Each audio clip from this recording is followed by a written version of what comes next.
Come in, people, come in.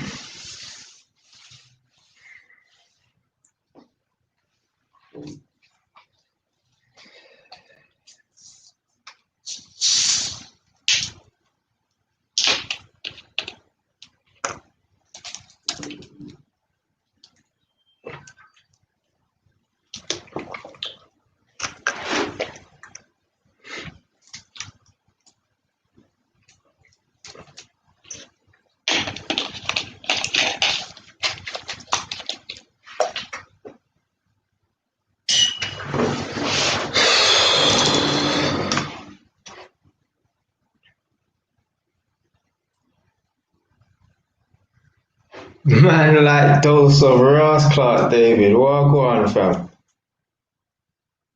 Oh, that's nice that you say that means you miss man, innit? I don't know.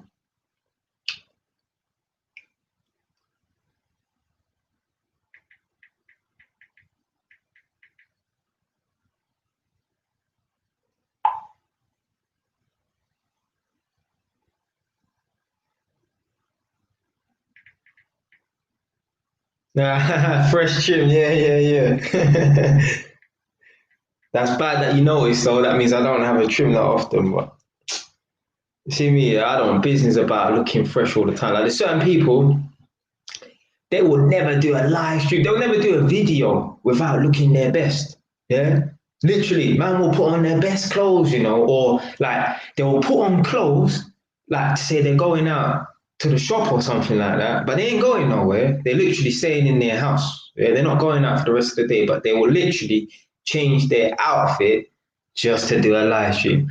Don't get me wrong, it's nice every now and then to put on a different jacket or something, in it, yeah, it's nice for your viewers and that to see you in a different location and wearing different clothes, and yeah. There's certain man they make videos like myself. They're usually wearing maybe a white t-shirt. It's nice to have different attire every now and then or whatever. But there's some people. It's got nothing to do with switching it up. They don't feel comfortable without getting in front of the camera looking their best. I don't give a fuck about that stuff, man. It's all about what's coming out of my mouth. What's man listening to? Yeah?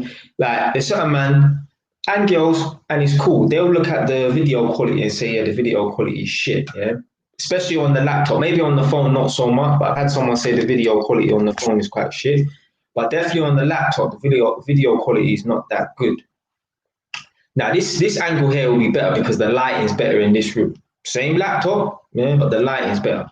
Whereas in the kitchen, which is behind me, I noticed when I watch the playbacks, because of the angle, my face is really dark, so it makes the camera quality look shit. Anyway, there's certain people, they talk about the camera quality being shit and that, but bro, it's not about the camera quality. It's about what man's saying, yeah? Like, I don't even need people to be watching me. Just listen to what I'm saying. Like, there's certain man I watch on YouTube.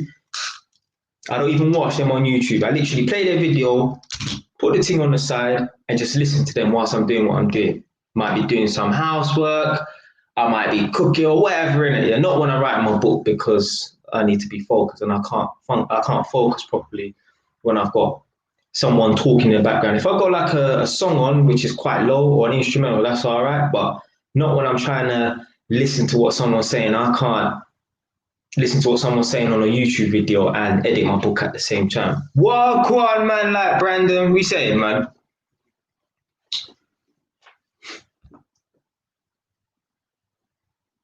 Yeah, so yeah, it's all about what a man's saying. And obviously, the camera quality and that, yeah, having good camera quality is not gonna, well, so it's only gonna make things a little bit better, but it's not the be all and end all. But I get what certain people say about the camera quality and that. There's some people they don't watch videos where they got shit camera quality, but for me, it's all about like what the person's saying.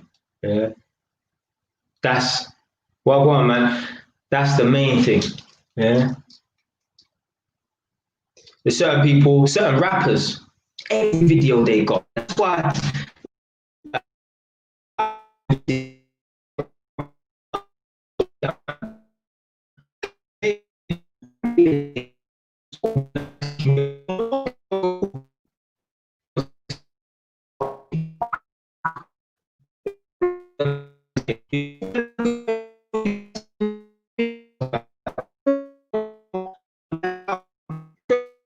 to your, whatever you call it. I never did nothing like that.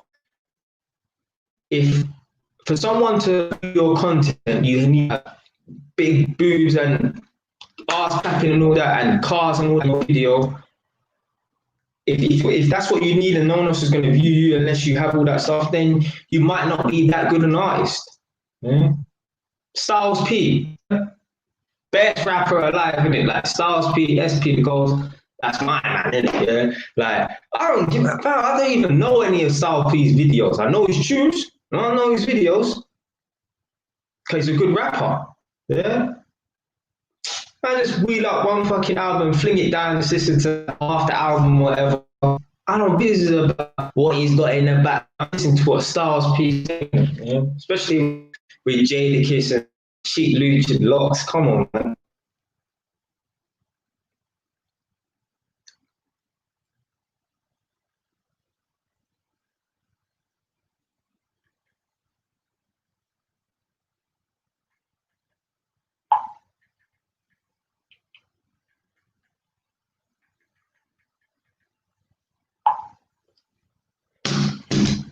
So, yeah, just like you could have a fancy restaurant, nice sign outside, yeah.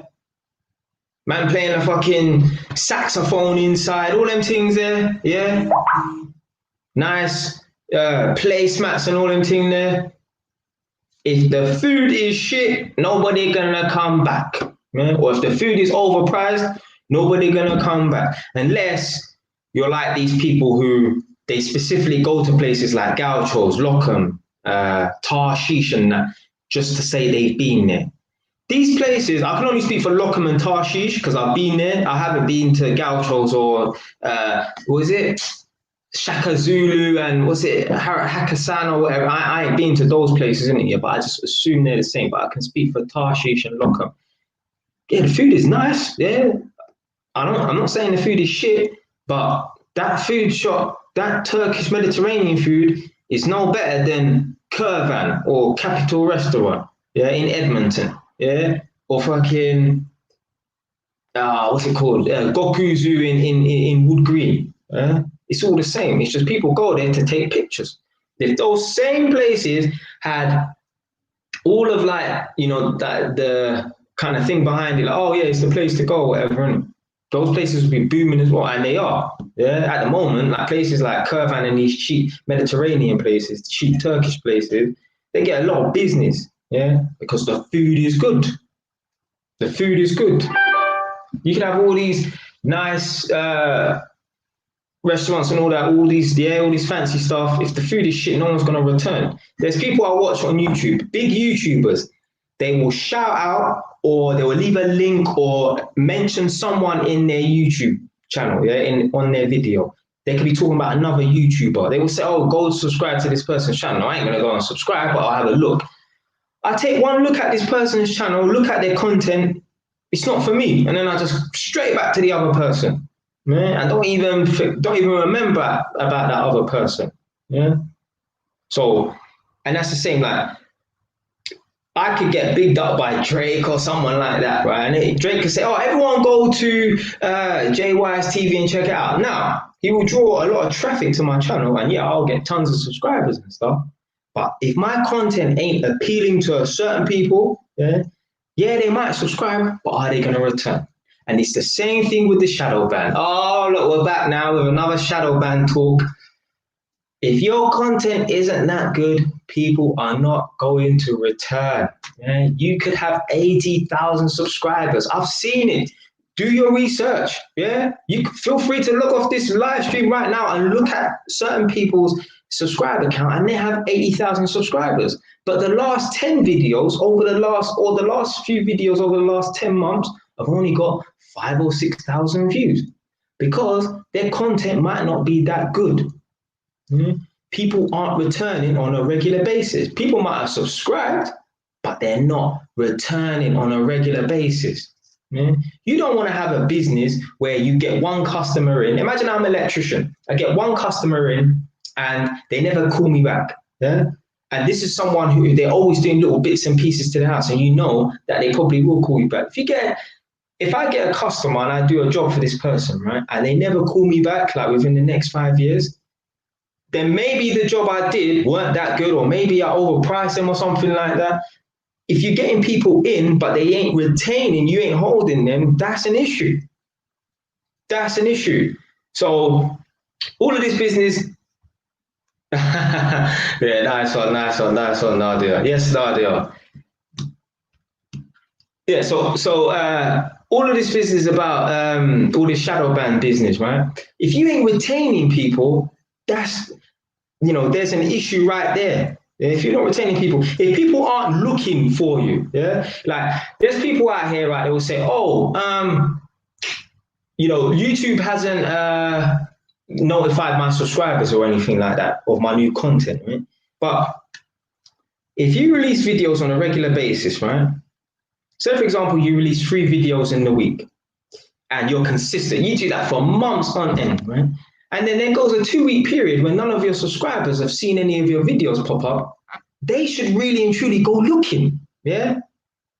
If the only time your subscribers know about you or think about you is when you pop up, then you might not be, like one of their favorite YouTubers or anything like that. We might not be the best what they regard as the best entertainment. Yeah, they should be thinking, oh, rah, like, see, man's in the comment section aren't saying, oh, it's been a minute, whatever, innit? Man, they're thinking, oh, shit. Yeah, if he didn't even look, man, like those today, let me upload the Ras Clark comment, so Ras Clark top, yeah.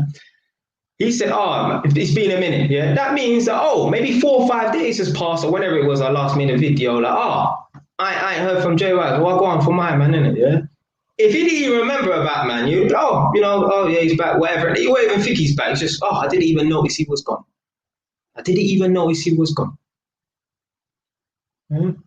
So, yeah, shout out man like not fucking, but shout out man like Dulce David, man. Come on, fam. Man like so, yeah. yeah. My t-shirt's blending into the wall, yeah. Yeah, for real. All right. And another thing as well, if people aren't sharing your videos, yeah, maybe your content is too explicit. There's some issue why people aren't sharing your videos. Yeah. I don't know what it is, yeah, but it may be an issue why people aren't sharing your videos, because if the content is that good, people will talk about it. So if people aren't talking about your content, maybe it's not that good, or maybe it's just for a few select people. Yeah? There's a number of factors. But if your subscribers aren't going and looking for your content on a regular basis, right, or even thinking about you, then maybe, they don't really rate you that much.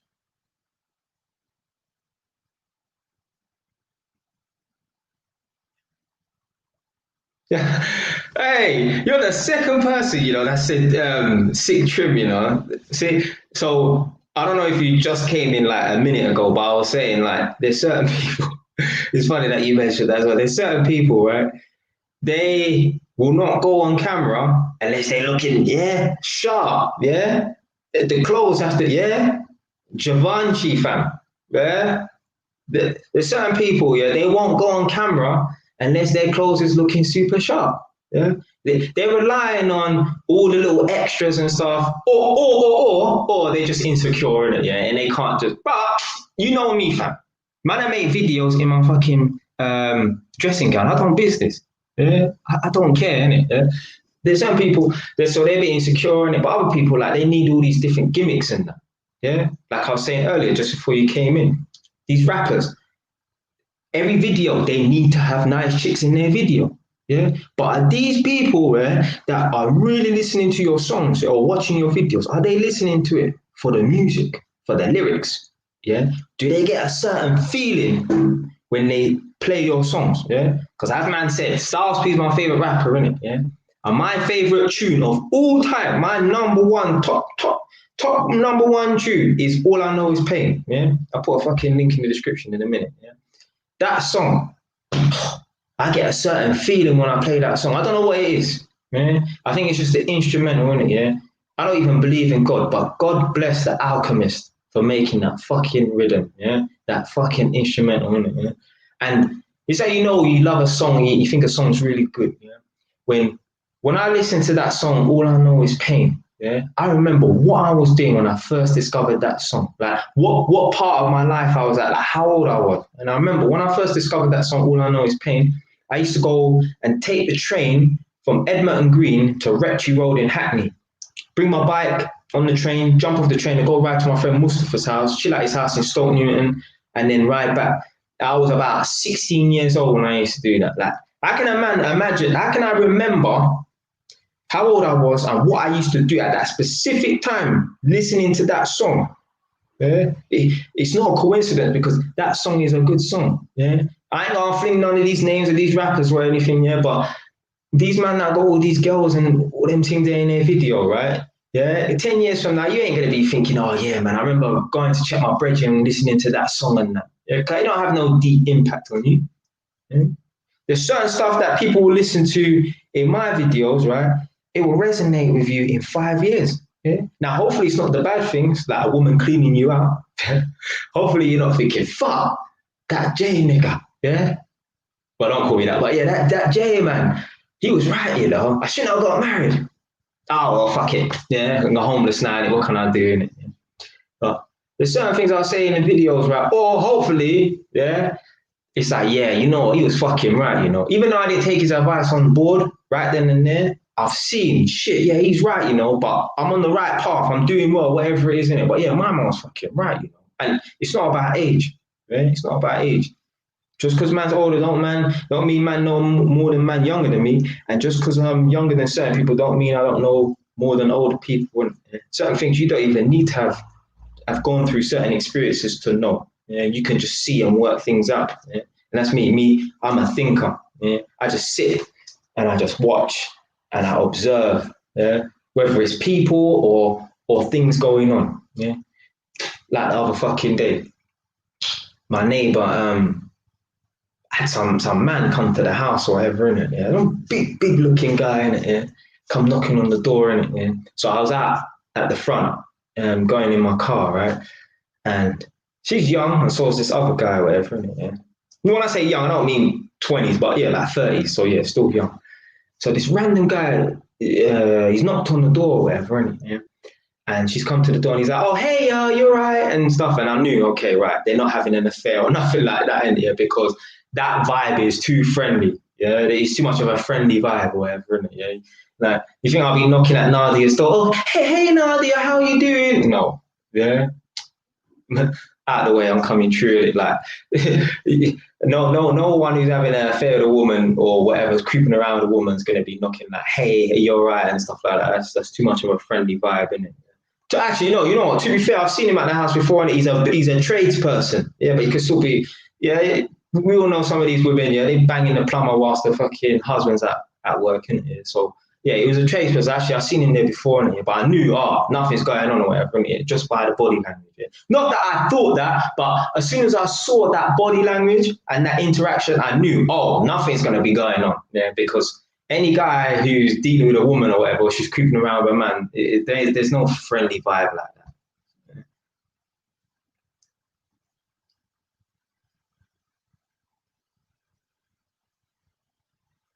What? What are you talking about? That song is my soundtrack for the last 3 months. What? All I know is pain, Nadia. Oh yeah, let me put the thing in the link. Right. Boom, boom, boom, boom, boom, boom, boom.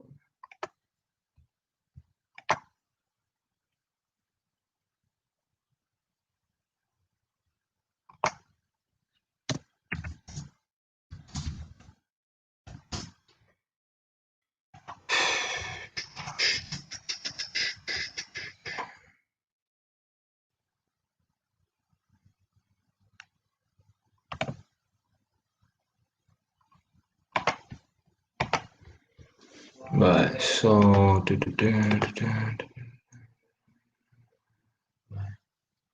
come on, man.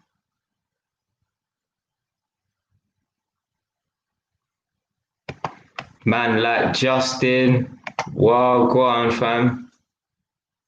Bosh.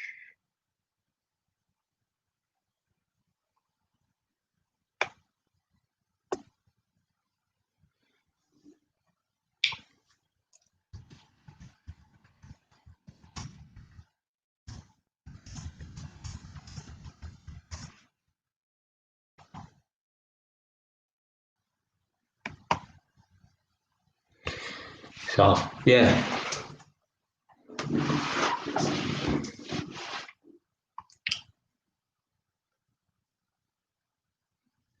That's why there's certain man, right? Guys, never do this, yeah?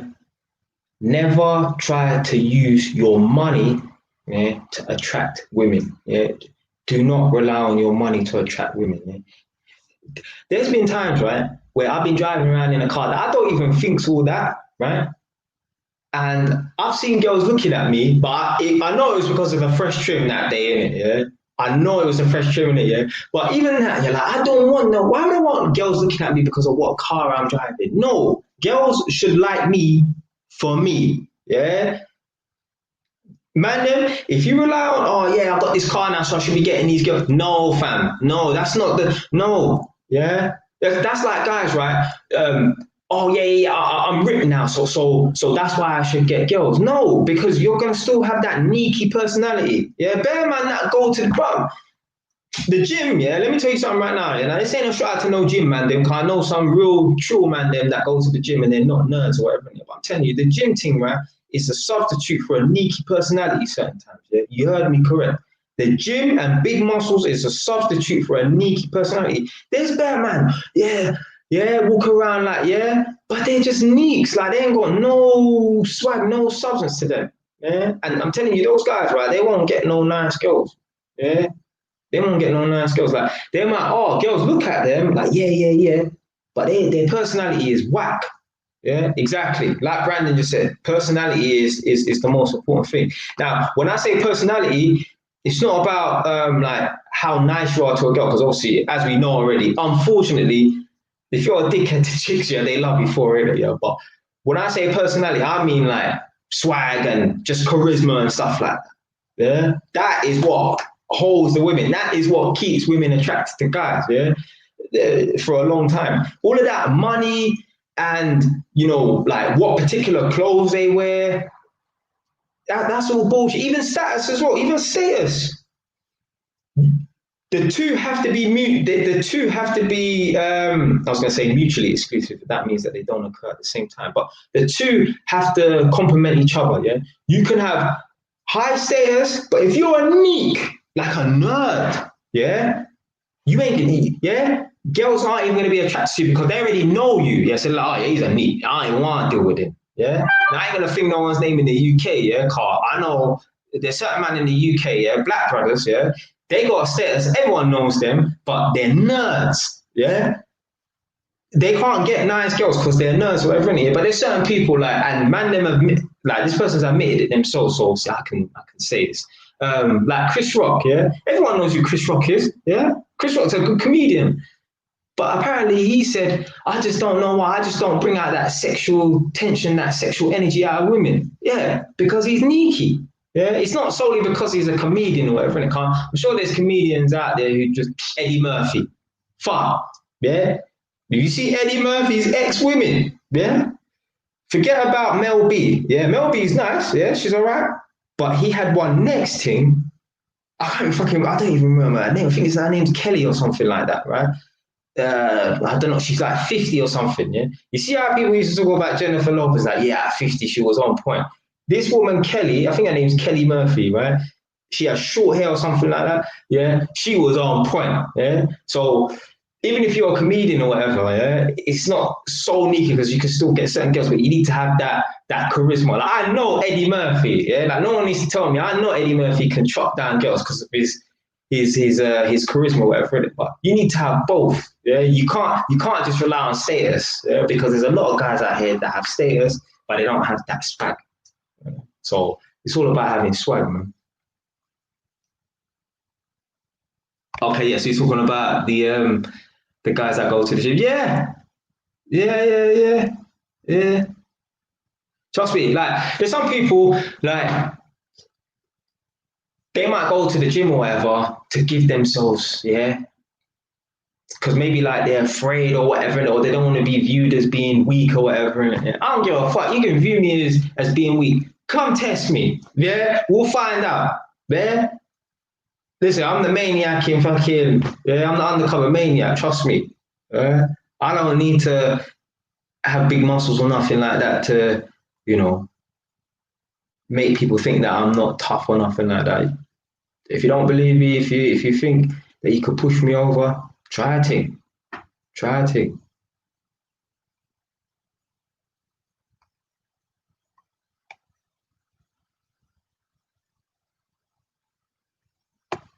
But yeah, for me, the most important thing is the swag, the charisma. Yeah, the swag and the charisma. That is what separates you. You could have guys, you could have 6 guys, yeah. As long as all of them are like good looking enough for the woman to consider going out on a date with, the guy that has the most charisma, right? If she went out on a date with 5 guys, right, and all of them to her were a minimum of 7 out of 10. Some of them were more, and some of them had more money. Yeah, I guarantee you, all the ones that were out of all the ones that she went out on a date with, right, the one that had the most swag, the most charisma and stuff like that, he'll be the one that gets the girl. Yeah? Like me and my mum was watching this program called Dinner Date, and it's either a girl goes on 3 different dates because she chooses 3 menus, or a guy chooses 3 menus from 3 different women or whatever. So it's kind of like blind dates. And there was this white girl on it. She was alright looking, especially for that show, wasn't it? Yeah? She's gone out on these dates now, and the number one thing she was talking about is, I need a guy to be confident, right? And when I'm watching her go out, and he said, "Cause you know me, I like to analyze body language and the human behavior every day." So when I'm watching them out on the date, I'm looking at the interaction between them, right? And I'm looking to see if the guy is displaying any confidence or whatever, and you're like, just his whole mannerisms and that. And I'm thinking, yeah, he ain't gonna get the date, man. He ain't gonna get the date. And yeah, even one of the guys that my mum said was better looking, he didn't even get the date because she said she didn't feel like he was that confident. Now, she picked a guy that I was like, no way is he going to get the date, man. But he's only because he displayed more confidence than the other guys. But anyway, they went out on the second date and she didn't go back out on another date with him because he was acting like an idiot. Like, I ain't going to do it. But man's all licking his lips and doing some, like, that kind of like creepy, stupid behavior that man them do in films and that. Well, he was doing that in real life on a fucking TV program. Not in the fucking TV show, real life, So yeah, they never went out on a date again. And she told him on the date, yeah, you're cringing me out. Yeah. When you hear that, yeah, whatever you're doing needs to stop right then and there. Yeah. You're doing something to lower this girl's attraction. So yeah, he didn't even end up getting the second date. She only went out on the third date. She only went out on the second date because she had to pick one. Yeah. I knew after that, right, she wasn't gonna go back out on another date. Right? And she only picked him because he had more confidence than the other guys. Yeah? But when she went out on a date with him, he was acting like a fucking idiot. Acting like a fucking idiot. Yeah. You see that idiotic behavior? Yeah. All that, yeah, that foolishness. But I've done it before, innit? I'm a human being, yeah. At the time I didn't know, but now I know. That idiotic behavior, yeah, but that kills women's attraction. Telling you. I sent Nadia a video of some guys from London just acting like complete jackasses, black youths, like, I wouldn't say they man them like that, but they grew up in London, yeah, they're from the urban community acting like fucking jackasses. And I said to her, what if I start acting like that? She's like, please don't. Yeah, I wouldn't like if you started acting like that. That stupid behavior, yeah, I know it's fun to act a bit silly now and then, yeah, but guys, that has to stop, man. If you're a guy, right, if you know you act a bit silly, yeah, you see all that silly behavior, that has to stop in general, yeah? Because if you do that when you're with your man then, but you don't do that with a girl, you'll slip and you end up doing stupid stuff with the girl because you're used to doing it with your man then, so you won't be able to control it. That silly behavior, you need to cut that out completely. It don't mean you have to walk around like you're in a fucking army, yeah? But just try and, I don't even want to say mature or whatever, yeah? Because maturity got nothing to do with age as well, but I don't even want to say be more masculine, but that silly, stupid behavior, right, needs to stop. Yeah. And which brings me to another topic I'm going to talk about in a sec about feminine men. Yeah. So you guys, Press one if you've seen that film. That film. One day, hopefully, I will be making films. One day. Yeah? Press one if you've seen that video that I made about why women don't let some men see their children or something like that. Press one if you've seen that film. Film again. Yeah. The reason why I keep saying film is I'm having a premonition, like, you know, a vision of what's going to happen in the future. So, yeah. Press one if you've seen that film. Yeah. Why women don't let some men see their children.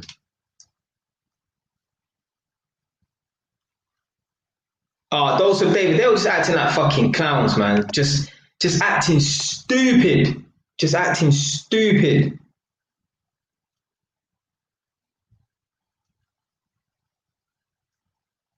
Just acting stupid.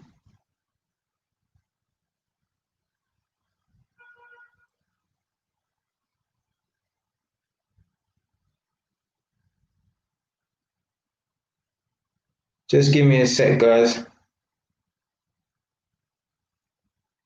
These men are just acting like fucking clowns. Like they're acting like, like. There's no way, right? No, you know what? That video's not even that old. You know, that video's about 3 weeks old. So yeah, that video's about 3 weeks old. It's not that old, I don't think. But yeah, David, those guys was acting like fucking clowns. Like I don't believe there's no way, right, on a day-to-day basis, right, they act like that, right?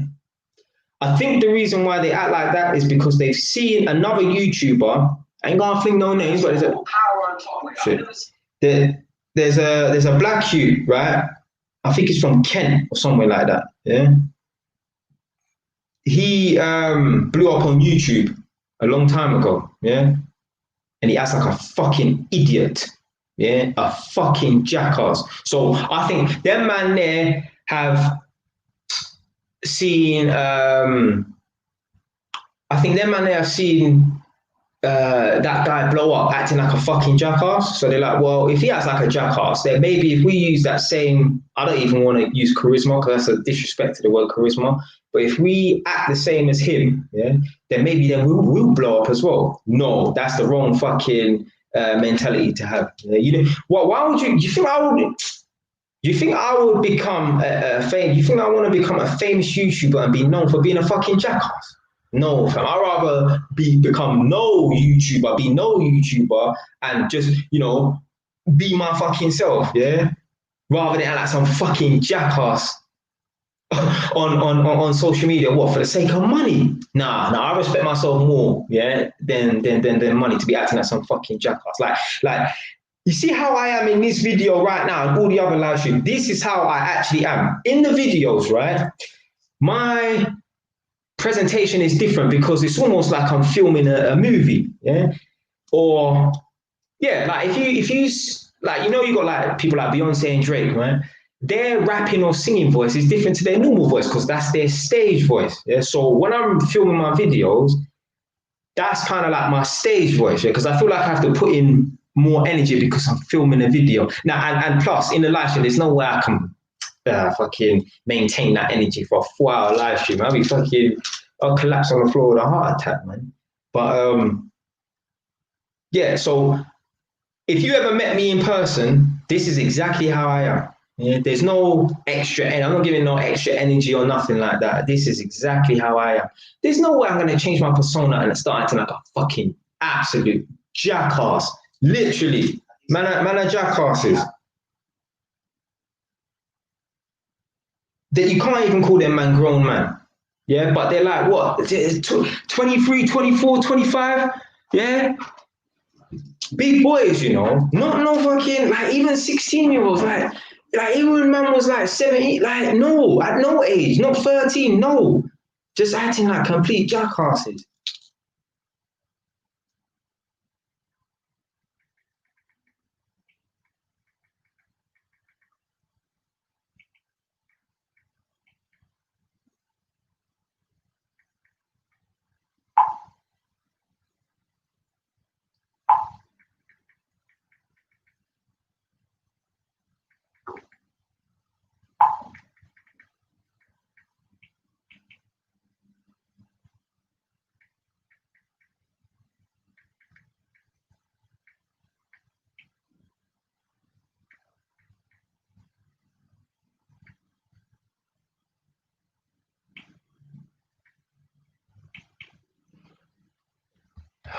How do I get rid of these flipping pop-ups, man?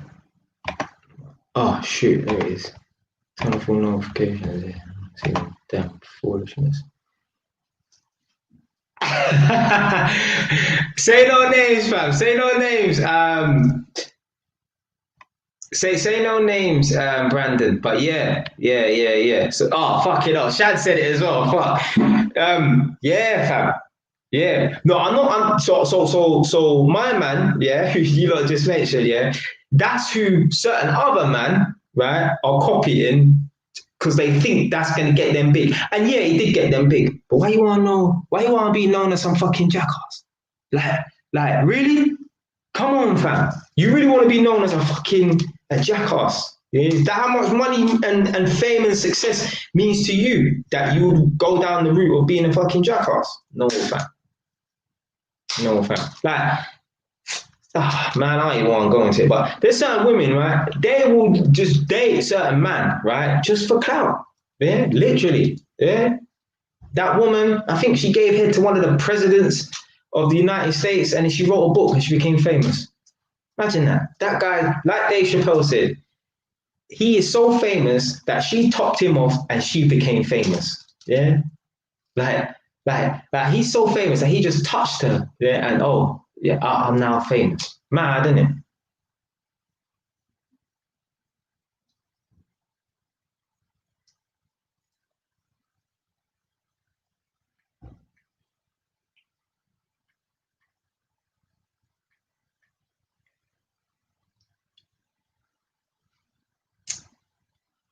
This phone is so fucked. Like, my phone is so fucked. I'll show you in a sec, yeah?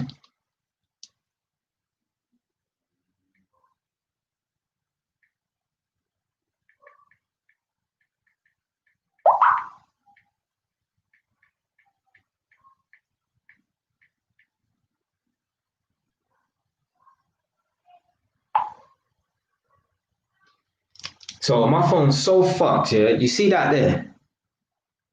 That's like, you know when your phone cracks and then there's the ink stain.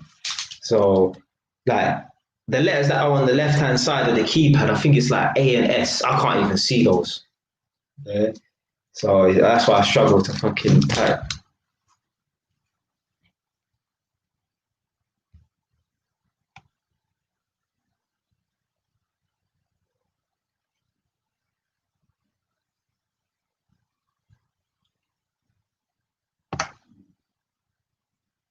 Like, like, like there were some people like, oh, telling me, you know, like, God, there were some people, yeah, when I first started YouTube, like the end of November 2 years ago, yeah, there were some people suggesting I do challenges. You know, like hot pepper sauce challenge and rub chili on your fucking eyeballs challenge, like that foolishness.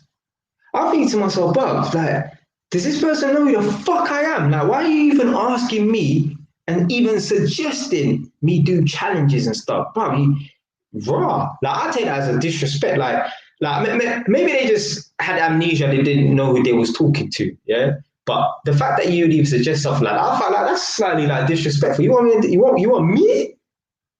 Jelani, fam, you want me doing that foolishness, fam? You forget who I am. Like, do you have amnesia or something like that? Like me doing challenges, drink milk continuously for 10 minutes. Just stupid as that. You think I'm gonna do that? But I'm a fucking black man. I'm a Jamaican. I don't do that foolishness. And there's some black people that do that. Yeah, fuck them. Yeah, man, a black man. I don't do that foolishness. Yeah, leave that to them other people. Yeah, I don't do that. I'm a fucking Jamaican blood. I don't do that foolishness. Yeah. Hot chili pepper sauce challenge. Why would you even want to put yourself through that fucking pain? Yeah. Guys, you ever had some hot chilies before? Bro, I've seen them videos like where they have the hottest chili peppers in the world. Yeah?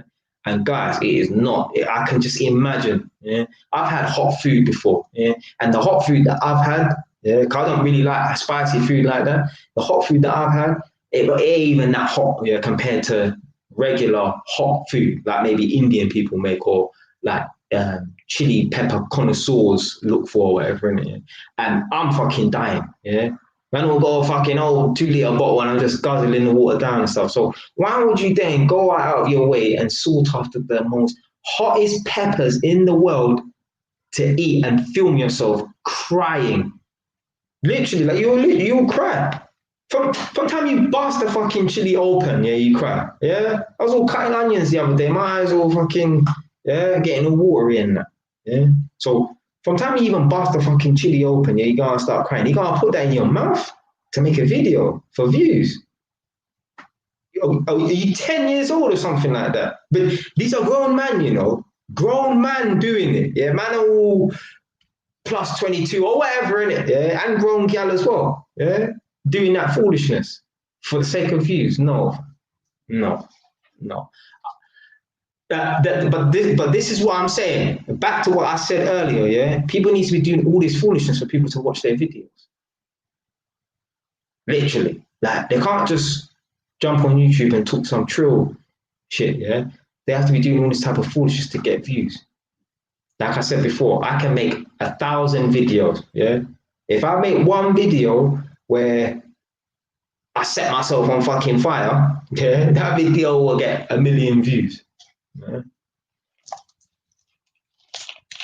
As opposed to me talking some real shit, yeah? Because people just like foolishness. Brandon. That means you ain't seen the DNA test video that I made. Honestly, guys, I'm not even trying to blow my own trumpet. I think that DNA test result video is one of the best DNA test result video out there.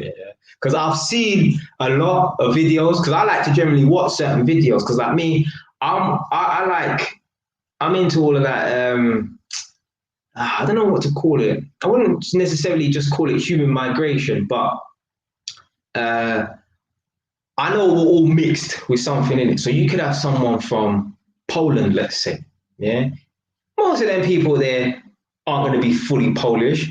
When you break down, because I always go and watch other people's, like people from different ethnicities and stuff, right? If you watch someone from Poland, right, they have a little bit of Polish, a little bit of Lithuanian, maybe some Russian, some German, maybe some Balkans, so maybe Albanian or Bulgarian, yeah. So everyone's pretty much mixed up, yeah. But like there's all certain times man watch people from like China, do this. They're Chinese people do this, and they got a little bit of Korean, a little bit of Japanese, but they're mostly Chinese and that. Yeah. I've seen people from Somalia. That one was an interesting one. Some Somalian girl, she just thought she was fully Somalian. No one is fully nothing, yeah. Unless you're from fucking Papua New Guinea, where they haven't even seen a fucking white person before, yeah. Then yeah, you could be fully black, right? But unless you're from some remote village, yeah, that nobody knows of, right? You're gonna be fully whatever. Unless you're from some remote village or whatever, yeah, then you'll be fully whatever that place is. So if you're from Papua New Guinea, some remote village that hasn't seen a fucking car before, right, then yeah, you'll be fully Papua New Guinean or whatever they call it. Yeah? But there was this girl, she thought, yeah, she was fully Somalian or whatever. Innit? When they broke it down, she was partly Italian, just a little bit.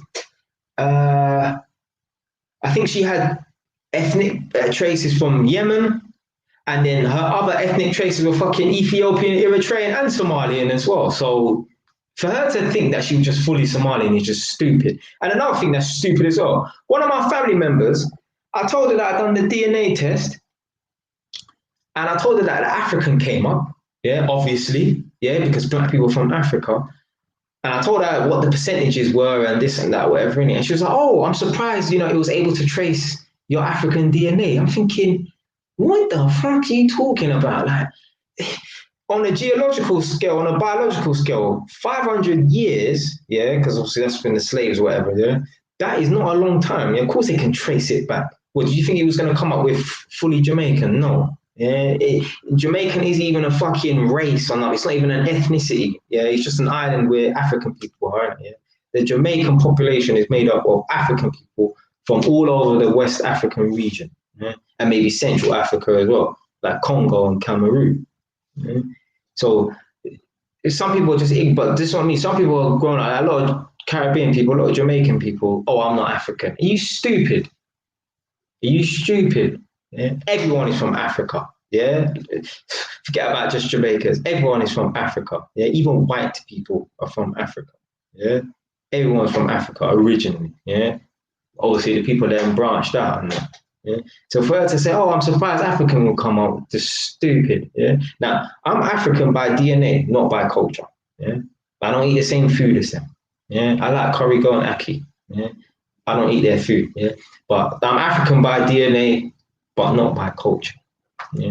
So yeah, I'll still proud and say, yeah, man, I'm African. I'm just a Jamaican African, if you want to call it that.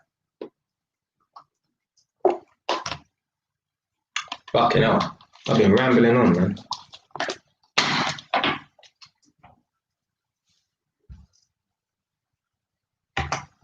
See, I never really watched the Chicken Connoisseur, yeah, but I liked his idea of that. Yeah, I liked his idea of that because he went to Chick King in Tottenham.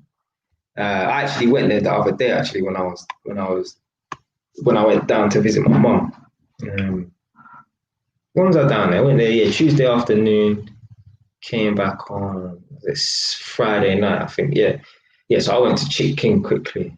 Yeah, so yeah, that's the Chicken Connoisseur. He went there, and he went to a few other spots around London, and that was a fucking good idea. He even made a, I think he had a show on Channel 4 or something, you know. Yeah, I think he had a show on Channel 4 or something like that. Yeah, like where he was doing the chicken shop thing or whatever, innit? Which is good because obviously he's a bit comical or whatever, innit? Yeah, a bit silly, innit? But he's not making a complete fool of himself. Don't get it twisted. I wouldn't be doing no chicken shop connoisseur business, you know?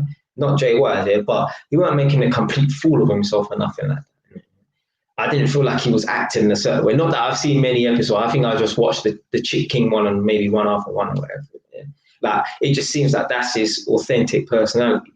But those other guys are fucking idiots, man. They should be embarrassed that they act like that. Like I would hate to have. I wouldn't even have a son like that. My son would know fucking better. Yeah. My son ain't acting like no fucking jackass. Yeah. No, this ain't no, fam. But anyway, let me just get to. It's not even the main talking point, but anyway, about guys need to stop this silly behavior and like feminine behavior and stuff like that. It's funny that I made that video why women won't allow certain men to see their children, isn't it? Now the end part of it, when I was talking about the feminine behavior, the weakness and that. There's a guy on Instagram, yeah, and it was so funny that I made this video as well. There was a guy on Instagram. He was ranting on about his missus not allowing him to see his children. Yeah. Now she dipset and she went to another country. Yeah. This is the problem. If you breed a girl who is not native to the UK or native to the country that you're in, there's always a possibility that she can piss off back to her homeland. Yeah. Because her homeland is probably where all her family members are from. Yeah. And as we know already, women are social creatures, yeah. They love to be around their family members. Yeah? Now, women will ditch their family members for a guy that they see as one of the elite man, then whatever, innit? A guy that they lust for, innit? Yeah? But if a woman loses attraction for a man, yeah, because of his feminine and desperate energy, his weak nature, she has no ties, no links to this country. She has amnesia. What UK where? Yeah, I don't know about London.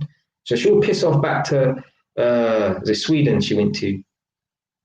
So now the guy can't see his children or whatever, innit? Yeah?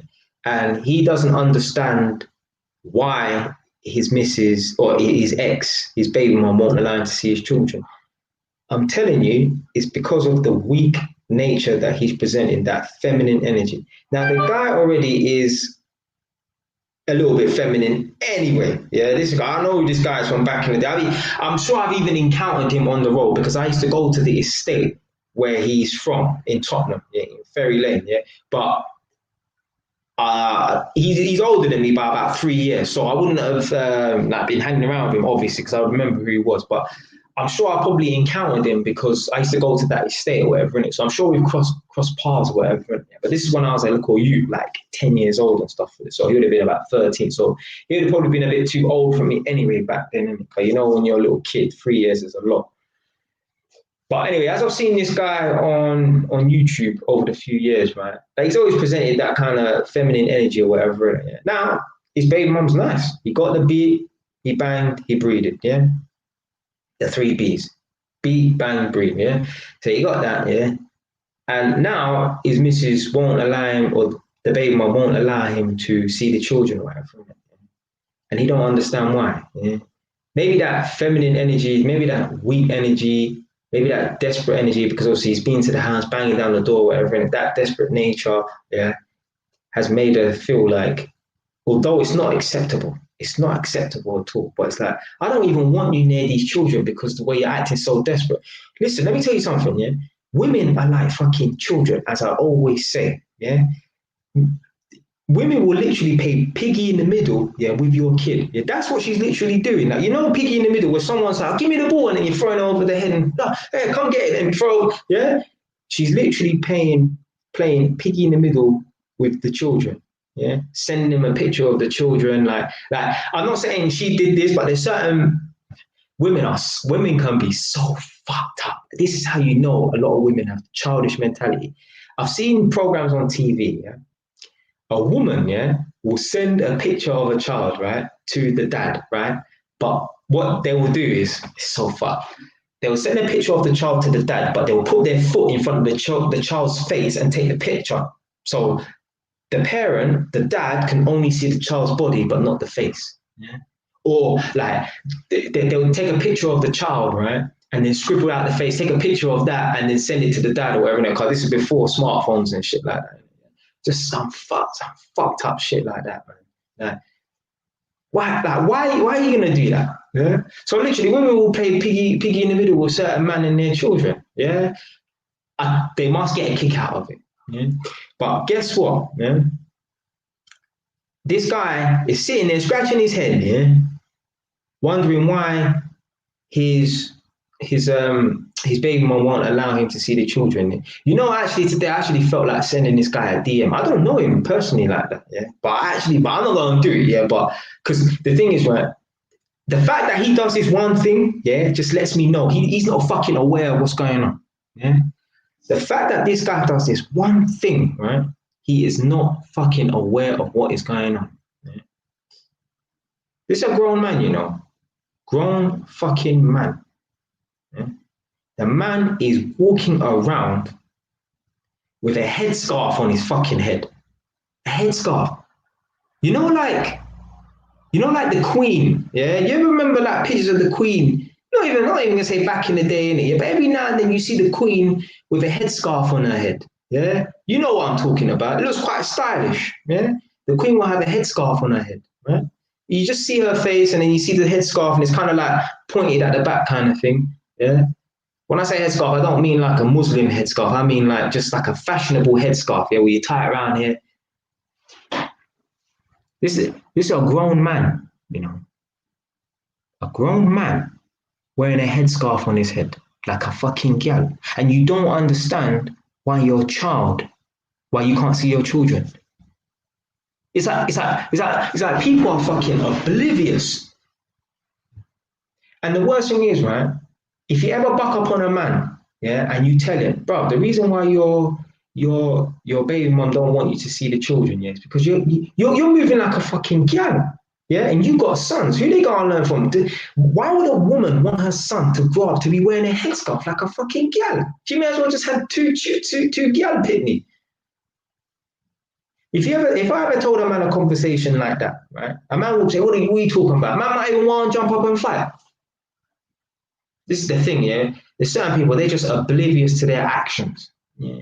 How is a grown man? Fuck the kids. Yeah. Let's just take children out of the equation.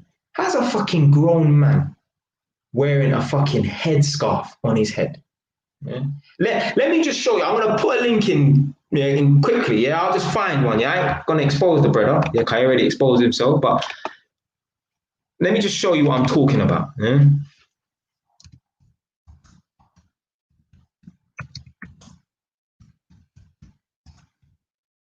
And wearing a fucking headscarf.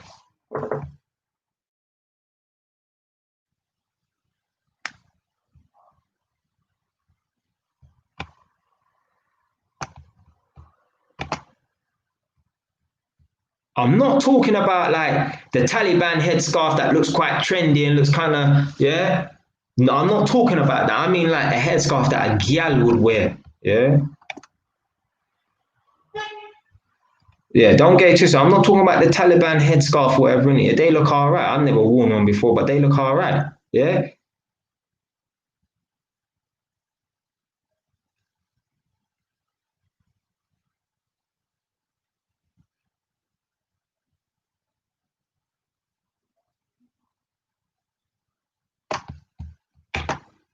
All right, fuck it. I'll just use this picture. I don't know who this brother is, but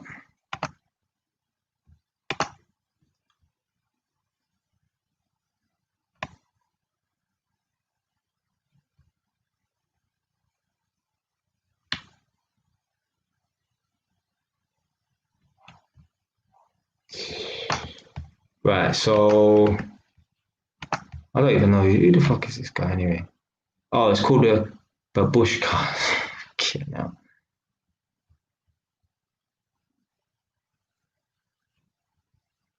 What the fuck is happening to the men of today, man? Why is a fucking man wearing this bullshit, blood? Right. Feel free to check out that link, yeah? Especially the second picture. The first one, I don't know, but the second one looks really bad, doesn't it? Yeah, because of the position of it. Don't get it twisted, yeah. Like when them man there, because there was a time where roadman were wearing their headscarf, but they were dressing up like Taliban, in it, yeah. Which was this didn't look too bad. I never tried it, yeah. I never tried it, yeah. Like even if a man was wearing a headscarf, like maybe if he had a baseball cap on top or something like that, then yeah, but not. Nah, fam, I don't know, fam. You know what? Yeah, I think it's all about who wears it and how they rock it. But the way he was wearing his headscarf, he's like a fucking gal in it. And then you want that. How can you even wonder why your missus don't want you to see your children? Yeah, she don't. Your children don't need two mums. They need a dad and a fucking mum. Yeah, they need a man and a woman in their life. No, they don't need two women in their life. What's the fucking point? So yeah, second picture down. Yeah.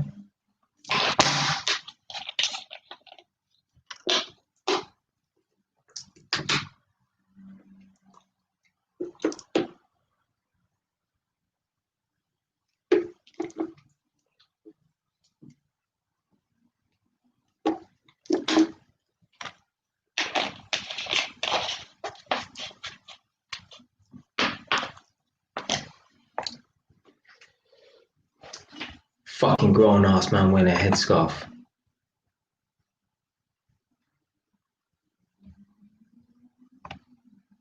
I bet he sits on the toilet when he goes piss as well.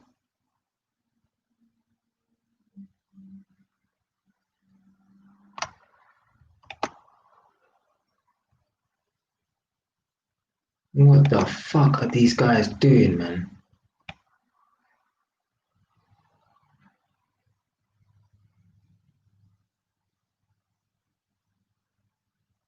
This is just insane, man.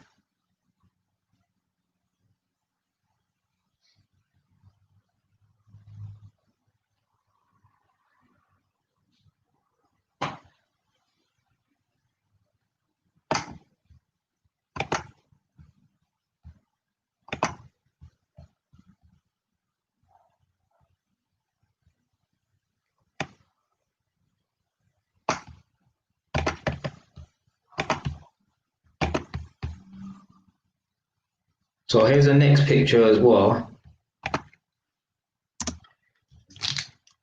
Well, actually, let me make sure that these comments actually going through because they might have been blocked actually. You know.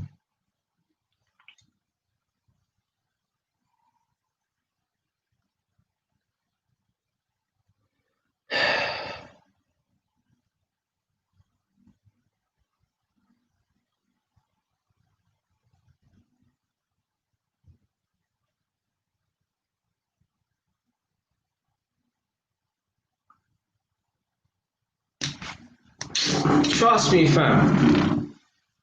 Trust me, brother. Listen, fam. You think if you want to know whether or not something is masculine or feminine, yeah, just imagine the Terminator, yeah, wearing that. Yeah, that's what you need to do. Yeah, if you make the Terminator look feminine, then you know, fam. Yeah, it is feminine, bro. Yeah, I could imagine the Terminator with a fucking pump action shotgun with the fucking headscarf on. Now, what kind of foolishness is that? You would not. Yeah, we can't get that. Yeah, you ain't what catching me what wearing that bullshit. Yeah, I'm a fucking grown ass man. Yeah, I don't give a fuck if I was two. Yeah, I ain't wearing that bullshit. Fucking grown ass man wearing a headscarf, complaining about why his wife is why his ex baby mum won't allow him to see the kids. Moving like a fucking gal. What are you doing, fam? Now let me see these old comments anyway. Yes, Shan, Wagwan. I did see you earlier anyway. Don't think I forgot you, man.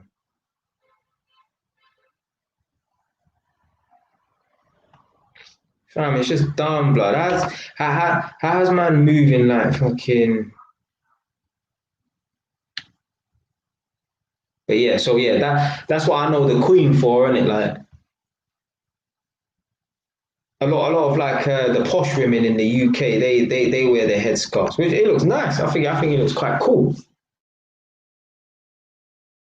on a woman. Clear right now, yeah. On a woman, it looks cool, yeah.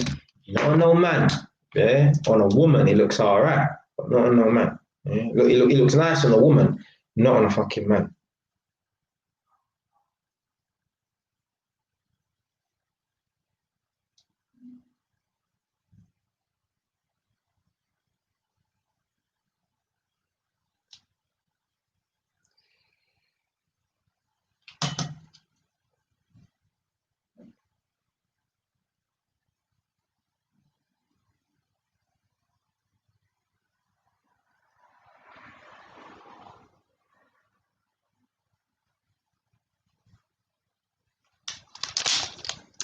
Just checking something on the live stream. But yeah, fucking as a grown man wearing a fucking headscarf, man.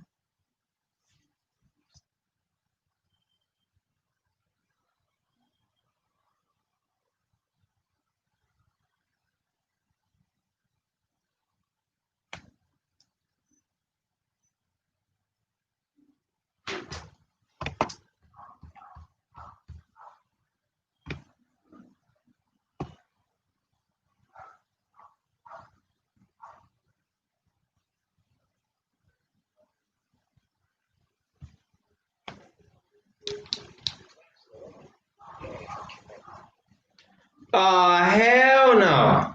No way. Like, I believe in physics, yeah, like as in scientific, factual, yeah. Not mediums, like you mean like palm reading that? Nah, fam. You forget that, fam. I don't believe it. None of that stuff. Tarot card reader, carrot card reader, and all this business. Nah, fam. I don't believe it. None of that. I don't believe people can predict the future and that. Like, what was it like? Oh, this is the pathway to your mansion, and this is the river that. Man, come on. No, I don't. I don't believe in none of that. None of that business.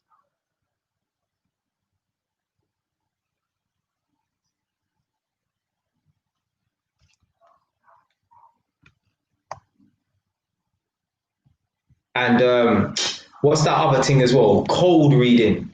So, like, there's a skill to it. You know, like when then people stand up on stage and they do cold reading. Oh, oh, is there someone in the crowd? Oh, oh, John, Freddie, Paul, Kevin, Andy, someone help me. And someone's like, oh, he said, oh, you've had a death in your family within the last 50 years, right? Yeah, I have had a death in my family within the last 50 years. Did you know the person? Yes, I knew the person. They've just spoken to me.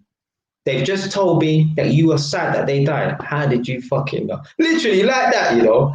Literally like that. Yeah? The man there are plucking out generic information that can apply to every. The funniest thing about these cold reading things is everyone, 99.9% of the people who go to these cold reading things to try and communicate with the dead, yeah, with the deceased, 99% of the people who are in the audience have loved ones that have passed away. So, of course, if you've got an audience of 300 people, someone's bound to know someone called John or these generic names. Yeah, that man that will literally say, "Oh, I'm thinking of a car. I'm thinking of a car." And he'd be looking, you know, this man's looking, yeah, to see who's picking up on this, yeah. I'm thinking of a car, and someone's like, "Oh, someone you loved had a car, right?" And the woman might say, "Yes, yes. They love this car, right? Yeah, they did love this car. Well, yeah, fucking most men love their car, don't they, innit? Oh, did they die in a car crash or something like that?" But no, they didn't die in a car crash. You know, they work for a car company. Yeah, that's it. They sold a car to someone who also died in a car crash. Bullshit, man. Literally bullshit. Bullshit. Bullshit. Right, astrology. Hold on. How dare I ask myself what this is? Yeah? No, I believe in astronomy, which is nothing to believe in. So I believe in astronomy, which is obviously planets and cosmos. Yeah, planets and shit. Yeah, I believe in that. Yeah, cool. But astrology, I'm sure that's to do with being a Virgo and this and that, whatever. No, again, we can forget that. I don't believe in none of that business. Yeah, like the thing is, man. Like, I've even met people, yeah. Like before when I used to look on these dating websites, right? There'd be girls like, "Oh yeah, I'm a Pisces or I'm this and that, or whatever." Yeah, like, why are you putting down your star sign? You look, so you think your star sign is going to determine who you attract and who you repel.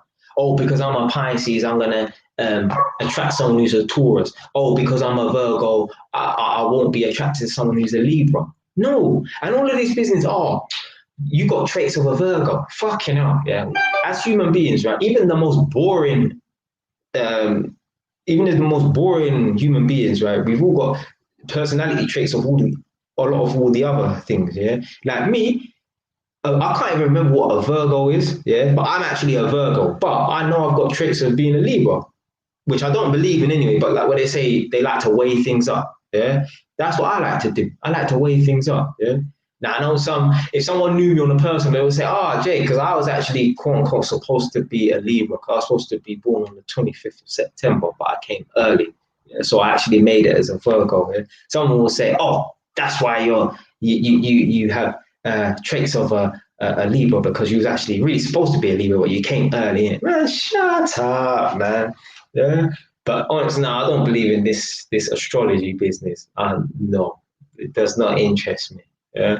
I believe as human beings, characteristics wise, we've got characteristics of a lot of different, yeah, what do they call them, star signs. Yeah. I don't even know none of them. All I know is that the Libra weighs things up. Yeah. I know there's probably some star signs, quote unquote, yeah, that, oh, you're more of a truthful person, or you're more of an honest person, or you're more of a deceptive person, or whatever. I don't know what goes with what. I've never studied. I just know Libra weigh things up, because I'm sure the star sign is actually of like some kind of scales thing or whatever. So yeah, I'm not interested in no astrology or nothing like that. Astronomy, yeah, astronomy. Listen, yeah, I will go to and you know what? Next time I'm down in London, I'm going actually. Now that I'm reminding myself, I will go to the planetarium in Greenwich. Yeah, you know where the Royal Observatory is in Greenwich. Yeah, I will go there just to go to the planetarium on my own. I love that stuff. Yeah. And the planetarium is very relaxing as well. You go in there, you're lying back in the chair, and you're looking up, and it's all black, and you just want to fall asleep. Yeah. So yeah, yeah. Yeah, you lot check out the fucking planetarium in Greenwich, man. It's all right. It's all right. That you know, if you're into that stuff, if you're not into planets or the cosmos or astronomy, then you're gonna find it boring. But if you like that stuff, oh yeah, yeah, it's good. And you know what? You see where Greenwich is? The reason why they call it GMT, Greenwich Mean Time, that time governs the time for the whole world. Yeah. That's why we are GMT zero. Yeah. And like other places like Africa might be GMT +3, or some places in like America, like say for example the Caribbean, GMT +5 or -5 or whatever. Yeah. They go off the time that it displays at the Greenwich Royal Observatory is the time that governs the whole world basically. I mean, that's why they call it GMT, Greenwich Mean Time. Yeah. And the reason why, obviously, during certain months or whatever, we get +1. It's called daylight saving, and I think it's something to do with the farmers or something like that. So that's why certain times we might be 5 hours ahead of Jamaica or 5 hours behind of Jamaica, and in certain times we might be 4 or 6 or whatever, yeah? Because when we're adding one or taking away one or whatever, yeah, obviously it's going to affect our time compared to the rest of the world.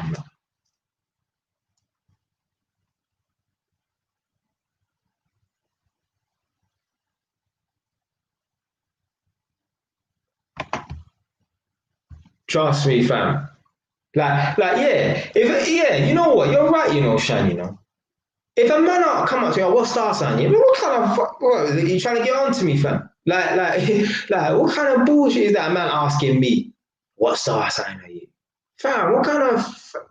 Hey, listen, let me use some words that go and get my YouTube channel taken down. You know, yeah. Don't be asking, man. I'm talking about, yeah, like asking him, man, fuck that shit, man. What do you mean? Am I into philosophy? You know what? I've never been into philosophy, you know, but some people that have met me before are like, oh man, you should be a philosopher or whatever, and just your thinking and stuff like that. But yeah, I've never been into really, guys, let me be abundantly clear right now. Yeah. I've written a book pretty much. Yeah. I've got, I think, 6 more chapters to edit myself, then I need to format it and then I'll print it. Yeah. The book is almost done. Yeah. I've never read a book before. Never. Yeah. I don't even think I read Of Mice and Men. Yeah, I don't think I even completed that book in school. Other than that, Harry Potter, The Philosopher's Stone, yeah, I must have made it through to past the first chapter, and then that book got lost. Yeah, God knows where that. I know I threw away that book after a few years. Yeah. I've never read a book before. I don't like reading. Yeah. Reading is boring to me unless it's something interesting. Like I could read books on like zoology and stuff like that. So zoology is like the classification of animals and stuff like that, or maybe like of astronomy and that. Something that's interesting to me, I could read a book about that. But a book like Shakespeare or of Mice and Men or The Lord of the Rings, no fucking way, fam. You will not catch me reading that. Like, get that. Yeah? I struggle to read my own fucking book. Yeah. But there's one chapter in my book that's my favorite chapter. And look out for this chapter. I think it's chapter 17. Yeah.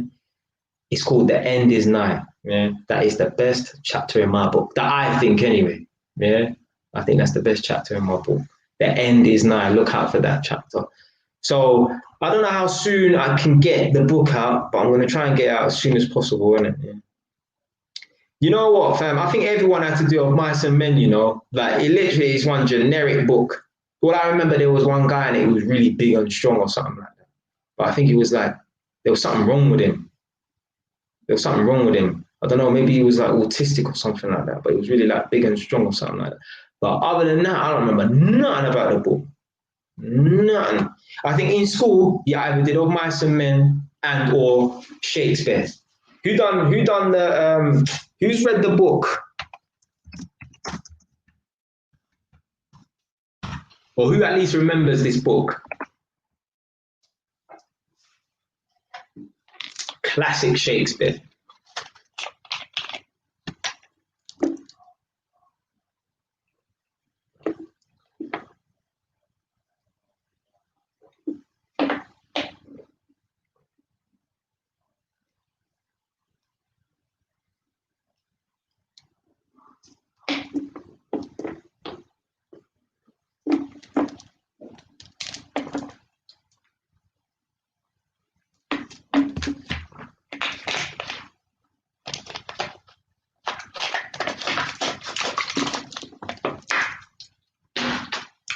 Right, let me get into the crux of this video. Left school in 2012. So I left school in 2009. Yeah. But the Tempest, you could have done that. The Tempest is old. That book, I don't know when Shakespeare was around, innit? But Shakespeare wrote that book, innit? But yeah, that's a classic one still, The Tempest. I can't really remember what happened in the book, but I remember reading some of that in class, in English literature class, and I think I wish now that I've read a book, I wish I'm 27, I'm gonna be 28 in about 8 days. So but I left school in '09. I left school in '09, but now that I wrote a book, I wish that I paid attention more in English language and in English literature classes, because now it would have served me well. Instead of hiring that dog shit fucking editor. Oh my God. It's like he's fixed certain things, but then he's fucked up other stuff. So what was the fucking point? Like, and I'm so I will not make this mistake in it, like, you've heard about what happened to B. Simone. She released this book and there was some plagiarism or whatever, where people were copying some stuff, whatever, in it, yeah. Me personally, I didn't even need to see a video like that. There's no way, right, I'm going to give my book to someone, get the editor to edit it, and not read it myself from beginning to end, yeah, without even trying to think to myself, without editing it myself. There's no way. I have to read that book from beginning to end. Like, to the point, yeah, as the book stands now, yeah, the book is just in chapters on Word documents, yeah? There's 28 chapters, so there's 28 Word documents. I've edited about 22 of them, yeah? Once I've edited the 28 chapters, I'm going to get it formatted. Even after I've got it formatted, I'm not going to trust that the formatter hasn't fucked something up, yeah? So I'm still going to read through that book again. And even when the book gets printed, I'm still going to read through that book again, yeah? And say, yo, you don't fuck this up on the book, man. Like, it's not the same, whatever, innit, yeah? I don't trust nobody. I'm not doing like this. Some people might do a sample, read one paragraph of each chapter, and if there's no mistakes, then they just assume the whole thing's perfect. No, 100% sample, not a 10% sample, yeah, no percentage sample, not 99.9%. Every Ross Clark word needs to be read, yeah, because that guy fucked some stuff up, yeah. Like, man, I'm gonna do a video on it as well, and I'm gonna relate how using crap tradespeople and the video I'm going to make is about hiring crap people to do work for you, but it's a good thing because you end up doing it yourself and you end up learning. If the tradespeople that I didn't hire to do some work in my house weren't so shit, I probably would have got them to do the tiles, yeah? Well, maybe not, because the tiles are going to be too expensive for me to pay someone, but if the tiles were cheap for them to do, I probably would have got them to do it myself, got them to do it themselves, but they probably would have done a shit job and I would have blew a gasket, right? Because of how much money it costs for the tiles and stuff. So I'm glad I didn't pay them to do the tiles for me and I've done it myself. So now I learned a new skill. I learned how to tile on my own. Now, even in my dining room, I got carpet. Today so I got carpet in my dining room where I eat. I dropped a fucking a knife on the floor that had butter on it. And I was like, fuck, man.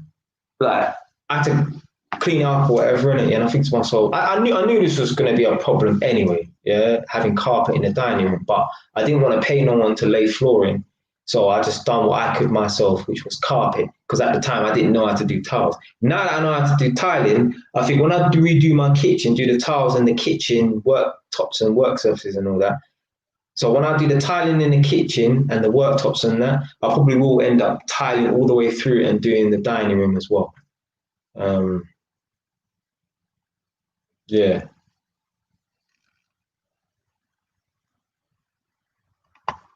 Yeah. I'm 27. Yeah. Who did you think was 27? Brandon, or was that just a typo? Oh shoot, I didn't see Nadia's message. Yeah. Okay, cool. Yeah.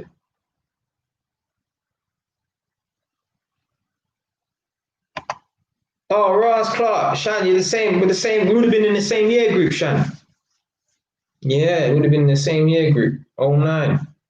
Funny enough, so when I was in school, I I was on my second final warning because my behavior started to get out of hand. Yeah, my attitude started to get out of hand. So I got a final warning, then I got a second final warning. And I've spoken about this many times, but there was one day where the fire alarm went off about 3 or 4 times in the morning. And I was like, you know what, fuck this. Yeah, remember I always used to say I used to buy and sell crisp and drinks in school. And the fire alarm went off about 3 or 4 times in the morning. I was like, fuck this. I said to my brother, Luke, come we run to the local shopping supermarket, Sainsbury's, to go and get some more stock. I just wanted to go and buy some donuts to sell during lunchtime and maximize my profit for the day.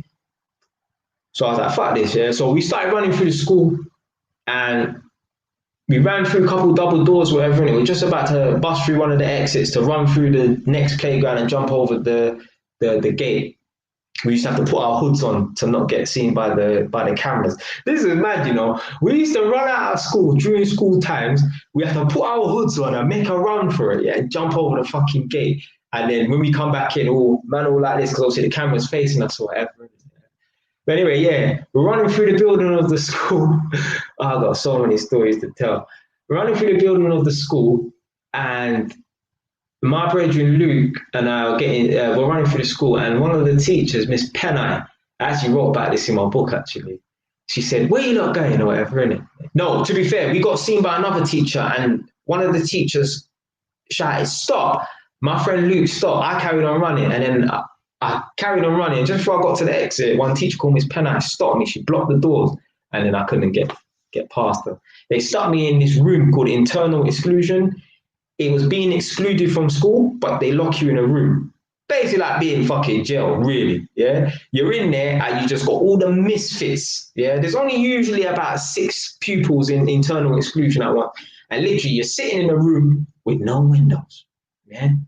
Because the room, you bust through one room, and then this little room is like a foyer to 2 offices, a little waiting area for 2 offices. The offices have like frosted windows, right? So you can't even see through the glass to see outside or whatever, innit? Yeah. But anyway, yeah. So we're sitting in this internal exclusion room, and then one of the deputy heads, who was cool with me, like she was proper nice with me. She used to proper look out for me, Mrs. Hepburn. She was actually my English teacher as well once. Yeah, she was like, Jay, this is your second final warning. Yeah, you've basically been permanently excluded now. Yeah. Go home and don't come back until your end of year exams. So this was in May. This was a week or 2 before study leave. This time my mum was back in Jamaica, you know. My mum went to Jamaica for one of my great grandma's funeral. So my mum's in Jamaica now. I've gone home, told my stepfather, he just whatever in it. Yeah. Bad pitney then. So I called my mum and I said, Mum, don't be mad, yeah. Listen, it's a week before study leave. I was gonna break up from school anyway. You know, man, I had to sugarcoat the thing as much as possible. Yeah? Don't be mad, mom, yeah. But just bearing in mind, yeah, that it's a week before study leave, yeah. So I would have broken up from school anyway. I'm not studying. I'm not learning anything new. Man, I had to break this thing down, you know, like proper. I had to justify my story in it. Yeah. She's like, get to the flipping points. Anyway, I was like, yeah, I got kicked out of school permanently. So I've been permanently excluded. But remember, it's a week or 2 before study leave. So I would have broken up anyway. Yeah. Really and truly, I didn't give a fuck that I got kicked out of school. I was more mad because I still had some stock in my yard. I remember binging over my apple flavored Lucasades. They're fucking nice as well. So yeah, I just spent the next week or 2 at home, and I missed the biggest fight. Like me, I always used to love to play fight in school. And obviously we were in year 11, and apparently they had my year group, my man them had a massive fight with the 6th formers, like a play fight, but it was like a year thing, and I missed it.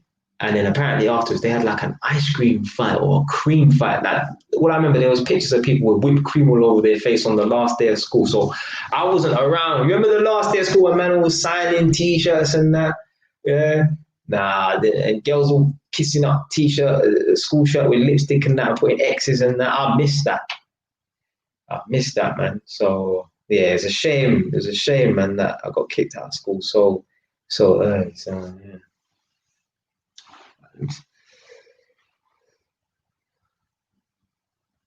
Oh yeah. Don't worry, fam. I'm gonna get to you know me. Always going on a tangent. Always going on a tangent.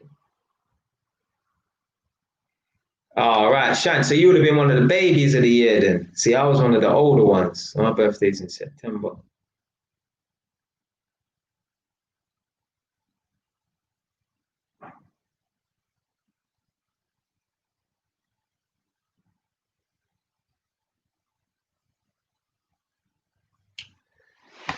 Right. So as I said before, let me get to the crux of this live stream. So September 2017 to September 2018, that was the worst 12 months of unemployment or of employment for me ever.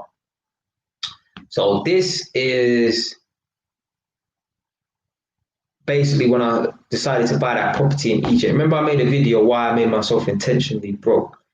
And obviously, I wrote about this in my book as well. And you know, like there's certain events in your life that you kind of forget about, and there's like only when you remind, like when you read about it or whatever, you're like, fucking hell. Because obviously I wrote about this in my book, so I'm writing down every single thing. Like, it's not too much detail because guys, the book's going to be like 318 pages long if it's in an A5 format. And to me, A5 is like a small handheld book, like the size of the 48 Laws of Power or Philosopher's Stone, just a normal size book. It'll be like 318 pages long, I believe. Yeah? So I had to cut some chapters out, whatever in it. Anyway, I'm reading through and editing this thing. So anyway, reading through this chapter, why I intentionally left myself broke. And I bought this property in Egypt, and I basically started the process in September. Yeah. So in September, I had like 10 grand to my name, whatever in it. Yeah.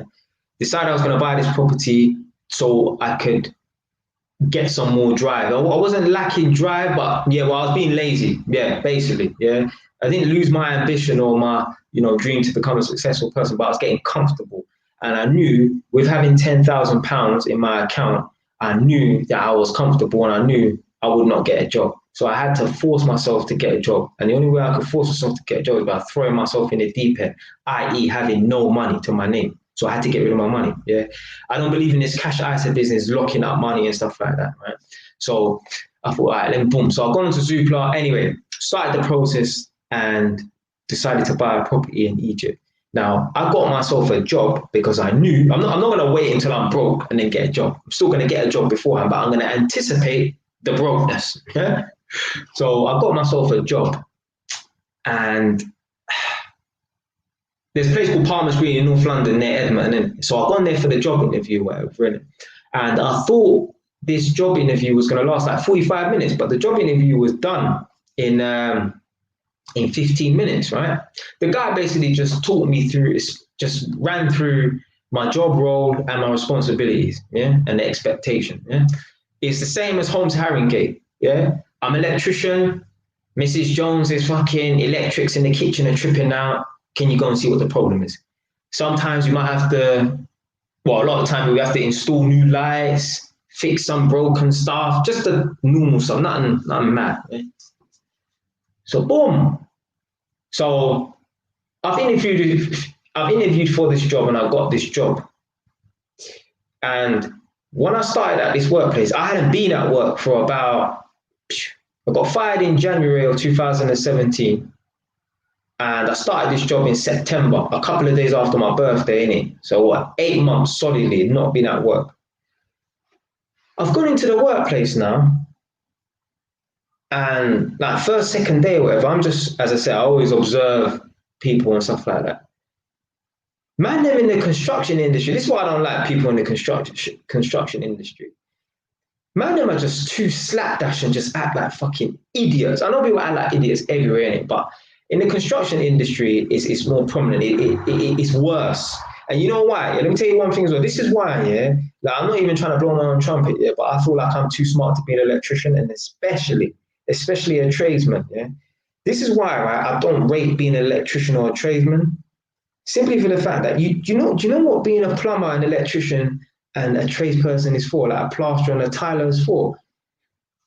It's for, do you know what it's for? Them white boys, right, who used to sit at the back of class throwing papers at each other, just like them dumb kids. Yeah, that's what being a tradesman is. That's the type of people that being a tradesman is for. Now, I'm not trying to discredit no one who's a tradesman. I'm a fucking tradesman.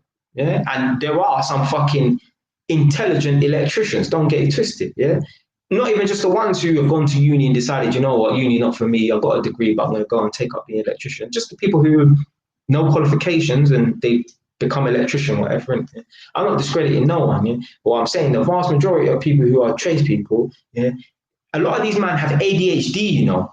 Yeah. Now I'm gonna go off on a tangent now, unfortunately, but I met a man, grown man, you know, 55 years old, on a construction site. Yeah. A man can't sit down in an apartment that needs work doing with the door closed and just sit down and relax. Oh, I need to do something, I need to keep busy. Man all making noise like dee dee dee dee dee dee. Like, what the fuck? Are you a xylophone or something like that? What go on for these man? Like, bro, that's what I'm saying. These people have ADHD and stuff. There's something wrong with them. Yeah. So that's why I don't rate the whole construction industry or whatever in it, because that's what the vast majority of the people who are in it are like. Yeah, they just got ADHD. There's something wrong with them. Man all throwing papers out. Man all, bro, you know, to get on an electrical course, yeah, level 1, you don't even need to have GCSEs. You don't need to have GCSEs to get on a level 1 electrical course. Now, to get on the level 2 and skip the level 1, you need to have 5 A star to C GCSEs. And then bam, you're on the level 2, you skip 1 year. But that just shows you how simple-minded you can be to become an electrician. Electrician is like the most difficult out of all of them. Yeah? And the fact that you can start that course without any grades at all, literally, yeah, as long as you know how to read and write and count and spell, yeah, you can go on that course. That just shows you what being an electrician is all about. Yeah? As I said, there's some fucking intelligent electricians out there. Yeah, not discrediting no one. Yeah, I'm just saying, I'm stating facts. Yeah? And you know, I put myself in that as well. Yeah, like, you know, I'm an electrician, so it's not like I'm talking about some people who, you know, I'm not involved. I'm an electrician. Yeah, I'm just one of the smart, intelligent ones. Anyway, in the construction industry, people are just slapped out. I'm in the office in the fucking morning. Man are all lying on the fucking table like they're in school. Like man are laid out, you know, like on the fucking table inside like they're in fucking school. Yeah? Like, bro, hold yourself up, man. Like if you're in an office on your own and you want to sleep, that's different. Yeah. But man are in the office, yeah, amongst a lot of people in the morning, man all lying. They're not even lying because they're tired. They're just lying on the table because they're fucking idiots. Yeah. Man are just talking about some just foolishness in this office, yeah. The conversations that I don't want to get involved in. So I'm the youngest in the room, yeah. I'm just sitting there, yeah, chilling. I'm not talking to no one. Yeah? I'm just listening, yeah, whatever, innit? Yeah? And like, you know, a lot of people, like, they all like want to be people's friends and stuff like that. Not me, fam. Yeah, I don't give a fuck about fitting in. I don't care. Yeah. Maybe I'm just a weird human being, but for me, I don't feel like I need to go in and make friends and socialize with people. I'm happy to be on my own and not make no new friends in a new environment. I've got my people in it, yeah. So that's all I give a fuck about. Yeah, I don't care about meeting new people or nothing like that. So I didn't talk to no one whilst I was at work, and one of the things that made me distance myself from certain people at work, yeah, was just the blasé openness of certain people. Yeah, blasé openness, number one. When you start a new job, usually, depending on the type of job, especially if it's a hands-on manual job, you will have to shadow someone. So I met a guy, his name was Kevin. I actually wrote about this in the book as well. I met a guy called Kevin. He was older than me, about my mum's age, I think. And we had quite a few interesting conversations at first because I was kind of new to being a landlord, and he said he'd been a landlord for 15 years. So he's like, yeah, I've been in the property game for 15 years. Cool. So I was learning some stuff from him, innit? Yeah, maybe not major, but anyway, we was talking, whatever, innit? Boom. Then he starts telling me about what he used to get up to back in the day. He's like, yeah, he's from East London and that, and he used to hang around Stamford Hill and that. All right, yeah, cool. Then he said somehow he got onto this topic of going around at night time and beating up gay people.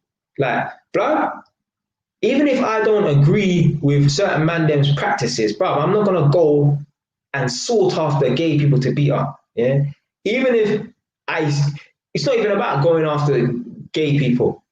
If I see a gay, bro, what's he got to do with me, fam? You think I'm gonna, bro? I won't even say nothing. You think I'm going to take it upon myself to go and beat up someone because of either their faith? Yeah, there's certain people, but in Stamford Hill, yeah, they need to have security guards outside the Jewish schools because maniacs will run up in there and want to beat up little Jewish kids. These people are fucking crazy in this world. You know? You think I'm going to want to put my hands on someone or even say anything to someone about their sexuality? Bro, I just don't give a fuck, fam. It ain't got nothing to do with me, innit? Yeah? Just don't bring it around me, innit? Yeah, cool, yeah? I don't want to hear nothing, yeah? Leave me alone, yeah? Don't talk to me, yeah? I ain't going to go after no one because of their sexuality or their faith and beat them up. So he's like, yeah, man, we used to go, write off a couple gay man and that. I'm like, what are you talking about, fam? Raw, like, you know what I mean? Yeah, but obviously he's old school. He's from the 90s, like, you know, he's like my mum's age, so like, born in the 70s, but kind of grew up in the late 80s and mid to late 80s and early 90s and stuff. So he's one of them, man. Yeah. Obviously now it's just a bit more accepted, isn't it, being homosexual? But back then it was, yeah. So that man there used to go around and, yeah, beat up man and all that, right? I'm thinking, so this guy's a madman still, yeah. Like, he's not a threat, but I'm thinking, like, bro, his mentality is fucked. Yeah? But anyway, cool. Well, it's not cool, but yeah. Next thing that kind of, and this is not the blase, yeah, this is something else I just remembered just now. I'm shadowing this guy, Kevin, and we're in the van.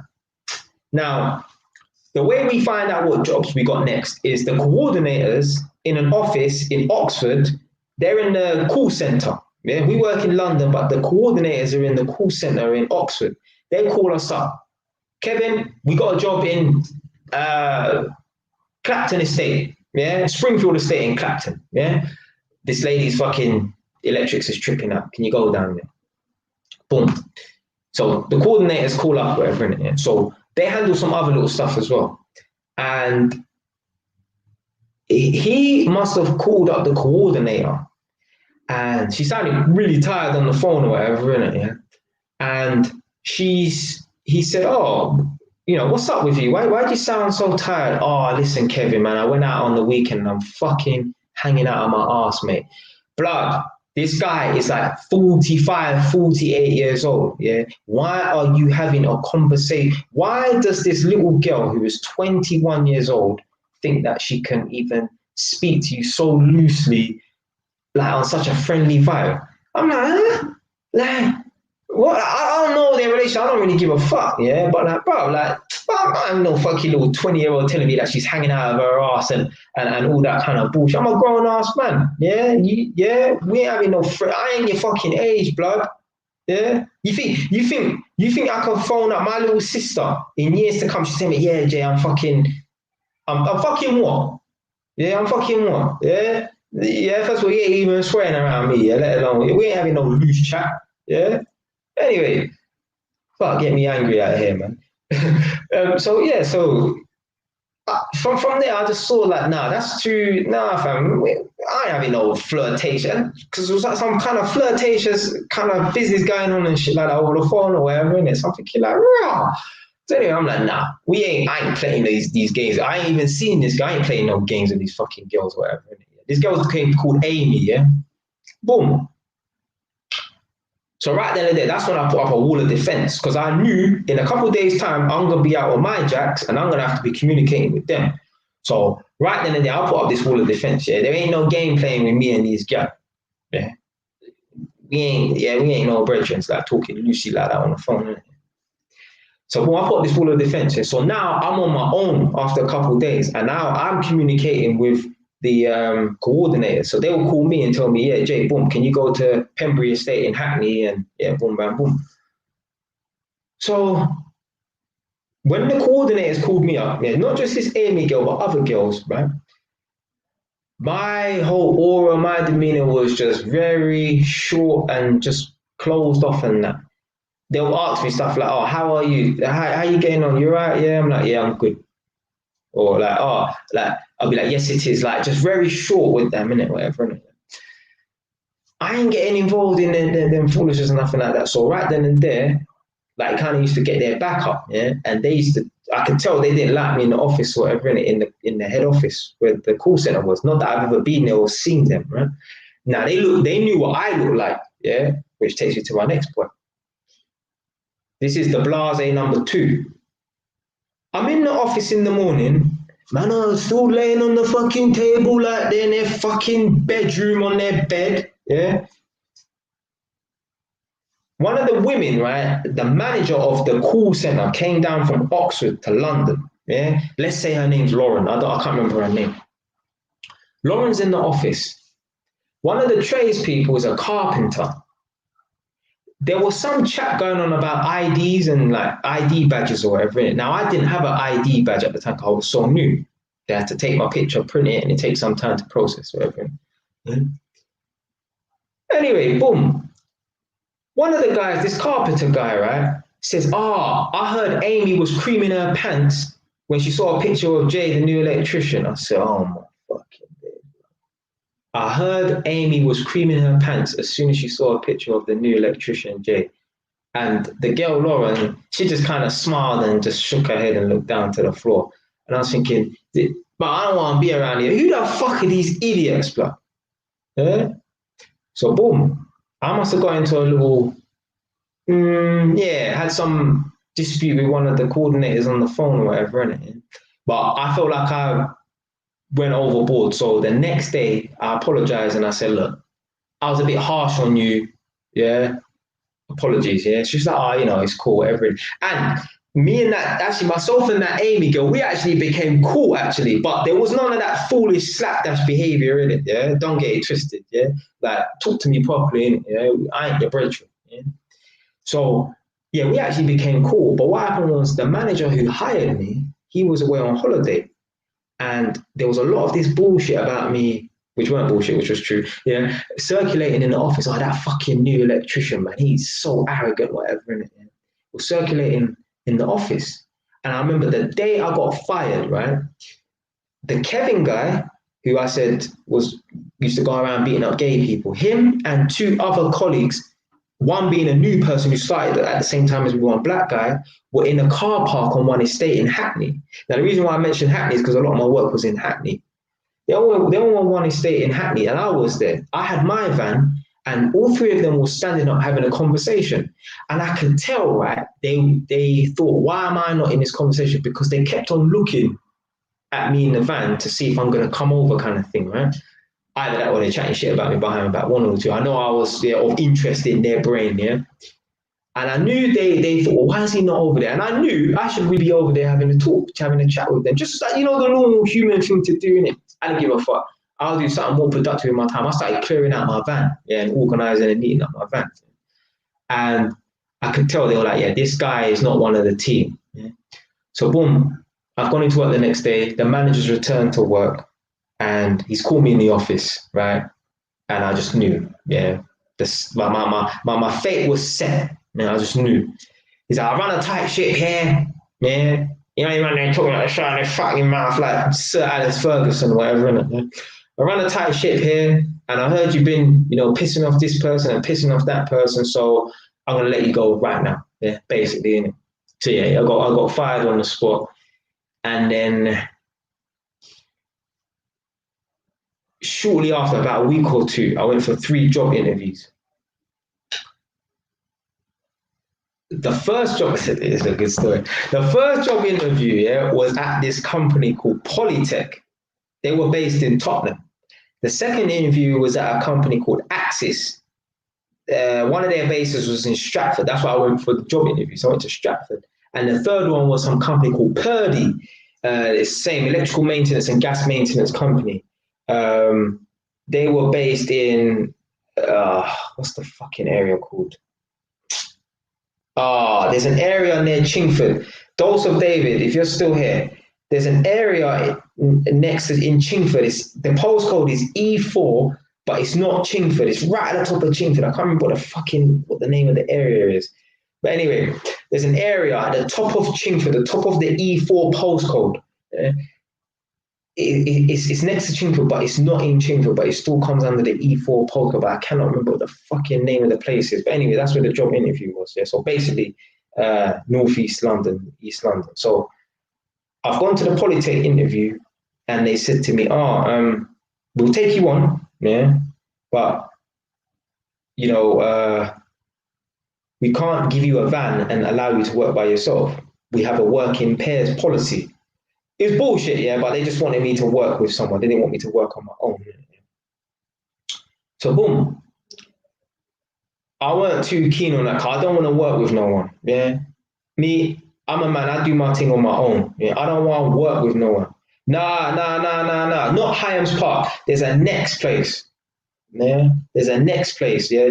I beg you type in E4, yeah, and write down the list of areas that come under E4, right? It's at the top. Like it's as you go from E4 in Chingford, as you go to Waltham Cross, there's a next place. I can't remember what the fucking name of this place is because I'm good with place names as well. But at the top of Chingford, you take this long road and it takes you to Waltham Abbey, and there's an area. It's not Hyams Park, it's something else. Yeah, I'll find it in there. Sewerstone. God, man, like Quincy. Done, no, come on, fam, man, coming true. Yeah, obviously, Quincy's a fucking Edward man, so he knows what I'm talking about. Yes, Quincy, glad to see you join the chat. Sewerstone, that's it. So the place is in Sewerstone. Yeah? It's got some nice houses. It's almost like a village, whatever, innit? It's got some nice houses up there, innit? Yeah? Chingford's nice itself, anyway. Anyway, that Polytech company in Tottenham that interviewed me, they said they'll give me the job, but they want me to work on my own, work with someone. I don't want to work with no one. I want to work on my own, man. So I was like, fuck it. I still got other job interviews to go to anyway. Yeah, so I let you guys know. I didn't decline it straight up and down because I don't know what these other job interviews are going to be like. Yeah, I didn't really know about these other companies, innit? Yeah? So I was like, I let you guys know, innit? Yeah. I started making my work. I planned it perfectly. I started making my way to the next job interview, which was in Stratford, right? I probably would have got there half an hour early, but basically after I leave that job interview, it just goes straight to the next one.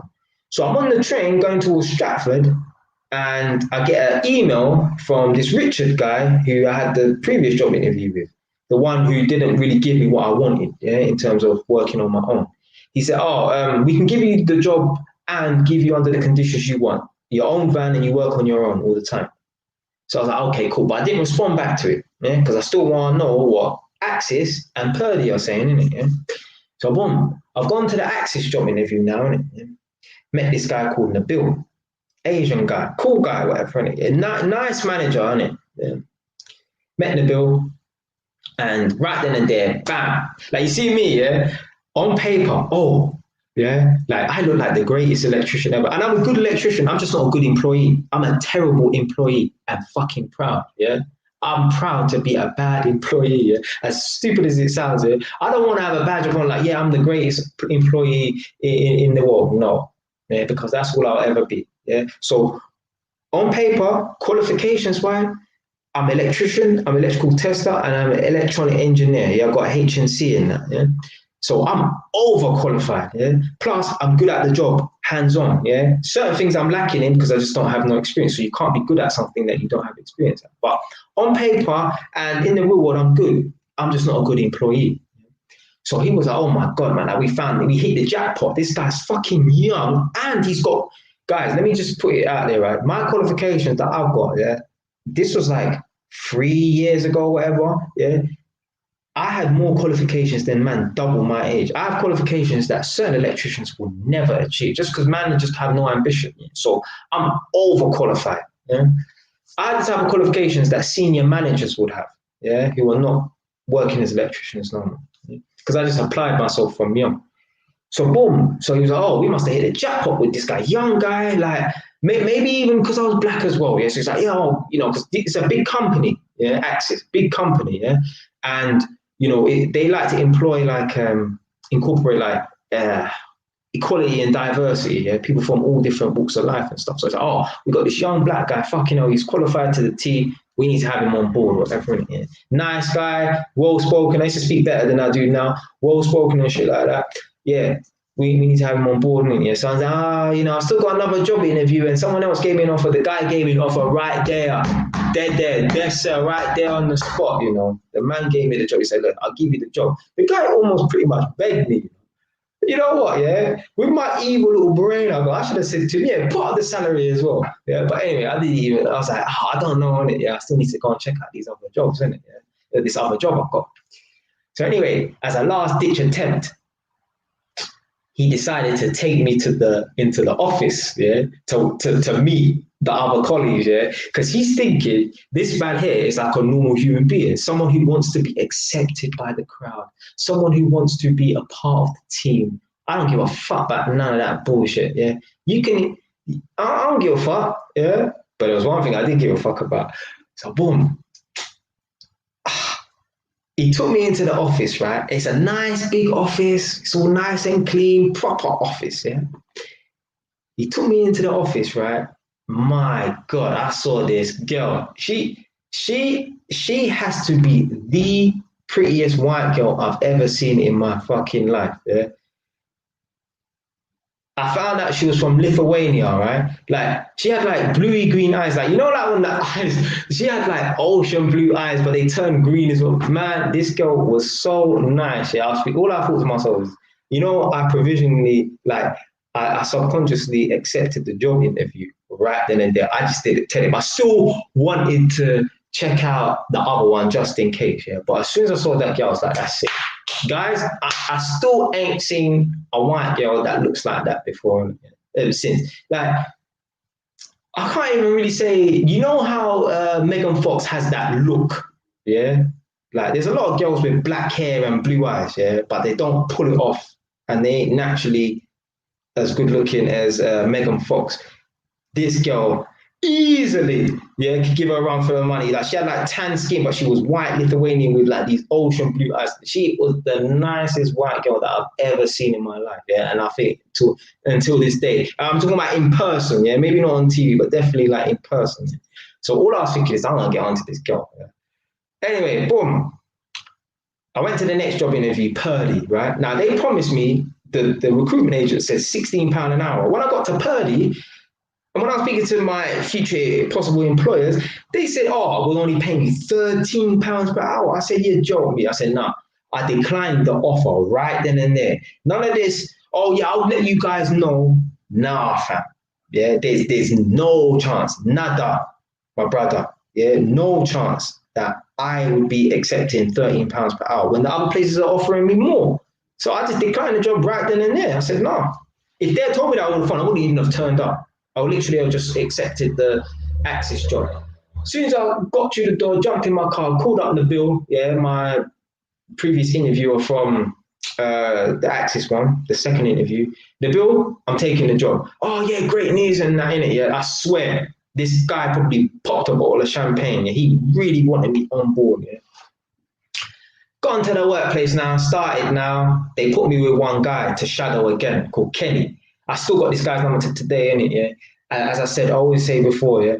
If I like someone, you are a special person.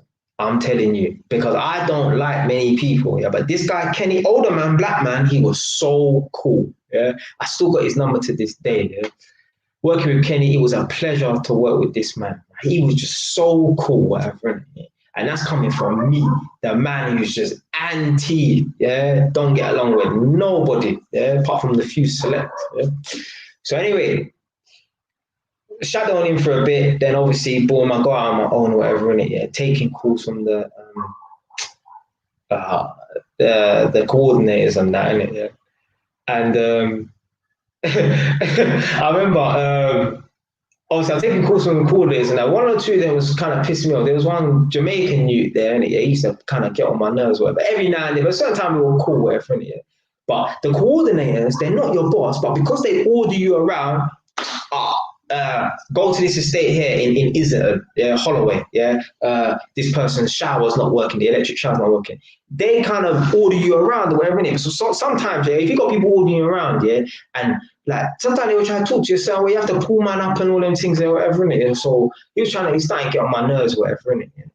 Trying to get me to do extra stuff and bullshit and that. So he's starting to get on my nerves. But every night, like, you know, I would always talk to different people and stuff, innit? So one day I got that girl on the phone, innit? Yeah.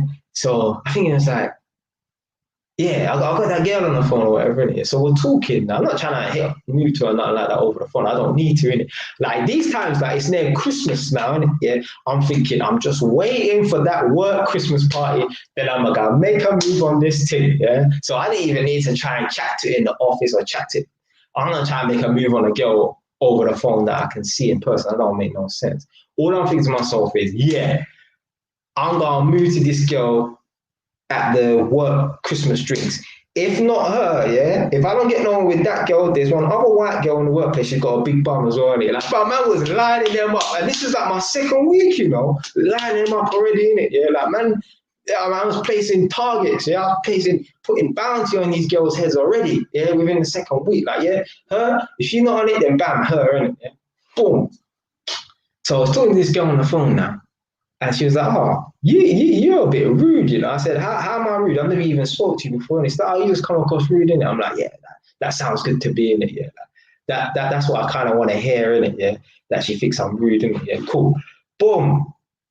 But as I said before, some of the coordinates used to piss me off. So I remember these times I even had a girl at the time. Actually, no. We were just dating, yeah. We weren't proper boyfriend and girl. We were just dating, actually, yeah.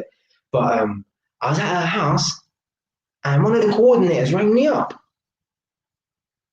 And she said, I hadn't spoken to this girl that day. It was lunchtime. I'm at this thing's house. Yeah. She's called me up, my phone's rang. Man's answered the phone. What time are you finishing your lunch? Who the fuck you talking to about what time I'm finishing my lunch? Who the fuck you talking about? I blasted her down the phone. I don't know, but there was all veins popping out of my head, out my neck and that. I was literally like frothing at the mouth like fucking Cujo. Yeah? Who the fuck you talking to about what time I finished my lunch? Are you dumb? You lost your mind? Yeah? But I just lost the plot. I don't know what the fuck. Like, don't be calling me up saying what time you what? Bro, we even had a conversation that day. Now, if it's a coordinator that I spoke to that day, or we know each other on that level, yeah, then yeah, you could just call me up saying bam. But I ain't spoke to you that day. We ain't on that level. Don't be calling me up and not say hello on my phone. Yeah, who are you fucking talking to? Yeah, if she had just said, oh, hello, whatever, and like, even if that was the second time we spoke, I would have been cool. Yeah, but the first time we're speaking, you ain't introduced yourself and you're saying, what time you finishing your lunch? Ah, blasted her down the phone. Some other dickhead, some other dickhead manager in this workplace, yeah, in the office, yeah, he must have heard what was going on. I think the girl put the thing on loudspeaker or something like that. Listen to where my man's talking. I was going on, you know. He tried to come over with it, chest puffed over, yeah, with inauthentic bass in his voice, yeah, try to play hero, try to rescue the damsel in distress. I don't know who this guy is, innit, yeah. Listen, yeah, this is such and such manager, senior manager, whatever. I said, listen, you don't come on from blah, blah, blah, blah, blah. Blasted him as well, yeah, bun 2 people in one sitting, yeah, licked down 2 people, yeah, with one time, yeah, boom. He was like, all right, cool. You want to come to the office? Yeah. If you carry on the way you're talking, you're gonna come to the office tomorrow, and yeah, we'll meet. Like, yeah. I was like, do it. I'll see you tomorrow, innit? Yeah. Went to the office. Yeah. I didn't see him though. Like I expected to see him. I wanted to confront him. Not on a grease thing, but don't talk some bad man chat about. Yeah, I'll see you in the office tomorrow. Yeah. J Wise will see you. Fam. Well, back then I wasn't even J Wise, but again, J Wise still in it. Yeah. I'll see you in that office. Yeah? I'll see you in that office. Went down to the office. And a cousin of the coordinator I blasted on the phone was one of the managers, and I got fired basically because I was still on probation. So you have no, there ain't no HR, there ain't no morning. They're like, my man is acting like a maniac within the first month, you know. It's gonna be like after 3 years. Yeah, because these lot don't know my resume. They don't know what I was like at Holmes Harringay. Same thing, blasting managers over the phone. Yeah, One manager said, why is it taking so long to test this property? You've been in there 3 days. So why don't you go fucking test it yourself? This is in front of HR as well, you know. But listen, I know I'll forever be remembered in that workplace, all having fights on the second week and shit like that. Man, I will always forever be remembered at Holmes Harringay. They will literally say, do you remember Young Jay? That's what they used to call me, Young Jay, because I was like 19 when I first started. So yeah, they used to always refer to me as Young Jay. And yeah, I was like a fucking rebel at that workplace. So boom. So imagine I got fired from that first place for blasting, for having a bad attitude at that first workplace in September. Then I got hired by Axis, got fired from there within a month. So the first place I lasted 2 weeks. The next place I lasted a month. Remember that Polytech job I turned down? Yeah, the guy said, "Oh, we don't want you working on your own," and then he switched up and said, "Oh yeah, you can work on your own. We give you a van." Yeah. Whilst I was working for Axis, I met some of the Polytech people randomly in electrical wholesalers. Electrical wholesalers are a bit like a community. You go in there and you'll just start having conversations with random people you don't know. Yeah, because it's electrical wholesalers. It's like everyone's on the same energy, innit? My alarm went off. Everyone's on the same energy. Everyone's electricians. So you kind of, I don't know, like you talk to people in there randomly. Just like if I went to a motorbike shop, I probably would have a conversation with a random person. I know, all right, this guy is the same as me. He's on the same energy as me. He's a motorbike rider, innit? Yeah. I don't give a fuck what color skin you are. You're a bike rider, you're the same as me. Yeah. So I was having a conversation with these random guys from Polytech. They were in the uniform. Like, oh, you know what? Do you know who Richard is? He said, yeah. I was like, yeah, I interviewed with him, but I turned down the job, you know, like this was during a conversation after we started talking about some electrical stuff. I was like, yeah, I went for an interview with your company, but I turned it down. But I flat the bridges. That company is desperate for electricians, yeah? Trust me, if things don't work out at that place you're in and you're at now, give Richard a call, innit, yeah? Well, a couple of weeks later, things didn't work out. I had to call Richard. So I emailed him and I said, yeah, boom. I can't tell him I got fired from that workplace because obviously he's thinking, well, how's this guy looking for a job the other day and he's already been fired? Yeah, there's no smoke without fire. There might be something wrong with him. So I ain't gonna say that. I just said things didn't work out in it. Yeah, cool. He's like, yeah. I was like, boom, can I have a job with you? Now, these times, man's broke. Yeah, like, yeah, I think I transferred all the money over, so I ain't got no money. Like literally, like 250, 150 pounds to my name. That's it. Yeah. There's no, oh yeah, I'll get a job next month. No, yeah, I need to get a job now. Yeah, because although I'm getting paid next month, that month that I'm not working, yeah, I ain't getting paid. Yeah. So the following month I ain't gonna get no money. So I needed a job right then and there. So within 2 days of getting fired from Axis, I went to that other company, Polytech. I hope no, well, although I don't care, but imagine some future employers are watching this video right now and they're like, well, we definitely ain't hiring this guy. He's just basically stitched on himself and said he's a fucking bad employee. I don't give a fuck. Yeah. Anyway, I've gone to Polytech now and they're not giving me a van because now they hold all the cards. They hold the power. I'm desperate. I've gone to them. Yeah, I can't be demanding nothing. Yeah, I did make a request after a while, but at first I just need to be somewhere getting paid. Yeah, so yeah, I had to humble myself here for a bit, which never goes too well for me. So boom. So as you don't know, I don't smoke. I fucking hate smoking. I can't get my head around this smoking business, right? It's never made sense to me. Yeah, especially cigarettes. Like I think weed is worse, but cigarettes is just stupid because you don't even get a high from cigarettes. Yeah, like, you know, certain man they need weed to write their music or whatever in it, but like cigarettes, it stinks. Like I like the smell of weed. Don't get it twisted. Any people on here watching this right now, this is not an excuse for you to smoke weed. Oh, Jay Wise likes the smell of weed, so now we should start bunning. No, let's just be clear right now. Probably because I'm a Jamaican, so I'm predisposed to it, but I actually like the smell of weed and skunk, but I would never smoke it. Yeah, let's just be 100% on that right now. But this smoking thing, I don't understand. As you know already, a lot of people in this world, they fucking smoke. So I met this guy called Marcin, yeah, some Polish guy in Walthamstow.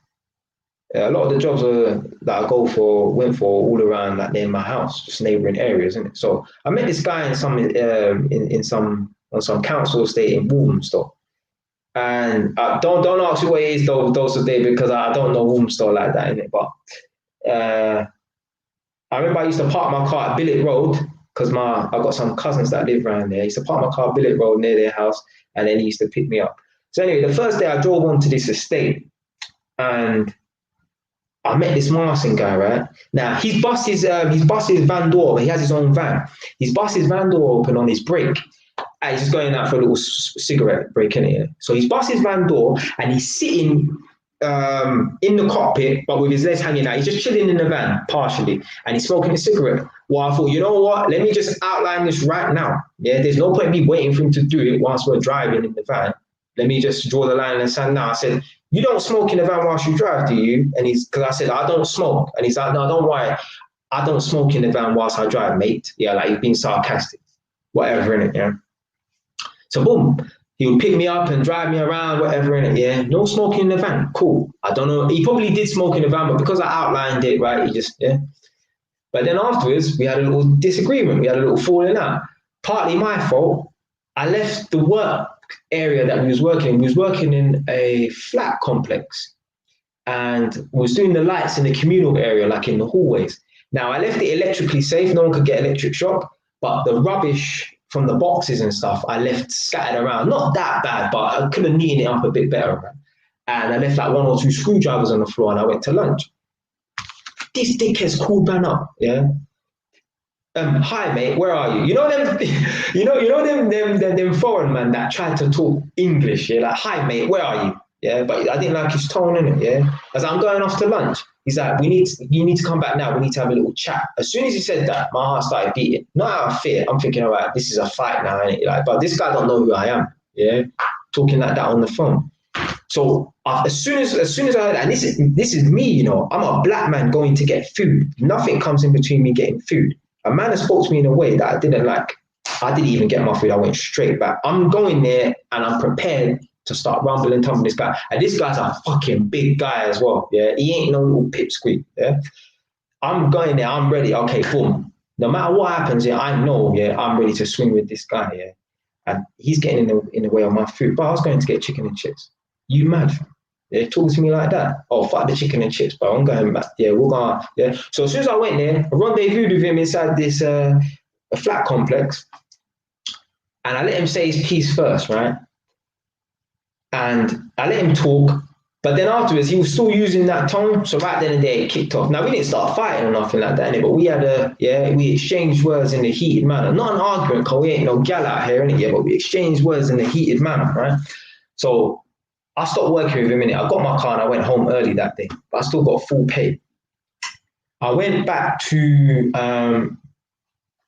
the depot the next morning and I told the manager, yo, I had a disagreement with Maya, man, right? He trying to talk to me like I'm his fucking apprentice. First of all, I'm more qualified than this guy. Yeah? Not that I care about qualifications or rank, but there's no way a man who's he's actually unqualified technically, but there's certain men, they're unqualified, but they still know their job. So he knew his job, but he was just unqualified. Yeah?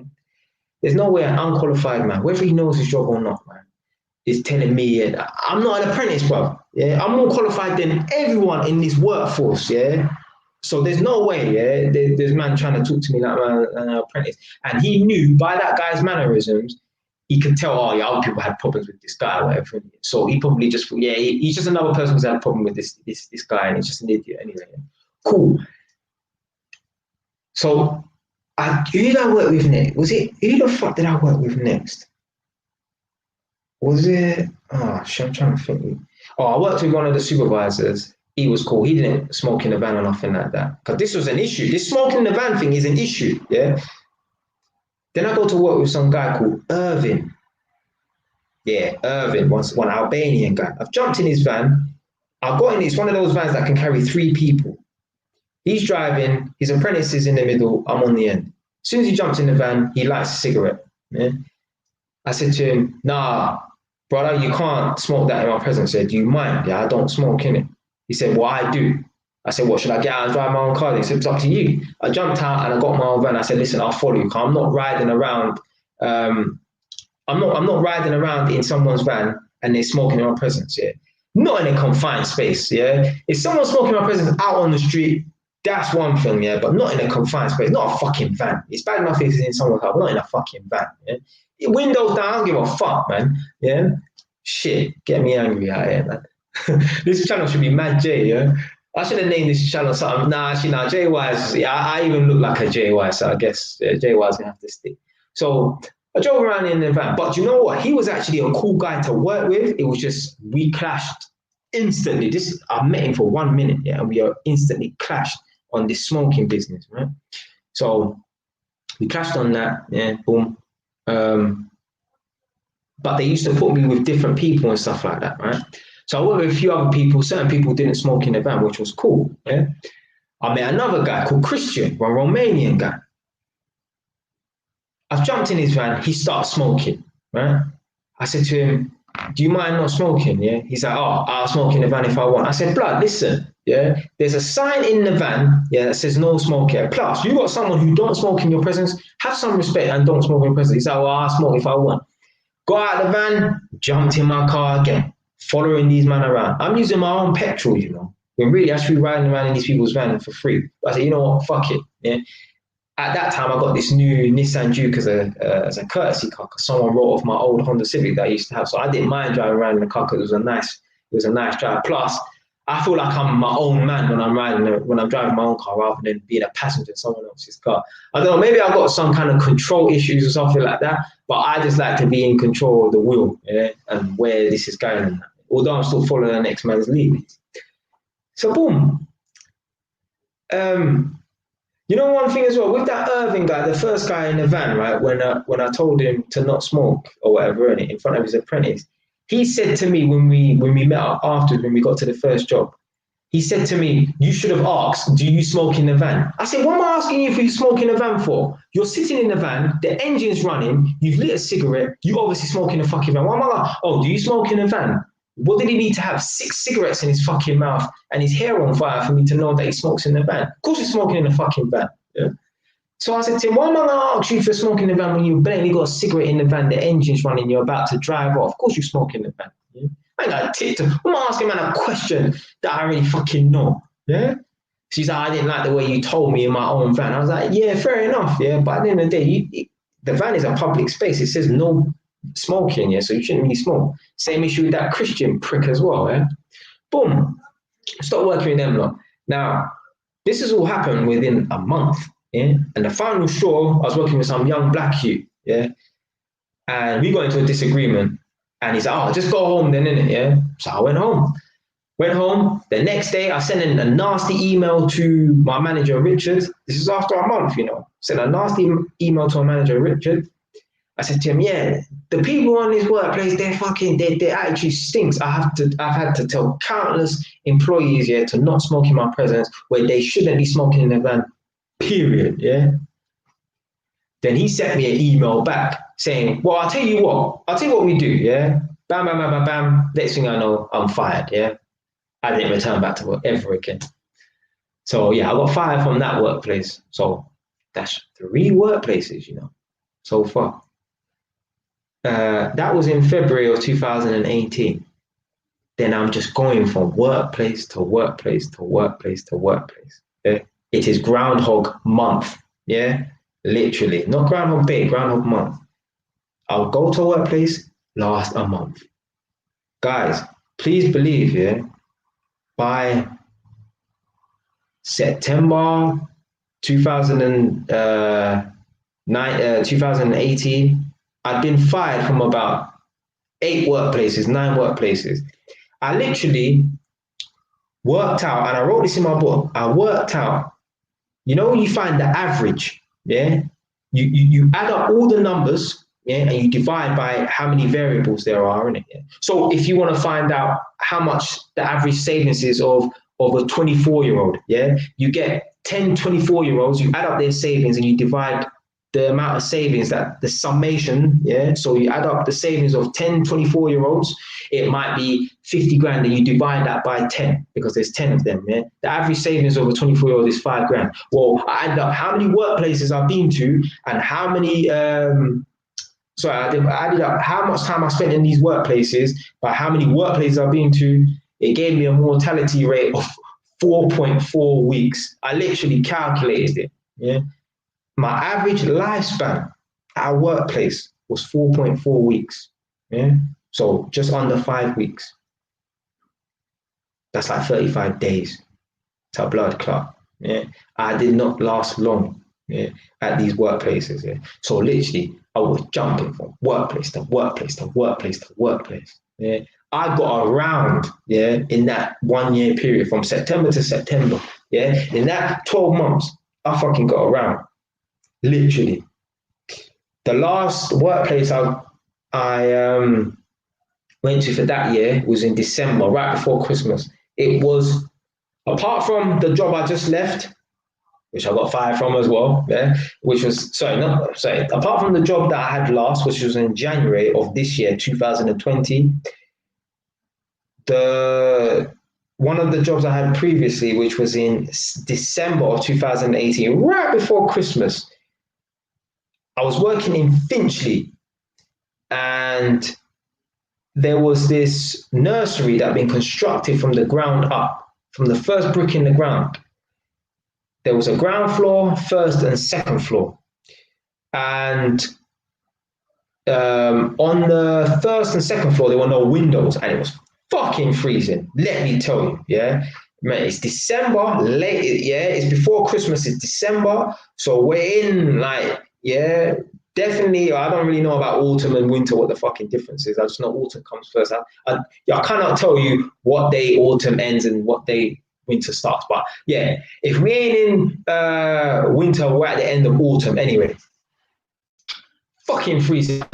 In a hoodie, yeah, because I didn't know what I was going to come across, right? The next day, I came to the job with 2 hoodies and a jacket on and 2 pairs of tracksuit bottoms on. That cold, yeah. Imagine it's winter and there's no windows in this building, so the wind is just passing through like a fucking passage, yeah.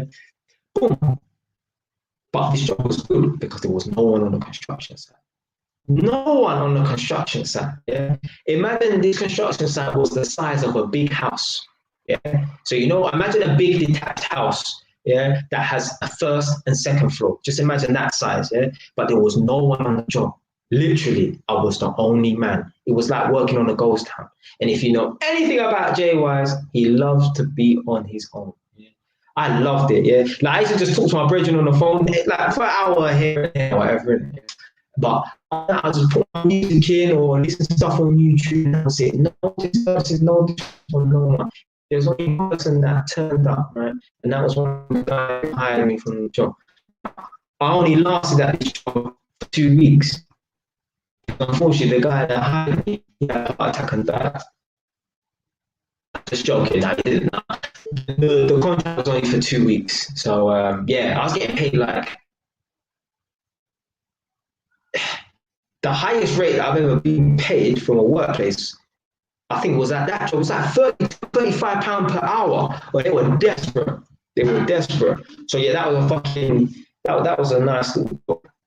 And yeah, I can't end at the end of the year, well, whatever, yeah. The next place I worked at afterwards, now we're going to 2019, I was at some construction site in Croydon. And I talked about this in one of my earlier videos as well. One of my first JY videos talking about racism in the workplace. I think it's called like white racists or whatever. Yeah. Well, that weren't really the case. Now, I did talk about a time where I did see and observe some racism one time, but other than that, I even had a manager, a supervisor, who was the skinhead. Yeah, he was one of them kids from up north, like Bradford or whatever, Leeds. Yeah, he was a skinhead, but he was cool with me. He was like, yeah, Jay's my man, because I was good at my job. Yeah, we were cool, whatever, innit? And that's what I'm saying about white people are not as racist as you think. Yeah, but people are going out looking for racism, and they put 2 pieces together. Oh yeah, racism. No, hold on a minute, no. Yeah, I was on the job, young black man with limited experience. Yeah, I cannot have more experience than is physically possible. Yeah? There was an older white man, more experienced than me, being an electrician, let alone electrical tester, since before I was born. They moved him to another construction site because they preferred to keep me there. Yeah, if they were that racist, yeah, they would have got rid of me. Yeah, and kept on the white man. No, they kept me there. Yeah. If you're good at your job and you bring value, yeah, people don't give a fuck about your color. No one gives a fuck about your color anyway. Yeah. But definitely, if you bring value to the job, yeah, no one cares about your color in it. Like, bottom line, I don't know. What, the stream's cutting out? Someone else press one if the stream's cutting out. Yeah, I see what you mean. I'm looking at the playback. That's a shame, man. The quality's looking shit.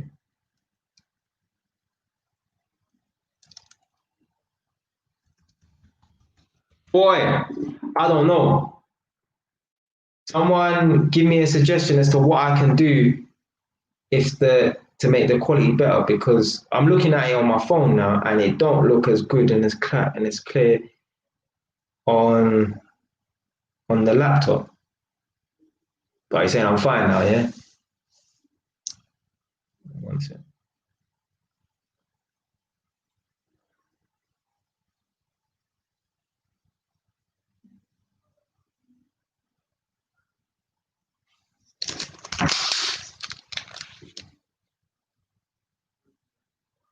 King Nicholas, I don't know if I know you. You might be a new one still. What I want to know, fam?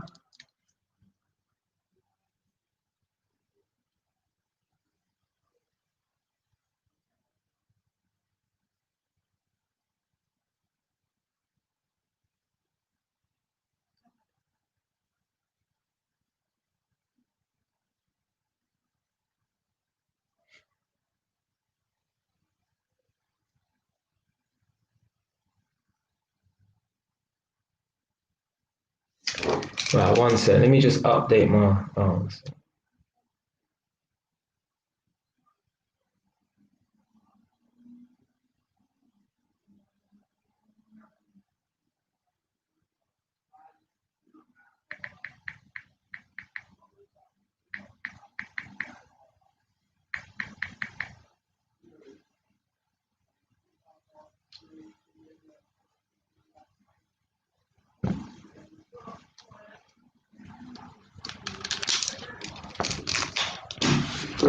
Yes, my dog. This is my guy here. Like, this gentleman's roast boy. This is like my personal friend. Yeah, fam. Come on, Brandon. Of course you can call in. All right, one second. Let me get my phone ready, innit? The fuck is it?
Yeah. Just a sec. Yeah, let me.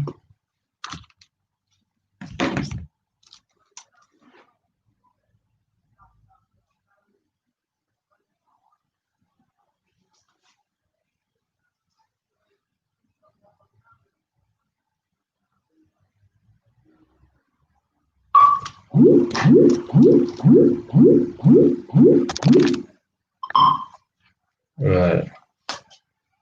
Just connect it to the Bluetooth.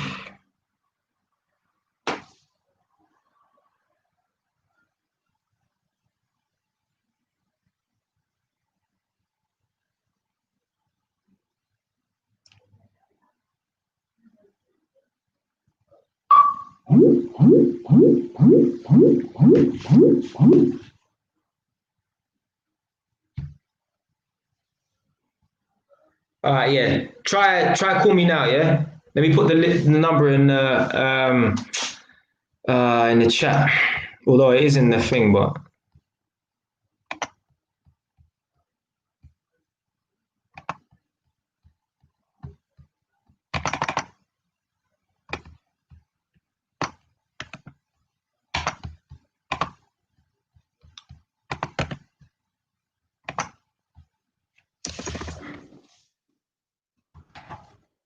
yeah, you can call up now, Brandon. Yeah.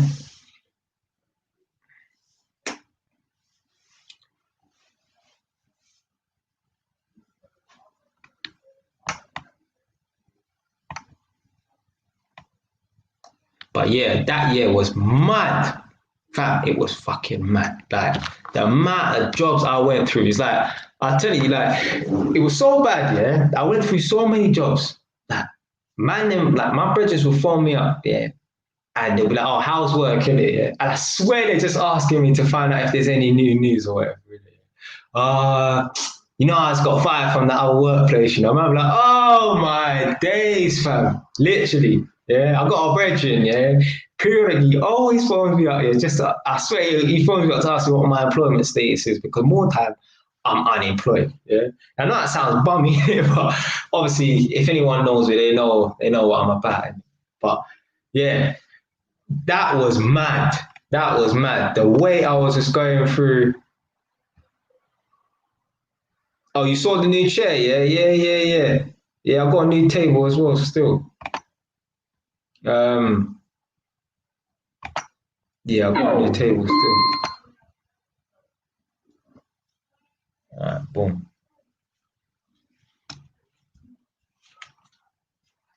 Hello?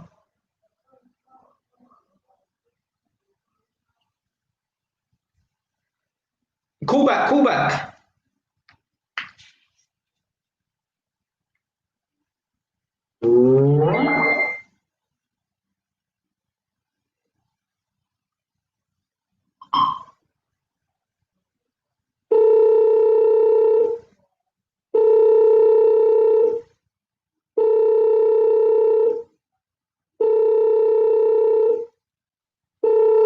Bro, this phone is fucking fucked.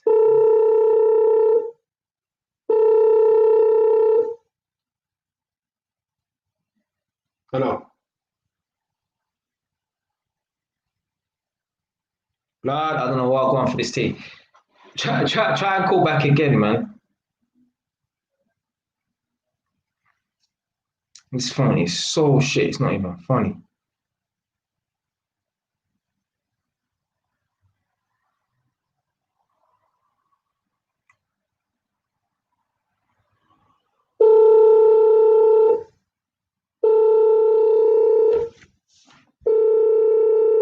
This is what happens, the screen goes. It may not be out, man.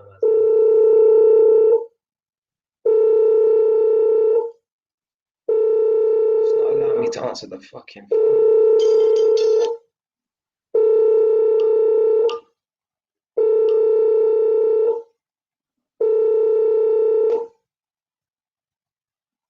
Yo, why is it not working? Hold on, let me turn this phone off, yeah? One sec, let me turn this phone off because this phone's got 100% battery on it, so, and you know what? That should even affect it anyway. All right, let's give it 5 minutes, yeah?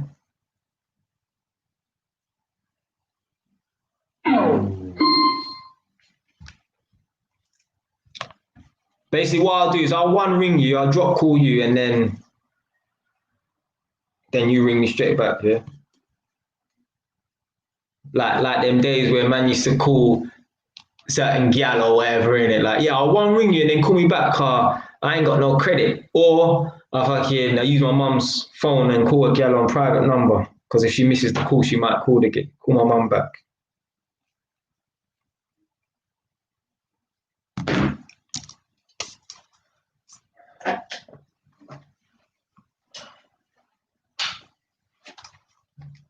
Right, do you think the lighting looks better, you lot? Because I just turned on the light. Let me know if the lighting is better.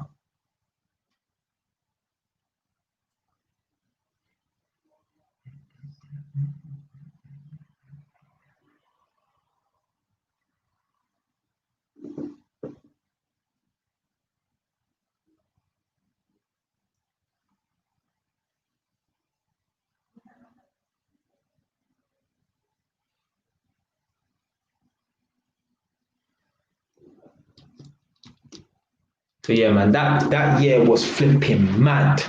Like literally. Workplace to workplace to workplace. But you know what? Yeah, there's no way I can never be a fool and say it weren't me. Yeah. There's no smoke without fire. There's no way, right? 9 workplaces could be that bad, right?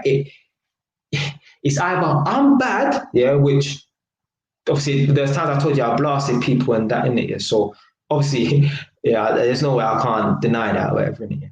But it could be a case of I'm just in the wrong environment as well. That's what it is. I'm in the wrong environment. I'm not an employee. I'm not built to be an employee. Like about being an employee, right? This is one thing about employment law as well. I actually done my research on this. This says it says it on HMRC, yeah, gov.uk or whatever bullshit in it, yeah. You know, you can be dismissed and fired from a workplace if you don't get along with your work colleagues. Yeah, fam. Yeah, my brother. You check it out, fam. You can be fired and dismissed from a workplace if you don't get along with your work colleagues, because a part of working with people is about getting along. And I understand, yeah, the job goes much more smoothly if you're friends with people, yeah, much less animosity. Yeah, if you got animosity with people, it's just so much better to have a good working relationship with people. Yeah, if you got animosity towards someone, more than likely you're going to cut down the communication and communicate them when you really need to. Whereas if you're friendly with someone or whatever, and it's a pleasure to talk to them, obviously the communication can be better, and you're going to be able to get the job done a lot better than when you're not friends with someone or whatever, innit?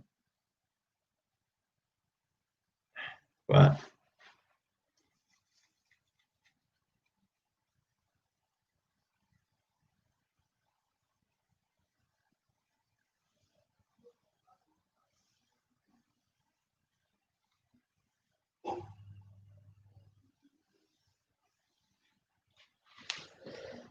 Right, I'm just gonna call you one sec. Let me, because this phone's fucking. Why is the screen blank? Or gone black for?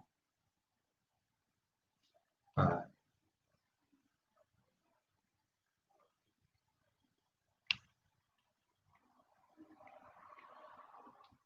This phone is shit. This is what happens when you buy a £10 phone, you know.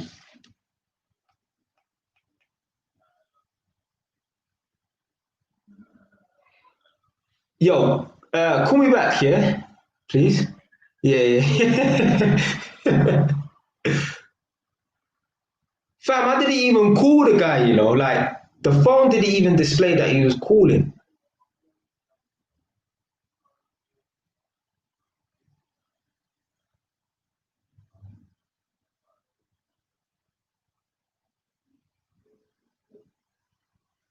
This is technical difficulties at its worst. Yeah, I was gonna say at its finest, at its worst to blood clot. Brandon, be prepared to call me about 2 or 3 times to try and get this right, yeah? You know when a phone is moving ultra slow, like to say,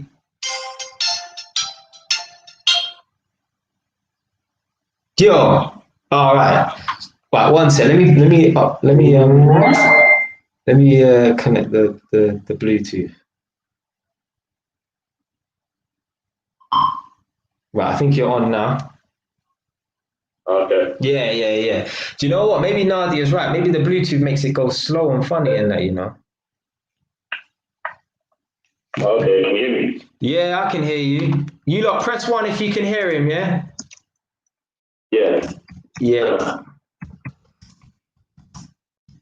All right. Yeah, we tell you, man, we're gonna talk about.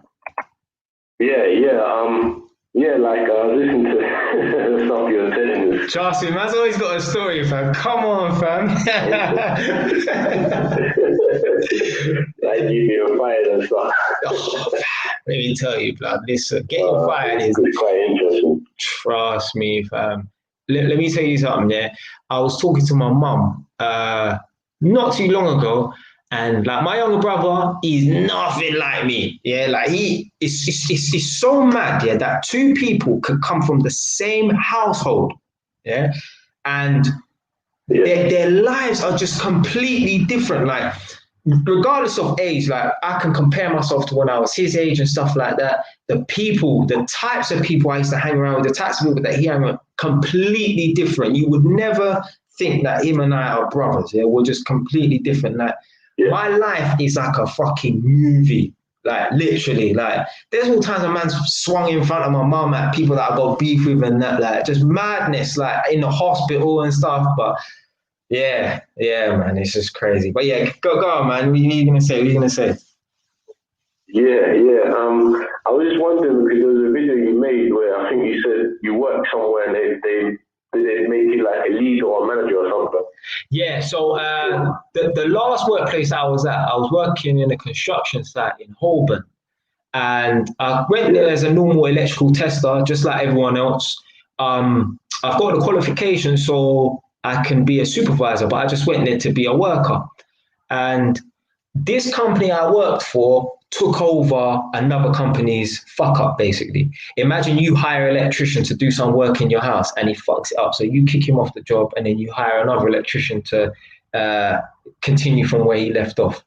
So everyone say hello to my sister, yeah? Zai Levy, yeah? This is ZY, yeah? Everyone say hello to my sister, yeah? She's in the building. But anyway, I took over, this company took over from another company.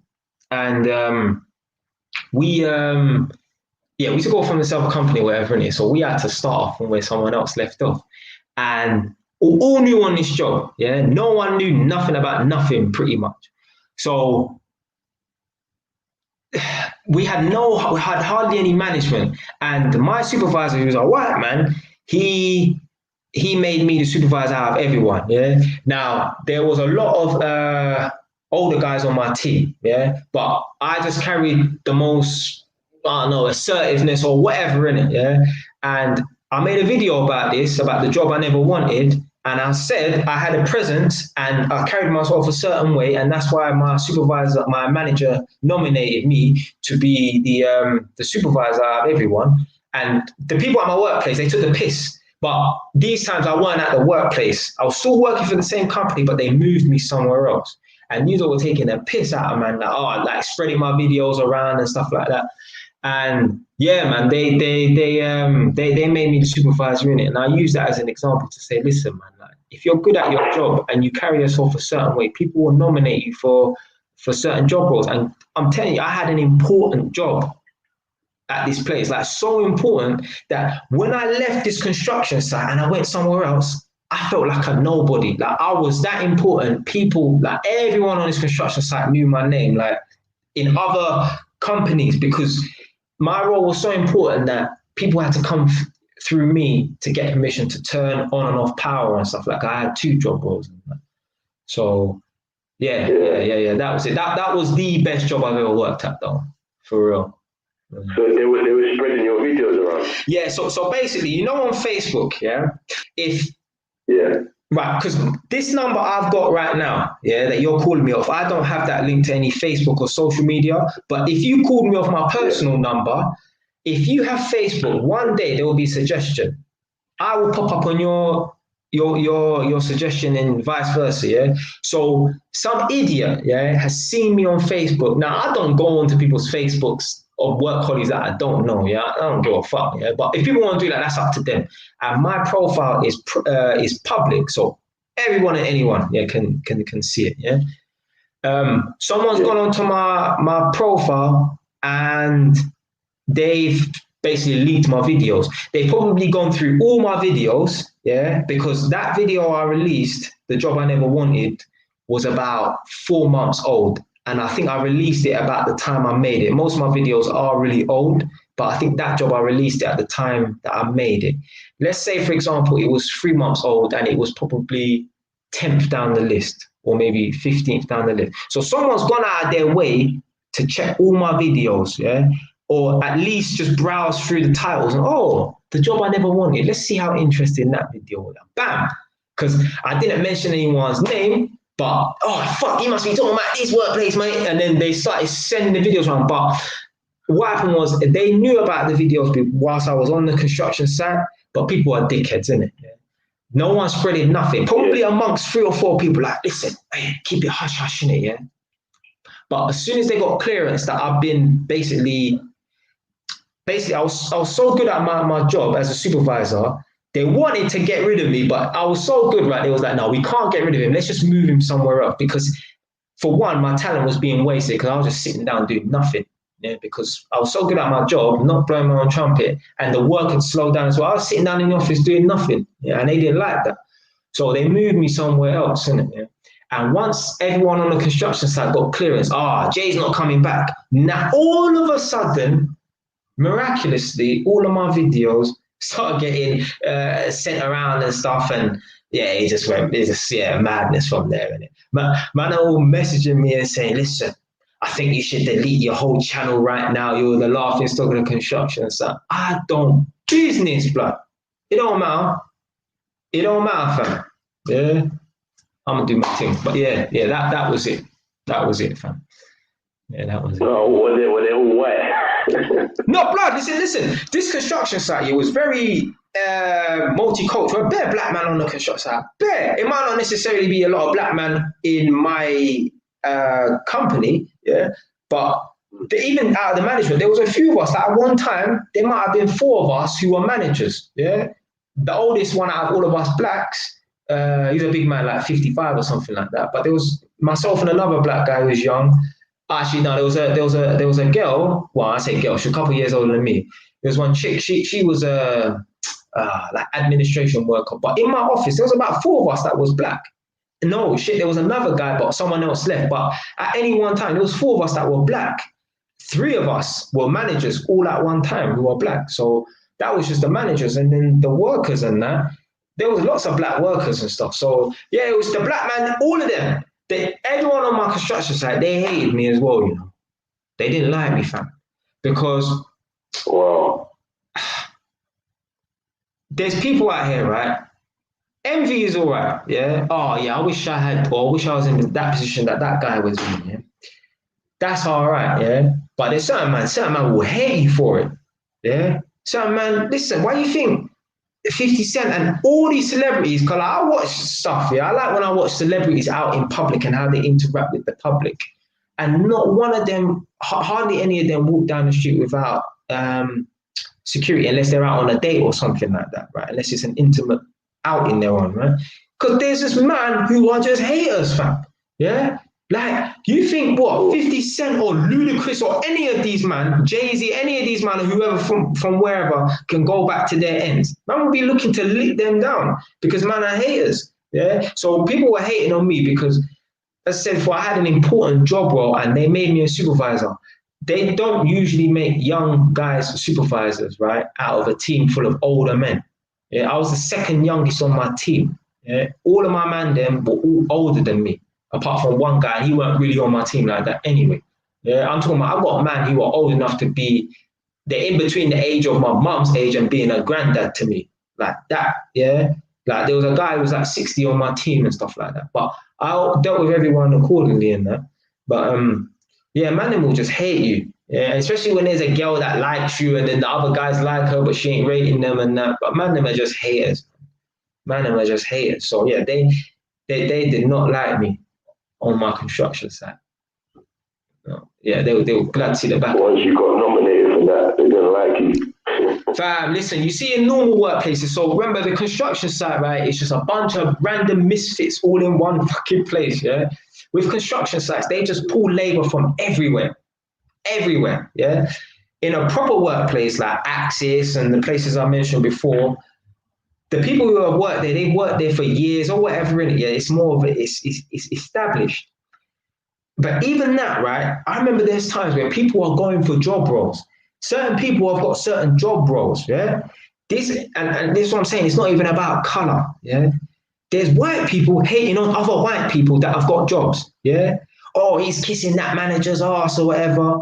White man hating on other white man. Yeah, so this is why it pisses me off when people talk about color, because there's white people hating on other white people for getting jobs.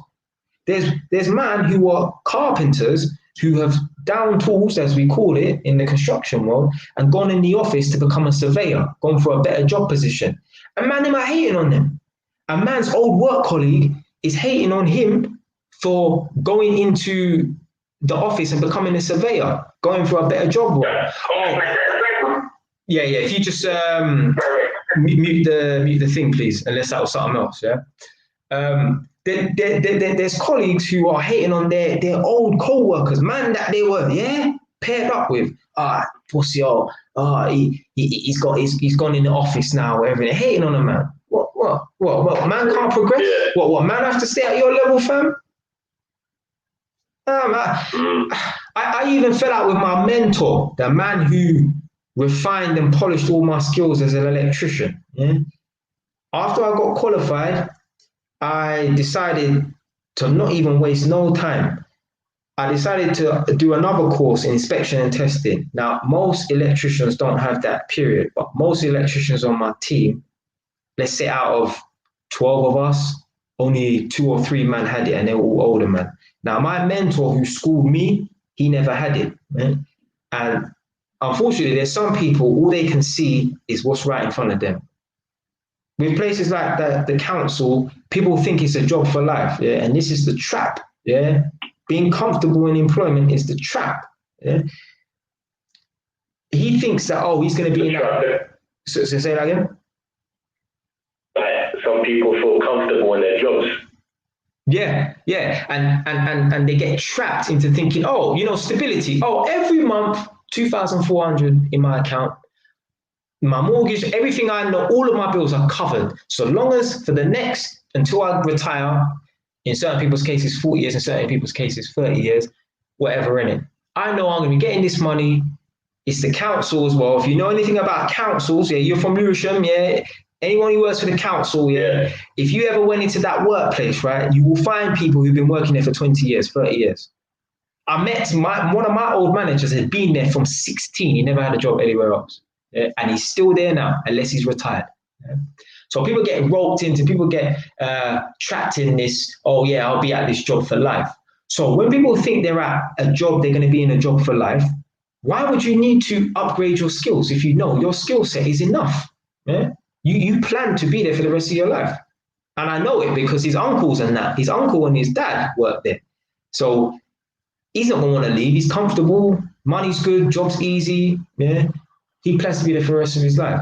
So I done a course that will make me more qualified than him and most of the other people in my workforce. And he didn't like it. Why do you need to do that course for? It's unnecessary, whatever, innit? You see, if I took that advice, I would not have been able to go onto a construction site while I'm taking home 8 grand a month, turning over 10 grand a month. Now, obviously, there are other electricians there as well, but I wouldn't have been in that position to be an electrical tester supervisor. So that's why you cannot. Remember, I always say, and this is to the viewers as well, anytime you tell someone about any dream or just anything, doing a course, a man will tell you about all the red tape, all the negatives, all the rascal negatives about even doing a course. Always expensive, always hard. Fam, what, is things in life supposed to be easy?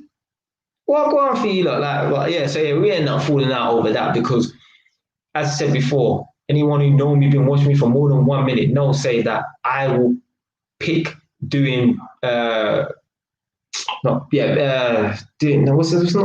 proactive. I don't know what the word is, but anyway, doing productive things over socializing. So, man, them used to go to other people's jobs and we call jobs apartments, flat houses, right? So there was one time we was driving around, and whilst you're in the van, I'm a passenger. I'm reading this book. I'm utilizing my time, right? So I don't have to do it at home. So I'm not really saying that much whilst I'm in the van as a passenger, reading my book, because I'm preparing for the course I'm going to start. I've already got the book. I know, what course I'm going to start. So I'm just preparing. We turned up to one job, which was a house. My mentor's uncle and dad, who worked together, were in this house. They've gone in. They're talking shit, talking about football, talking about stuff that can't help me. Brother, where's the key for the van? Let me go and sit in the van, innit? I've gone, sat in the van. I'm a black man. It's winter. I'm cold. Started the van, idling, letting the engine warm up so it can heat up the van. I'm reading my book. I'm in the van for like 15 minutes. Where's Jay gone? That's what he probably thought. He comes to the van. He busts the driver's door open because I'm in the passenger seat. He turns off the engine. You're wasting the council's fuel or whatever, innit? Yeah? And then buses out or whatever, innit? Yeah? So he came to take the key because he knew I was idling in the van, yeah? Talking about wasting the council's fuel. This is the same man who steals cable, steals material from the council. I've even seen him steal, like, smoke alarms and stuff like that and go and sell it to a shop. But he wanted to talk about wasting the council's money. Just bullshit, just complete bullshit. Yeah? So yeah, we basically fell out over that, and me reading the book, yeah? and I made a video about that. It's called "The Apprentice Becomes the Master." Yeah, because there was going to be things on that course that I learned that I could have schooled him on. Now I was humble in it. People might see me as, oh, Jay, you gassed or whatever in it. Nah, fam, nah, trust me, yeah. But there was stuff that I would have learned that he didn't know. That I could show him. Okay. And maybe that maybe I'm learning stuff I don't know to do being something like that. Past and the electrician, I was working for him. He phoned his wife, she said, so he's on my team, but maybe when I started to pump, then he's like, oh, yeah. And I can always say, you don't know who you're until you ask them. Everyone at BMW, Audi, lives in a terraced house in the suburbs. You start getting paid £300 a year. You live in a mansion. You start driving them man got the BMW. Them man that's got a lower paying salary or whatever. Yeah, you see how they start treating you. Apparently the stream's breaking up. Man, I don't know why I'm going for this thing. I've got full bars on the.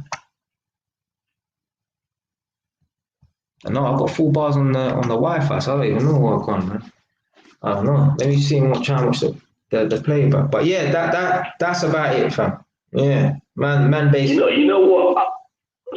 Yeah. You know, I was thinking about a while ago, actually. Yeah. Like, I think, like sometimes when you apply for jobs and stuff, like as a black guy and stuff, I think sometimes you being black can be a privilege in a sense that, so I don't know, like I think I have seen situations where just because someone is black or their skin is dark, they get the job. I don't know if you've ever seen that before. Right. If I'm being 100% honest, yeah, you see the last workplace that I worked.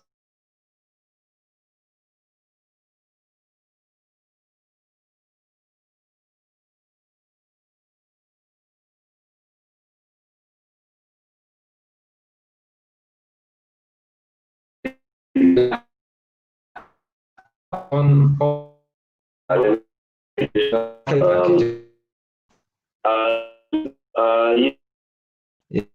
yeah, because I was brave. But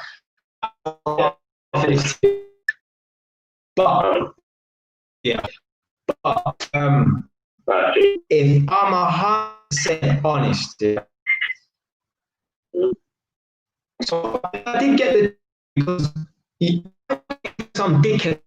I was basically this is not, yeah, this isn't even painting, yeah, it's not a job, yeah, it's a serious, this is the electricity, yeah, people's lives and the whole company at risk. So I knew he felt fit to put me in charge, and plus managers, especially when I got nominated to be the supervisor, there's good, fantastic things for me as well. Yeah. But one thing though, I did feel like he wanted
he was black as well, dark skin. I don't know. There's like I think the girl, one of the managing supervisors, she went out with some black guy.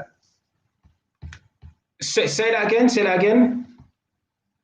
So like I was working at this job in McDonald's last year, like beginning of the year. Yeah. And the managing supervisor was Lithuanian. She went out with like a black Portuguese guy, and then every time like there was this tall, dark skinned, gay black guy, and she really liked him and stuff. She used to talk to him all the time and everything. And obviously, okay, yeah, maybe. You never know. You never know, fam. You never know. Yeah, maybe. But I don't even like the fact that you're hiring people. See, I don't like the fact that people are hiring people because they're black. Now, there's certain situations where they need to, because like if they work for a big organization, then they need to hire people from different walks of life. Like I got the job at Holmes Haringey because I was an ex-convict. Yeah, I get that. Or someone else might get a job because they're a transvestite, or someone else might get a job because they're Muslim. I get that. But don't hire me because of the color of my skin. Yeah, please don't do that. That's patronizing, isn't it? Hire me because I have the right skill set. We're never going to eradicate and get rid of racism if we're still hiring people based upon their skin, even if they're an ethnic minority and we're trying to prove a point. No, still don't hire them. Hire people that are qualified for the fucking job. Not because, black people have had it so hard for millions of years, or whatever. No, hire those fucking people because they're qualified to do their job properly. If they just go around winging it and just hiring black people for the sake of hiring black people, how are black people supposed to improve themselves? Well, I don't have to do nothing. Yeah, just about get qualified and good for the job. No, you still have to prove yourself. Are you a good manager? Yeah, I don't want no one hiring me because I'm black. No, taking a fucking piss, man. But, he didn't make a wrong move. Like, I was one of the best people that he could have fucking hired. Yeah, it's just me as a person. Yeah, I used to clash with people. Yeah. As you already know by watching this for the last 2 hours or whatever. Yeah, I used to clash with a lot of people. But, yeah, I don't like the fact that they're hiring people because of the color of their skin. No. Because we're still not. Yeah, I don't like that either, man. We're still. I don't like that either. I think go on. That's the worst thing. That's like, for example, just don't like that. I personally don't like things like that. Like it's kind of undermining, and it's like they ignore your skills. Exactly. They just want to hire you just based on that. Yeah. So it makes you think, like if you get another interview with another place, what are they gonna hire you based on? Exactly. It could be racist. Like that's almost like reverse racism. Like it's positive, but no, do not hire me because I'm a black man. Hire me because I have the correct skill set. Don't hire me out of sympathy. That's like there was one girl in my school, right? Now people are watching this from my school, so I ain't gonna think no name. But so I'm a mixed race girl, nice girl. She went out with one guy in my year who was also mixed race because she felt sorry for him. I remember I asked her, why are you going out with my man for? And she's like, I felt sorry for him. But I don't want no girl going out with me because she feels sorry for me. What the fuck? What does it look like? Yeah? Imagine Nadia, Jay, the only reason why I'm with you is because I feel sorry for you. Nah, fam, what the fuck? Yeah? Nah, fam. I don't need no one's sympathy. Yeah? Yeah. I appreciate, black people have had it hard, yeah, quote unquote, yeah. But still, man, yeah. Hire people because they possess the right skill set. That's the worst thing, and it's the thing, like even what you were saying before as well, going a bit off topic, you were saying, you wouldn't want a girl to like you because you have money, that's just as bad. Like, I would never want to be with someone who's one of the reasons they're with me because I have money or because of something like that.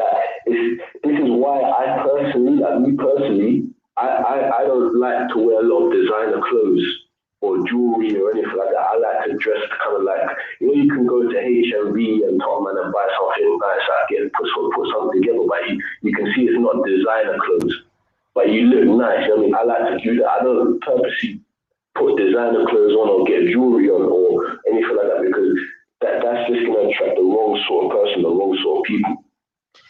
Blood, in my opinion, Zara is good enough. Yeah, someone might find an equivalent store of Zara, but for me, it's not about what you wear; it's how you put it together. Because I've said when I was at that last construction site in Holborn, I went to one of one guy who was in their apartment, right? Chinese kid. Now imagine these apartments cost like £2 million, right? And I think his parents bought him this apartment, right? This student at LSC Uni in Holborn, yeah. But this guy was lit on paper. He was dripping. He had Givenchy this. Yeah, I think he had like a Moncler jacket on, a Givenchy sliders, whatever in it. But he was still a nerd. Like those clothes were not helping him. Yeah. What's the fucking point of wearing those? Because you're still a nerd. You're still a nerd in design of clothes. Yeah. Trust me, fam. Like any guys watching this right now, fam, you don't want to wear designer clothes just to attract guys. Yeah, like you're not wearing it for the right reasons, man. Like you should wear it. You should wear it because you can generally afford it, not just to try and get girls. Yeah, I know girls told me, man, I pulled up and picked them up in a Bentley and Rolls Royce, but nothing happened after that. Went out one day. That's it. Cause you're trying to sell yourself with how much money you're worth. Yeah, no, a girl should like you for you. That's how you get girls to stick around. Yeah. It's not girls don't stick around. Well, there's some chicks do in it, but all of that gold digger shit, man. That's only a small portion of women out there. You know? That gold digger shit is bullshit, man. Most girls they just want a guy for the way he makes them feel. Yeah, not how much money he's got. Yeah, a girl would rather be with a guy who makes her feel a certain way and he's broke, or like grand a year, than be with a guy who earns 500 grand a year, but she ain't really that attracted to him. Trust me. Cause remember, women are not logical. Man, then will be like, boy, you know, yeah, fuck it, I'll take this dead thing for this 500 grand any day, innit? Yeah, but girls don't think like that, which is in some ways good, innit? Yeah, but there's no way a guy who's got 500,000 right is going to be able to maintain a girl's attraction if she don't really like him like that, as opposed to a guy who's got like 30 grand, he earns 30 grand a year, but she's really attracted to him. As I said before, guys, since the end of January, I have not worked. My girl ain't left me. Yeah, she's still here. Yeah, so all that working and earning money and shit like that, yeah, is irrelevant, fam. Yeah, I ain't worked for like 8 months. Yeah, so you don't need to be working. You don't need to have money to maintain a girl's attraction. You shouldn't even need to have money like that to attract a girl. Yeah, be stable in it. Don't be living like, we're not gonna be stupid now and say, yeah, a man living under a tree, yeah, in an alleyway can attract a girl because yeah, he feels good about himself. No. But if as long as you're stable, whatever, even if you're stable in your mum's house, whatever, yeah, you should still be able to attract a woman. Yeah. There comes a time though, yeah. I don't give a fuck how stable you are. You should not be 50 years old living in your mum's house. Bruh, I know, man. Certain man are 40, you know. Certain men are, yeah, approaching midlife, yeah, and they're still at their mum's yard, yeah. Whether or not they can afford to buy their own property or not, but you should still be at a certain place in your life, yeah. You're 40 years old, you're still at your mum's yard, fam. Come on, fam. Come on, cousin. We still doing at your mum's yard at 40. Yeah? That's their middle-aged mummies, boys, isn't it? Yeah. But certain man, they can still afford to buy their own property, but they just don't know how to cut the umbilical cord. Yeah, that's it, basically, isn't it? Yeah, that's basically it. Man.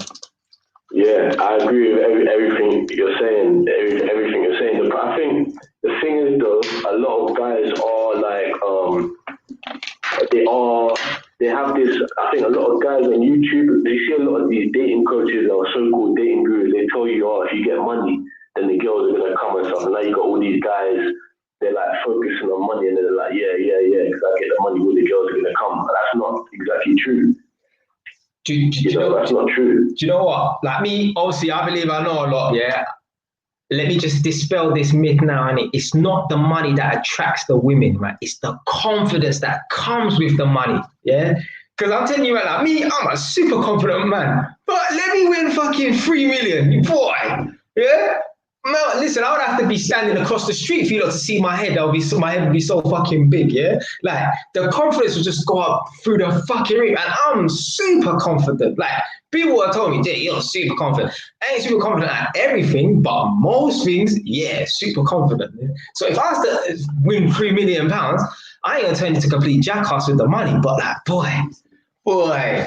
Just I'll be so confident. I literally just walk backwards and that. Yeah. With the money thing and the success, right? it's the confidence that it brings. And what is number one with women? Confidence. Because if you lose your confidence, you lose your girl. End of story. Yeah. And when I say lose your girl, if she emasculates you and starts running the relationship, or she cheats on you, you lost her. You lost her. Yeah. 100%. You know, it's all, I do think some guys do need money to feel confident. Though I will be honest, I feel like some guys do need some sort of money or like a car to feel confident. But the problem is when that goes away, all that confidence is gone. You go and drive the Mercedes into the restaurant? I know girls who have told me. They've been out on a date with a guy, yeah, and the guy's picked her up. Somehow, yeah, the conversation led to him saying that he bought the car for 50 grand in cash. Why do you need to tell a girl that? Yeah, like, maybe, you know what, if it's true, it's true, innit? Yeah, but there's man who, and they leave with their wallet, yeah, take a girl out to a nice fancy restaurant on the first day, ain't dropped the tin, you know, nothing. You don't know if you're not going to hear from this girl again, but you're going to spend £50 on her and yourself.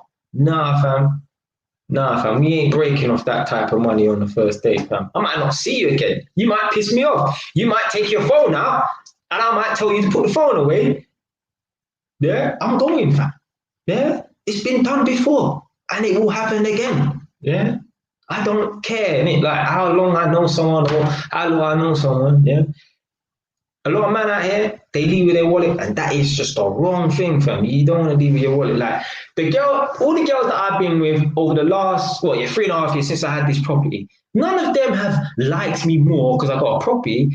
Now, pat on the back, it's really good that you got a property and stuff like that, right? But that did not make me get with these girls because I got a property. Yeah, they might just think to themselves, well, you know what? At least I know, if I had a family with him, there'll be somewhere for me to live.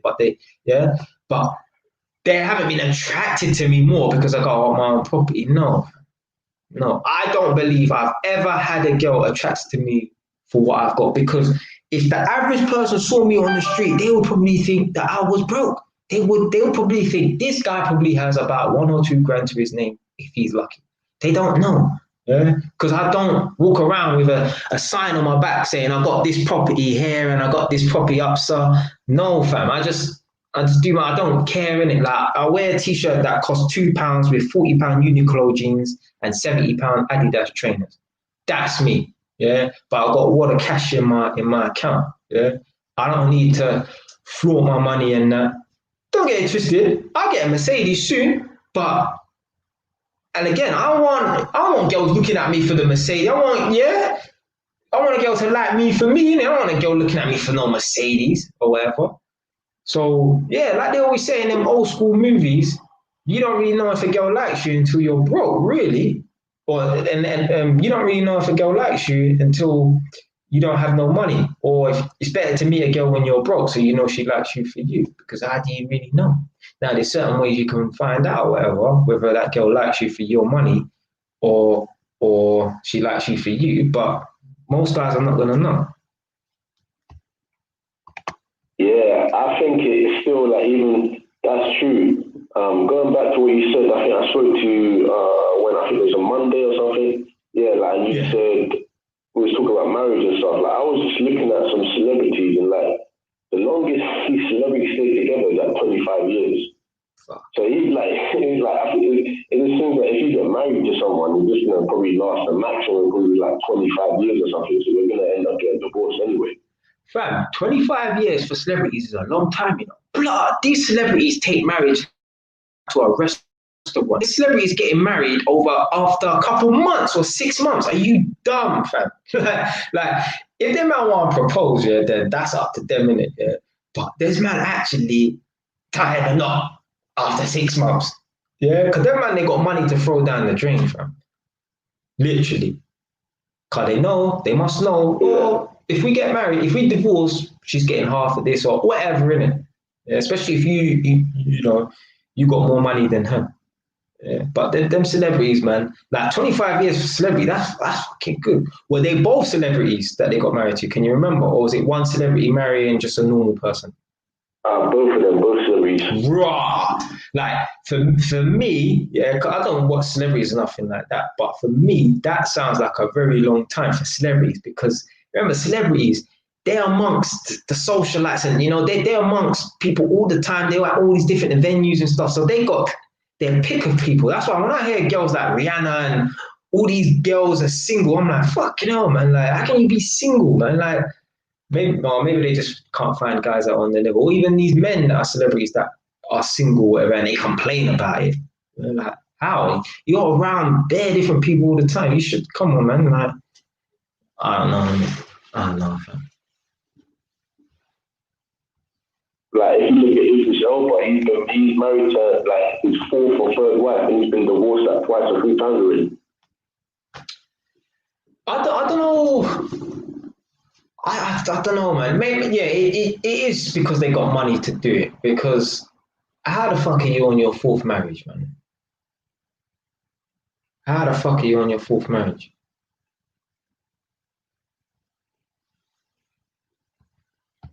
It's crazy, man. I don't see how they do stuff like that. It's just, I think a lot of people do get married, bro. They do rush it. I think the problem is, I think a lot of it is because the woman is probably like, oh, I want to get married next year, and then because the guy wants to stay with the girl, and he probably has a scarcity mindset. He just gives her the marriage, he just marries her, and then they ever get divorced and stuff. Yeah, that's foolishness. Yeah, but how? Like, you're a celebrity. Yeah, people around the world know you, but you don't know them. Yeah, especially in a social media age, man. There's so much women that have got accessibility to you. Like right now, yeah, a girl who's watching this right now could message and DM Drake right now if they really wanted to. Yeah, they probably won't even get read. Yeah, more than likely, no response. But before, back in the day, right? How the fuck would even I, like, or any guy watching this night now, yeah? How would we contact Rihanna or Amira Diab or any of these people? We couldn't, yeah? We would have to fucking go to a concert and run up on stage like a madman. Now, with the social media era and Instagram, we can actually literally DM them, right? Unless they got some kind of block on their accounts that don't like allow people to DM, because I could just imagine Drake's DMs, right? Oh yeah, guys are breading him and girls wanna, yeah. They probably got some kind of block on their account or something. I don't know, innit? Yeah. But people have got so much accessibility to people. So how these people are not even fucking finding people? I don't get it, man. I don't get it. I don't get it, man. Yeah, it's crazy. It's crazy. I just, in terms of me and stuff, like me personally, I know I'm only 24 and I could change my mind, but I can't really see myself getting married. No. Like marrying someone, I can't see it personally. Like I think marriage is good. I think it is good to procreate with people for the continuation of the planet. But like in terms of you, what will benefit you, I just feel like it's just not beneficial, in my opinion, to marry someone. Yeah, definitely not. Fam, what live stream was it? I can't remember. I made a live stream, yeah, and I was like, what? Even the whole day, marriage, yeah? Because remember, I told you, hey, guys, every time I go to my mum's yard, yeah, she's always watching that stupid ass program, Say Yes to the Dress, yeah? And now I'm used to it, yeah? Now, innit, yeah? But the whole day, yeah, even the build up to it, it's all about the woman, yeah? Who's ever heard of a man buying a suit for 30 grand, but women buy a wedding dress for 30 grand? One Ras Clark day, that they wear this wedding dress for. One day. The whole day is about the woman, even when they're about to get married, yeah? Everyone's there, yeah? The man's all standing up, yeah? About to hold him, piss, kind of nervous, yeah? The woman comes in, dun, dun, dun, whatever, yeah? She's walking down the aisle. Why ain't a man walking down the Ras Clark aisle? Yeah? It's all about the fucking woman the whole day, yeah? Certainly these women. Some of these women have 2 dresses, 2 dresses. What the fuck do you need 2 dresses for? Yeah. Oh, one for the ceremony and one for the after party.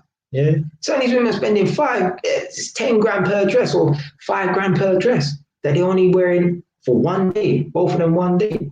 The whole marriage, even the day, is solely about the woman. Yeah, ain't got nothing to do with the man. Nothing.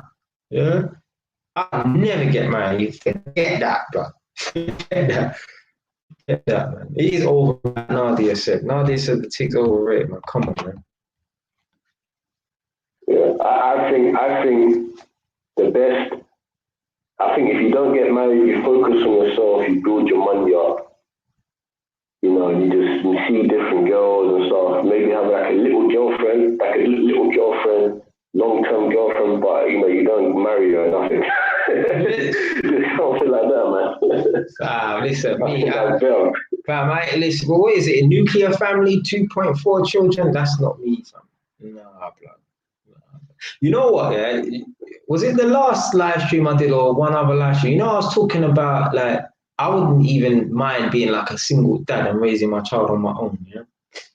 You know, today, right, I was like, I wonder how much it costs for a surrogate. Yeah? Not that I'm going to do it, but I was just wondering, innit, like, how much they get paid. Because I was thinking to myself, if you used to ever hire a surrogate, how can you trust that they don't drink alcohol? How can you trust they don't smoke cigarettes? Yeah? Like, if I ever hired a surrogate, which I don't need, yeah, I'd have to fucking lock her up so I make sure she's not doing nothing dumb. I don't know this person. I don't fucking know this woman. Yeah, she might be all doing drugs.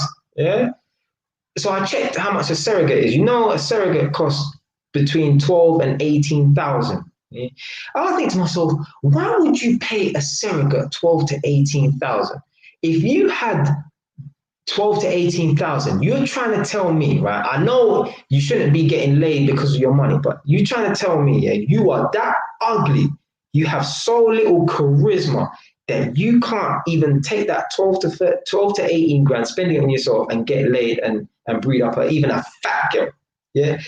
12 to 18 grand. Blood, if you suck with women that much, blood, any guys watching this right now that's looking to hire out a surrogate and pay 12 to 18 grand, fam, just go to the fucking designer shop, buy some nice clothes, fucking drive a Mercedes for a weekend, go to the club, or go to a social function. There must be some girl, yeah, that actually you can just bust a night in the girl, fam. Like, come on, fam. You're going to pay 12 to 18 grand to hire a surrogate because I can't get laid. You're that shit that you can't get a fat girl pregnant. Come on, man. Shit. Man. But there's some of these girls that are like, I can't believe this guy got me pregnant. Like, who's going to get me pregnant? And there's man out here struggling with women, man. I'm paying 12 to 18 grand. Do you believe in sex before marriage or not? Fam, of course I do, fam. I ain't getting married, so of course. Fam, did you think I was a 27-year-old virgin, fam? Yeah, you don't get You must have thought I was a 27-year-old virgin, fam. Nah, fam. Oh, okay. Yeah, So you know, yeah, you know what, man? I think I would prefer to be with a girl that hasn't really slept with a lot of people and stuff.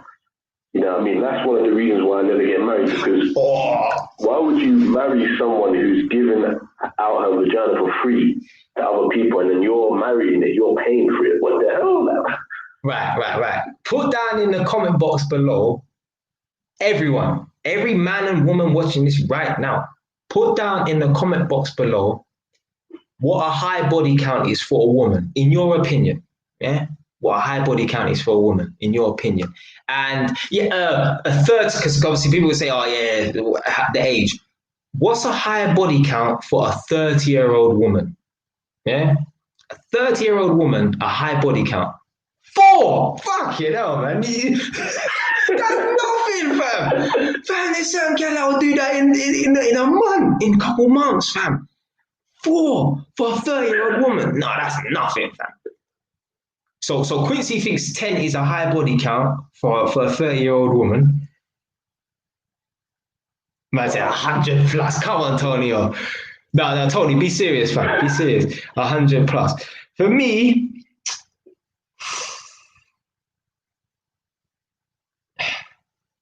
guys, we gotta understand though, women like to sleep around though, man. Like if you think, you know, like 10, I don't know, 10 is not that much for a 30-year-old woman, man, because I'm telling you, the way they get options, yeah. Like a woman can literally bust her front door open, stick one leg out with a dress on and pull up the dress so it exposes their kneecap and just, yeah, and there'll be, if a woman said who wants free sex, there will be a line around the fucking block, yeah, that would not end. Yeah. Literally. Yeah. So my sister said, so Nadia said, I think over 25 when you're 30. And my sister said over 25. Yeah. Yeah, I think, yeah. So yeah, like 25 or something, I can agree with that. Yeah. I think maybe that's a lot. Yeah. But there's girls who are like 25. Yeah. They got a body count of like 50. There's some girls they don't even know. They don't even know. Yeah. Not like if they wrote down all the names, they might miss out 2 or 3. There's some girls who don't know. They lost count because 30 is out of the question. Certain of them are in 50s, you know. Yeah. And they're not 50 years old. They're like 25, 28, lick down 50 man. Yeah. And if a girl really wanted to, it's doable. Yeah. If a girl really wanted to, a girl could knock down 100 guys a year, different guys a year. That's just 2 men a week. Yeah, if they were that serious about it, especially if they're on the pill, so there's no 5-day break or nothing like that. 50 guys, 100 guys a year, easily. If they were on a fucking mission, yeah. Now there might be some girls in this group, in this chat or this live replay or watching the replay, you want to do that. Each to their own, innit? You do what you want, innit? But if a girl really wanted to, yeah, she could have 100 guys, 100 bodies a year if she wanted to. Easily. Imagine some of these Instagram models, yeah? You think about how much people are following, how much people are liking, yeah? How much people they look, but they don't follow, they don't like, they don't do nothing, they don't comment, yeah? Whatever a girl's followers are, there's girls with 3 million followers, yeah? Most of them are men, yeah? But even let's say 2 million of them are men, there's another 5 million who are silent witnesses, yeah? Who just look but don't comment or nothing like that, don't like, don't follow or nothing like that. All of those guys that like would bang, yeah? A girl can easily, imagine someone like Amira Dine said, who wants free sex, yeah? And she literally stood up, bam. That line, yeah, it would be so fucking far down. It would be mad. It would be from here to fucking Paris and back, yeah? That line would be crazy. So a girl can easily, if they really wanted to, easily. When I hear girls talk about, they can't find a man, it must be relationship based, because if they can't get laid, there's something wrong with them. Yeah. I was even saying to my mum, obviously in a less explicit way, that's my mum, innit? Yeah, but I was saying to her in a less explicit way, these girls that can't find men or whatever, or they, like, you know, just go to one Jamaican rave. Them yardie man there will sort you out. Yeah? Like, you remember that there's that fat girl from, I shouldn't call her fat, the big girl from Towie called Gemma Collins. Yeah? She's always used to moan about she can't find a man. I used to always think, just go to one yardie dance. Yeah? Them man, they love big gal. Yeah? They will take care of you. Yeah? But she probably don't like them Jamaican man or whatever. There's no way, fam. Yeah? Every woman on this planet can get laid. I'm telling you. No, if a girl is watching this, I can't find a man to get laid. You're not looking hard enough. They're not looking hard enough. Yeah, there is some man that will sleep with you. Yeah, if you're a woman. Yeah, every woman can get laid, but not every guy can get laid. Yeah, I'm telling you. Yeah, a girl wouldn't even have to go up to more than 10 guys and say, "Do you want to sleep with me?" on the spot. Yeah. A guy could go up to 100 girls and say, "You want to sleep with me?" And he might get 1 or 2 out of them that will say yes. But other than that, a girl can always get laid, man. Always get laid. So for a girl to only have a body count at like the age of 30, have a body count of like 10, that, if the girl is nice, yeah, that is nothing. Honestly, that is nothing. You know what the problem is, yeah? We still believe in the virtuous woman, yeah? No disrespect to no women in this chat. I got my girl Nadia, I got my sister Zion in here, innit? Yeah? But women are not saints, yeah? Women are just as bad as guys, yeah? Creeping around and stuff, yeah? Women right now watching this, how many girls do you know who have cheated on their man? There might be certain girls in this watching this now on live stream, the replay, whatever, who have cheated on their boyfriend or whatever. Innit? It happens. It happens. Yeah. But the media depicts women as being these, like bottled and melt, virtuous creatures. No, fam. No, they're not like that. I mean, there's girls that have broken up with their boyfriend, right? And then, like, broken up with their boyfriend, they used to do with their boyfriend, broken up with their boyfriend. 2 weeks later, they're banging the next man. 2 weeks. And they didn't even know this person before. They met someone, bam, 2 weeks later, that's it. Boom. 14 days, 14 days, fam. These things are not ramping out here, fam. Yeah? So, man, 4 is nothing, fam. Fam, you might as well just say you're a virgin, fam. 4? Fucking hell, fam. You think 4 is a lot by age of 30? Boy. 4 is a lot. Do you know what? It depends. I personally do. Yeah. Do you know what? Yeah. If you met a girl who follows Islam, then yeah, 4 is a lot, obviously. Yeah, because really and truly, they should get married. So there's no girls you're gonna find that had 4 marriages before the age of 30. Fucking hell, man. I'm sure that would be a shame upon the community. Oh, you've been married to so many different guys, whatever. Yeah, but in the Western world, where all bets are off and people just do what the fuck they like, 4 guys by the age of 30.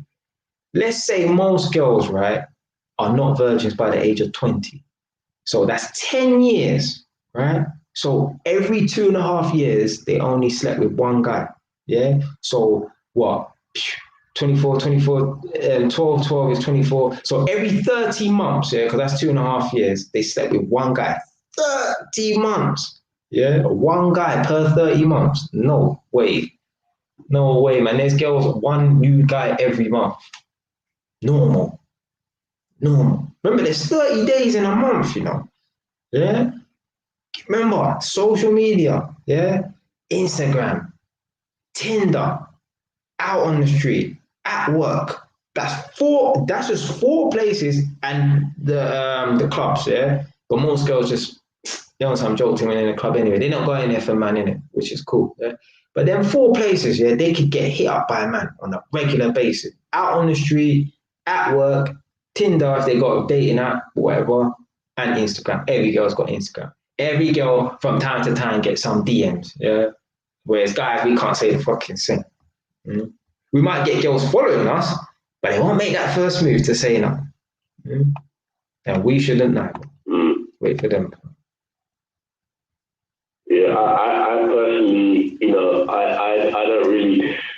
This is one of the reasons why I like girls from East Africa, like East African black girls, because usually their body counts are lower. You know what I mean? Yeah. Do you know what? Yeah. I think firstly, but so, yeah, go. What you saying? No, go. Yeah. I was basically saying that. Yeah, like I used to go for like white girls, and like the last girl I seen was white, and she was ugly. She was terrible, man. All right, but just don't go down that route and get in it. Yeah. But do you know what? Do you know what's funny? Yeah, so I mean, I don't care about any races of girls or nothing like that. So I like mixed race girls. I like Asian girls. Obviously, I like black girls. But for some reason, I've never really been that attracted to East African girls. And like mixed race Asian, like the East African girls are like maybe slap bang in the middle between that. Yeah. Like, because if a man likes black girls and Indian girls and mixed race girls, well, why can't I just throw East African girls in there? Innit? For some reason, I don't know. I've never really been attracted to them. Some of them are nice, but even like me, I can observe, yeah, they're nice, but they're not for me. I just don't know why. Never been with like a Eritrean girl or nothing like that. Like, I spoke to a Somalian girl, but that's about it. Ain't gone no further than that though. But yeah, obviously, yeah, East African. I used to do exactly the same. Yeah, is it? Yeah. But yeah, because I'm Jamaican. Yeah. Yeah, like I felt exactly the same, like exactly the same. But my thing is me, I usually only went for like white girls and things like that. Mixed race girls never really fucked with me that much. Like mixed race girls, for some reason, I like me. But I started seeing more like East African girls, But the good looking ones and all that shit, like actually funny girls attractive, man. That kind of my mind kind of changed. Yeah.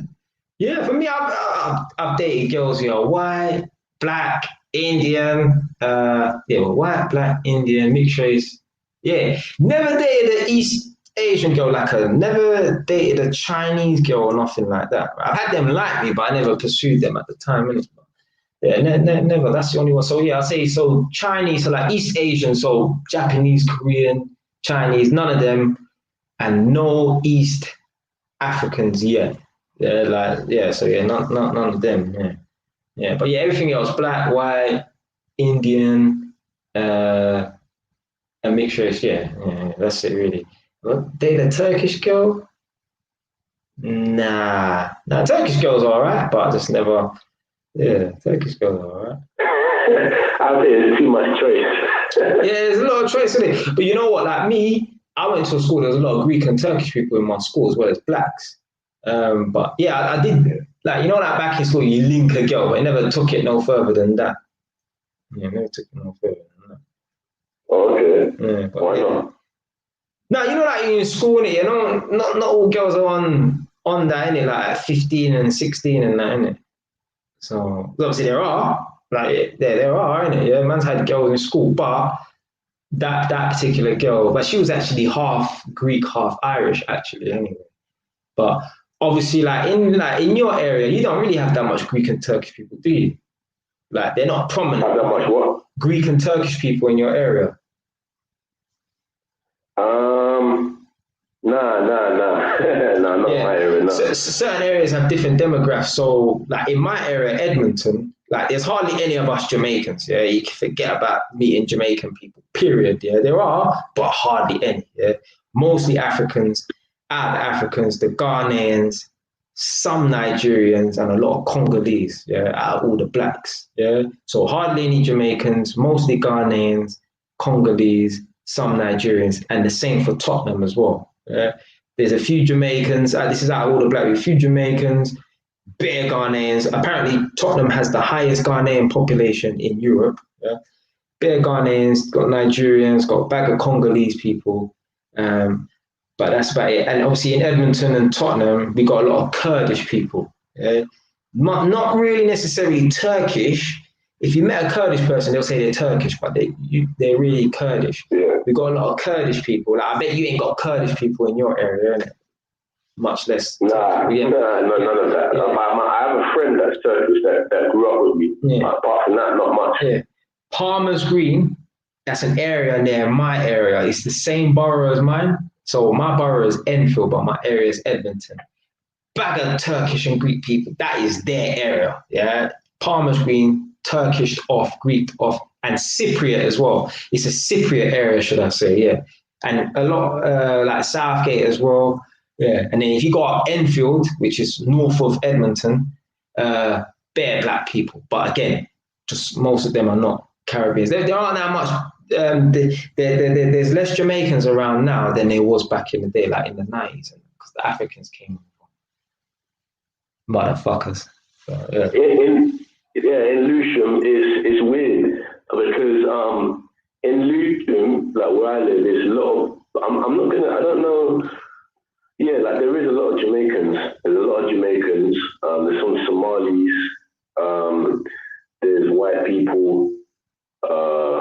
Yeah, like it's kind of a little bit mixed. There are some like other ethnicities as well, but it's mostly black people, but it's not as black as you'd think. There are a lot of white people as well. It's kind of odd. It's kind of balanced where I'm at. Oh, okay. What about Catford though? Catford. Catford the same. The thing is with Catford, it's the same as Lewisham, but in Catford, it is Jamaicans, a lot of Jamaicans, some white people, but you see a lot of mixed race people in Catford as well. But it's mostly a lot of Jamaicans in Catford and some like other ethnicities, but it's mostly Jamaicans, yeah, and a lot of mixed race people. I don't really know about much places.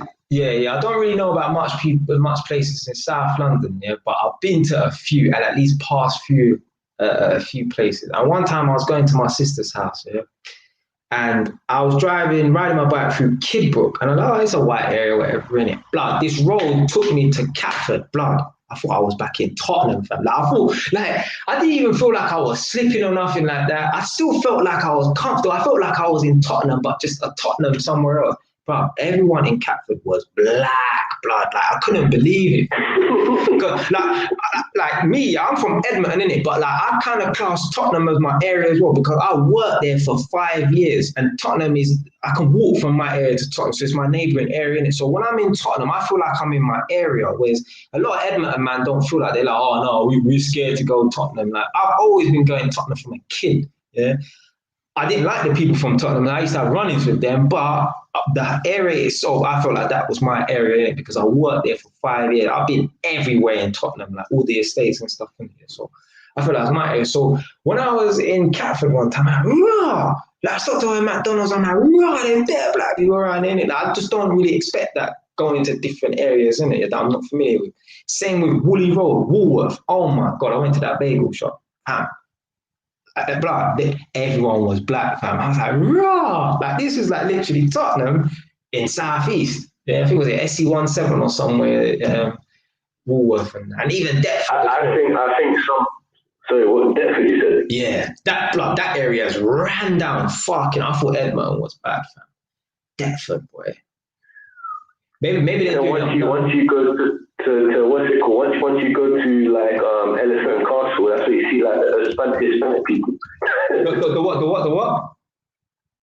Like in Elephant, once you go past Deptford and you go to like Elephant and Castle and Waterloo, you see a lot of Hispanic people. And New Kent Road, Old Kent Road, there's a lot of Hispanic people. Yeah. Because basically, I watched one video before about the gangs in South London, and they called them the Latino Cajiros or something like that. Yeah, there was one Latino gang. I don't know what country they were from, like all these youths, but they were from Black Youth, who was a part of the gang as well, but the rest of them were all Latino.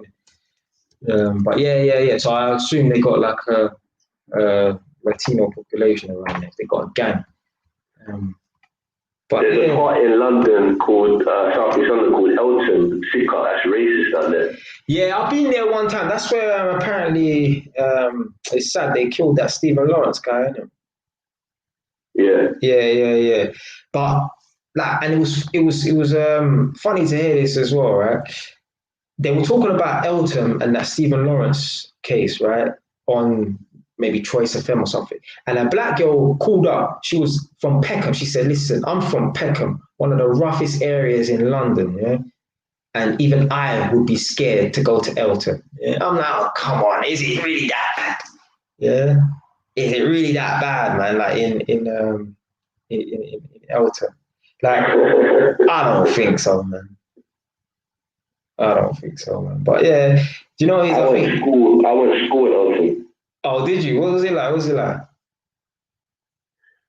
You know what? When I first went there, because I transferred from Bonus Pastor, which is a school in Bromley, and then I went to there, which is in Elton. So when I went there for the first time, there was a lot of white people. Like, there were black people and some other ethnicities, like some Afghanistan people and stuff. But there's a lot of white people, and a lot of them were. You could tell they were racist. Like, some of them were racist. They'll make racist jokes and shit, but a lot of them are just dumb, and you can tell they're not going to do it. They're not going to amount to anything in their life. You know what I mean? They kind of like, even going back to what you said about electricians, a lot of them have ADHD. A lot of them had that hate. You know what I'm saying? So they would just do crazy fucked up stuff. And then I think when I got to year 9, year 10, there was a lot more people, a lot more new people came to the schools, Africans. And some Jamaicans, really a lot of Jamaicans, mostly Africans. A lot of Africans, and some people came, some like other like Nepalese people, some other things. So as I left, the school was really multicultural, like really multicultural. Like it was barely any white people. Like there was white people, but it's very, very multicultural, very, very multicultural. So yeah, I think at a distance, it seems like it's a racist school, but it's not really. It's very multicultural, which is a funny thing, you know. So yeah, it was multicultural. Yeah. It's funny that you said that as you started leaving the school, more and more ethnic minorities started coming to school. So school, black dominant. Now, actually done the black would have been a 40% black, 40% black, a whole school saying it called in the bar, even in my Edmonton, a white school to us, like black brothers, man, yeah, people are at school, whatever, innit? Sure, we go after school, but it's like that's what it, yeah, like we. But if Edmonton came to our school, okay, they, but it's like reputation.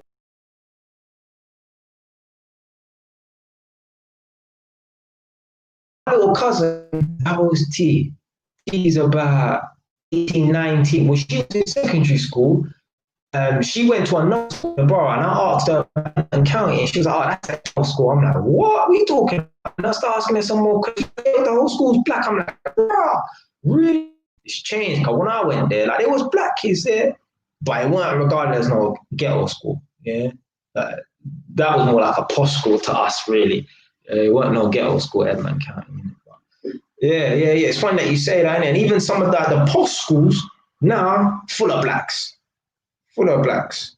Yeah, man. I've been to North London, I think once. Where you been? Well, no. I've been to a place. What was this place called? Muswell Hill or something like that. Oh yes, that's one of the posh areas in North London. Yeah. So I worked. When I went there, it was all white people. Yeah. You see the thing about North London, yeah. Like in South London, yeah, you've got, this is what I've seen, yeah. Correct me if I'm wrong, anyone in the comments or you, yeah. In South London, you've still got working class areas that don't have black people in it like that, yeah, like Eltham, yeah. In North London, we don't have working class areas that don't have black people, yeah, like where black people don't have a presence, yeah. If it's a working class area, it's the hood, yeah. That's it, yeah. Like there's no way, like Islington, that's a middle class area. Yeah, it's expensive to live in Islington, but they still got some ghetto parts, and the black people live on the ghetto estates. Although there are white boys running gangs in Ilford, but other than that, like there's no areas in North London that are working class, poor areas, right? But that haven't been dominated by black people. Whereas in South London, you kind of got that. Like maybe Eltham's the only like the last area in it, but in North London, I don't think we have that. Because the white areas are the nice areas, Finchley, Muswell Hill, certain parts of Barnet, and the rough areas, Tottenham, Stamford Hill, Manor House, and Tottenham and Edmonton, and Wood Green. Oh, there is an area called Hornsey, but even then, on the estate, Hornsey's a nice area if you check the house prices and that. But then they got gangs on estates. It's like two areas, it's like two different classes of people merged together. You got the posh people from Hornsey and Crouch End, but then you still got the ghetto gangbangers who are from the estates all in one area, which is strange. But yeah. But yeah, so Soul saying that's the same. Wow. Yeah, I've the most when I go to like North London, it does seem like kind of similar to South London in some ways. You think? Black people, white people, I think. But when I go to West London or East London, it's like a lot of Asian people. Yeah, so especially Tower Hamlets, like Whitechapel, Poplar, Bow, all of them areas there. Turkey, Bengali people. People say Indians is Bengali people. They run that area. You see, like Peckham is black people. Brent, like Stonebridge, Willesden, that's black people. Tottenham, that's black people. Over there, that's their ends. That's their hood. Everyone there is Asian. All of them. And the area, it looks like Hackney as well. It's just like the Indian man, the Asian, Bengali man's Hackney. It's not as bad though, and people don't get shot and that as often and that. But yeah, but that's those parts. But you've still got parts like Newham and that. Hey, even Newham and that, a lot of Asian people. I'd say Asian people run East London then, yeah. For real. Yeah, they run East London still. Yeah, I think North London is similar to South London, I would say. You think, yeah? I disagree, you know? I'm like, nah, I don't know, like, it just feels strange. Being in South London just feels strange, man. Like, I don't know. I can't Why compare do it you feel to, strange? I don't know, like, I don't feel like out of place. I just feel like I can't compare it to any other areas apart from somewhere like Catford. But I don't know, it just seems, I don't know, man. I don't really cross, when I'm in North London, I don't really cross the water. So when I'm in North London, I'm just in Edmonton, Tottenham, Wood Green. That's me. I don't really need to go nowhere else than that. But I'm like, trust me, it's Maybe mhm. I think maybe South London seems more tidier or neater or something like that. Is that what you're trying to say? I don't know, man. Like even like in South London, I can't really compare like the way the place, some of the areas look and think, okay, yeah, in North London, that this particular area in South London looks like this place in North London. I don't know, man. It's just different to me, innit? It's just different to me, man. You know what? Yeah, I don't know if this is true. Yeah, I don't know if this is true, but it just seems like if you're from South London, you try and date someone from a different part of London, it's like it probably won't work out, man. Why? What, the distance and the traveling, or Nah, it's just like if you date someone that was born in another part of London, opposite to you, it's like they don't. It's like you two won't even last that long, or it won't really be that compatible. nah, man, nah. I wouldn't say that, man. It's just Yeah. nah, man, nah. If anything, you probably get away with it more dating someone because you know, like girls, like as I said, women are not the virtuous creatures that we think they are, innit? Yeah? So a lot of girls like to date guys outside of their area, so no one knows who that guy is or whatever, so they can do whatever they want, and no one in their area go and find out about it. Because the worst thing for a girl to be labeled as is a girl that sleeps around and stuff. And so they can do stuff with guys outside of their area, and you don't know. Trust me, I had girls on my mum's roll before, and yeah, these sweet, innocent looking girls. You don't know what they're doing outside of their area. Yeah, they won't do nothing. The thing is, right, these girls as well, they're smart, fam. Yeah, there's girls that live on my estate. Yeah, like, well, one or two of them have, yeah, but anyway, a lot of girls that live on my estate, they don't date no one in their area. Yeah, they always seem to date guys outside of their area. Yeah, they don't bring no guys to their house as well, nothing like that, right? They don't want shit on their doorstep. Yeah, they want to do their dirt outside. Yeah, so no one finds out about that. So everyone on there say, oh, such a virtuous girl, you know, she just goes to work and comes back. Hey, trust me, fam. Yeah, trust me, fam. That same girl that you've met, you think, boy, this girl's a bit loose, yeah. In her area, oh, she don't talk to nobody. Yeah? They do that on purpose, fam. Yeah. Oh, yeah. Keep her around, so no one finds out and that. Trust me. Mom, some girls don't care. They'll be like, yeah, just date guys in the air, which is not a problem, innit? But some of them are tactical. Yeah, I only mess with guys from across the water who don't know no one that I know. Yeah. Guys, we don't business, boy. Yeah. We'll date our ex-girlfriend's sister if we could. Man. We don't care, man. Yeah. Fam, when I heard that Lori Harvey was dating P. Diddy, like, I thought she dated P. Diddy first, then the son. Come to find out, she dated the son first and then P. Diddy. I thought he's dirty, man. Fam, as nice as Lori Harvey is, fam, no, fam, I'm not even touching her, fam.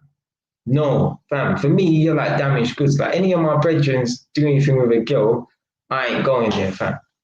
I've always kind of had that about me. Like, yeah, I don't really mess with girls who any of my friends have messed with. Like, but boy, if you would bang a girl that your son was banging for, you are savage, boy. You do not care, boy. You only think with your head, and it's not the one up here, fam. Yeah, for real, fam. That is mad. So DNA test video, actually. Yeah, go on. Yeah, like so you said some people think you're Nigerian or something. Fam, everyone thinks I'm Nigerian, blood. The whole of them, fam. Like, blood, man's even met Jamaican people and Nigerian people. Oh, I thought he was African. Like, I met one Nigerian you at work, yeah, who said to me, oh, I thought he was from Zimbabwe. But what does even someone from Zimbabwe look like, blood? Like, have you really met that much people from Zimbabwe that you could compare me to someone from Zimbabwe? But, yeah. thought he's from Zimbabwe. Everyone thinks man's African, fam. It's mad. Mad. Yeah, your results were interesting because your Nigerian was higher than the Ghanaian, because some Jamaicans, they get higher Ghanaian than the Nigerian. So yours is quite interesting. Yeah. You know, it's funny you say that, you know. I think someone said before, I don't know how true this is about, you know, Maroon Town in Jamaica. Apparently they're the direct descendants of the Ghanaian slaves. I don't know how true that is, but even they look quite strange. Yeah, that's true. They don't look like the rest of the population of Jamaicans. They actually kind of do look like Africans who have just been, straight. It's almost like they've taken Africans straight, although they did, but you get what I'm saying? Like, of recent times, they've taken Africans from maybe Ghana and put them straight on the island. They don't look like your average Jamaicans, the Maroon Town Jamaicans. From what I just saw one video in it, so maybe I can't really judge from that. But yeah. Like it's interesting, you know. I mean, I think your results just said 7% Chinese as well. Yeah, so that's how I know it's 100% correct, because there's no way they could have got that down to the T, like that correct. In a video, I broke it down. My grandma's half. Sorry, my great grandma's half. That's 50. My great grandma is 50%. My grandma is 25. My mum is 12.5. Half of that is 6.25. So bam, just rounded it to 7%. Yeah, there's no way they could have been that accurate. Yeah, what's the chances of they getting someone's DNA results and they find out that they're 7% Chinese? Yeah, it's real. Like, there's some people, it's fake. Nah, fam, it's real. I've seen videos where they've tested triplets and come up with different results. Yeah, well, it is what it is, isn't it? Yeah, but I know my results are correct. I think, yeah. Because it's a fact that, you know, when you're born and stuff, you take different ethnicity percentages from the parents. So one child might be more Nigerian than the other, so it could happen. Fair enough. Yeah, fair enough. Yeah.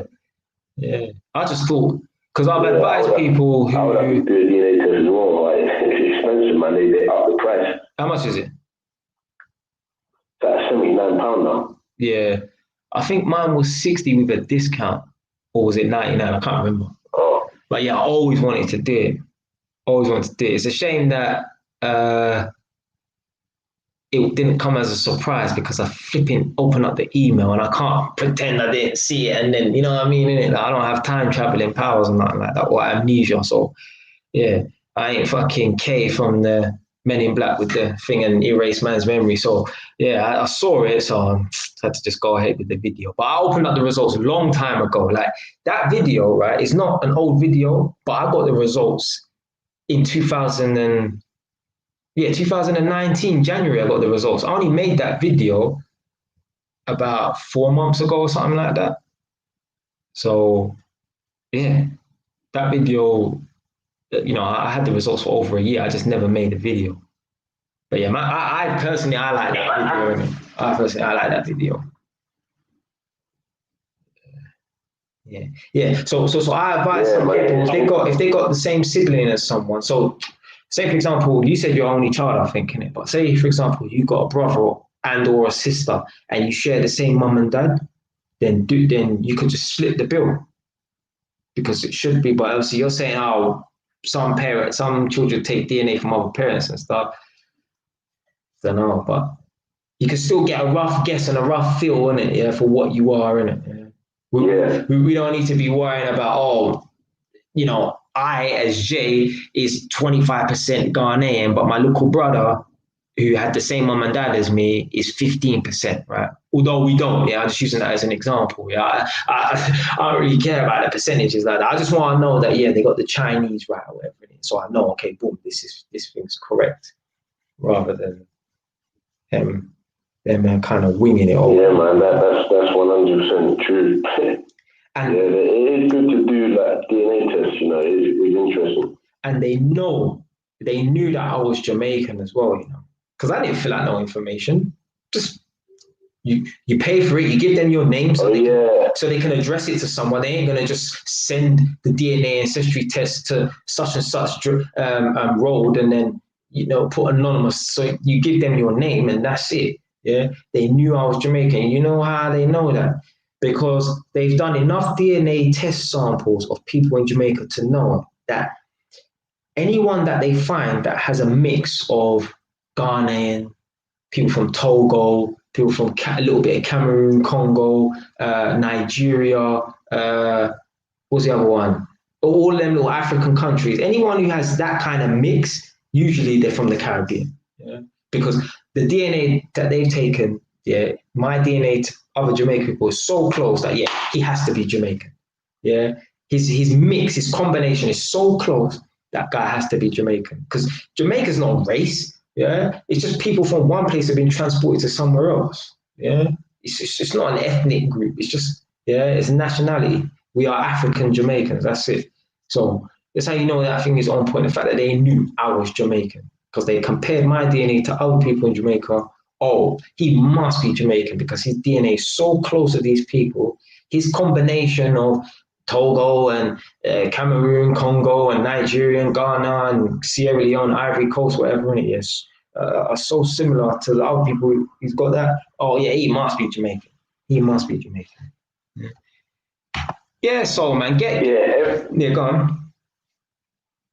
Yeah, we're all, I think at the end of the day, we're all just humans at the end of the day, but it's interesting to look at the results, Trust me.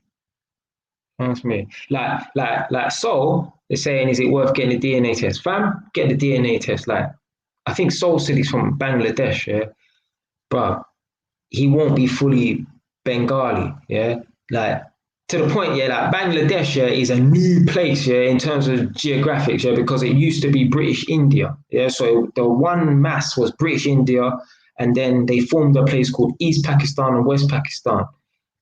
West Pakistan became Pakistan and East Pakistan became Bangladesh. So, people like to generalize and say, oh yeah, Indian people. Yeah, anyone who's Asian, Indian people. There's some truth to that. Yeah. All Bengali, all Pakistani, all Indian people were all a part of the British Indian colony, if you want to call it that. Yeah. And this only ended in the 1950s or something like that. So in terms of generations, this is a new thing. Yeah. So, we shouldn't call people from Bangladesh or Pakistan Indians, but at some point, if they didn't change the flags and, divide up the country, they would have still been Indians or whatever, innit? So, with souls, man, it might come out all different stuff, it might have a little bit of white in him, and you never know. You never know, man. You never know. Yeah. In India, they got the Anglo-Indians as well. They're basically Indian. They're basically people who are mixed between white English or white British and Indian. Yeah, what their percentage is, I don't know. It might not be 50-50. It might be 70% Indian, 30% white, 60% white, 40% Indian or whatever, isn't it? Yeah, true. That's true. They are white Mexicans are mixed with different. They're mostly white. They are actually white. They're mixed with different European countries, and stuff, man. I would have to. It is quite interesting, because everyone is mixed with different things. What you need to do to take a DNA test and it breaks it down pretty much. Most of those Latino people, the ones that have a tan colored skin, most of them are mixed with some kind of Portuguese or Spanish European and Native American.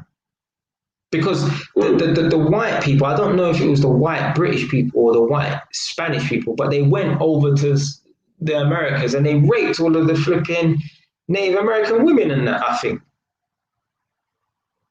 Yeah. Oh yeah. Yeah. So this source just verify what I'm saying about it. They were all Indians, whatever. Innit? Yeah. Now I never call someone who's from Bangladesh Indian. Yeah, if I know they're from Bangladesh, I'll say that man's from Bengali, whatever. Innit? And I even had a friend called Priya. Yeah. There's a lot of Asian people who migrated from British India to Tanzania and Kenya. Yeah. You will meet people who you think are quote unquote Indian. Where are you from? Oh, I'm from Tanzania. I'm from Kenya. Where's your parents from? Yeah, they're from there too. Yeah, like there's a few generations of Indians in Tanzania and Kenya and that. Yeah. So I said to my friend Priya one time when we went out for a taekwondo meal. Yeah, I said to her, so where are your family from in India? She said, you know what? They might actually be from Pakistan, you know. Like if they went back to the village or whatever town they're from, where her great grandparents came from, that place might actually be known as Pakistan now. It might be on the border of India or whatever, but it might actually be technically Pakistan or Bangladesh or south of India or something like that. Yeah. Remember them, the people then moved. Yeah. So when their great grandparents moved from British India, yeah, they were Indians. But now that place has changed. Yeah. Like I'm from Edmonton. What if they call Edmonton New Tottenham? Yeah. Am I from New Tottenham or am I from Edmonton? Like that. Yeah. I grew up in Edmonton, innit? What if they change the name of the place? Am I from New Tottenham or am I from Edmonton? Yeah? Just like that, innit? So, yeah. Man. That's what I like reading about this stuff, though. In a country East Africa called Madagascar, they've got them people as well that look like Indians and Pakistanis there as well. So would you say that they're straight up from India, or you think they just look like it? I don't know. I've never met no one from Madagascar. Yeah, I thought that was a Ross Clark movie. No. I've heard of it. It's near Mauritius and that. It's an island, isn't it? Yeah, it's the same thing. It's very similar. Madagascar, Mauritius, yeah. Well, yeah, I know that. Okay, well then, yeah, because the people them who are from Mauritius, they're straight up Indian. Just like the people from Trinidad, they're straight up Indian. People, the Guyanese, they're all Indian. Yeah. Now, if some of those people went back to where their family are located, maybe it might be Pakistan.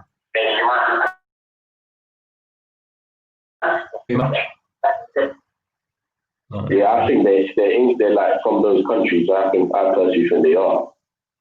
Yeah. But yeah, Africa is a lot diverse than what people think, you know. Oh yeah, trust me, it's not just black people, man. Like, So I think when people think of Africa, they think about just West Africa, but they're not thinking about the entire continent. Nah, fam, you got people who look different in different parts of Africa as well.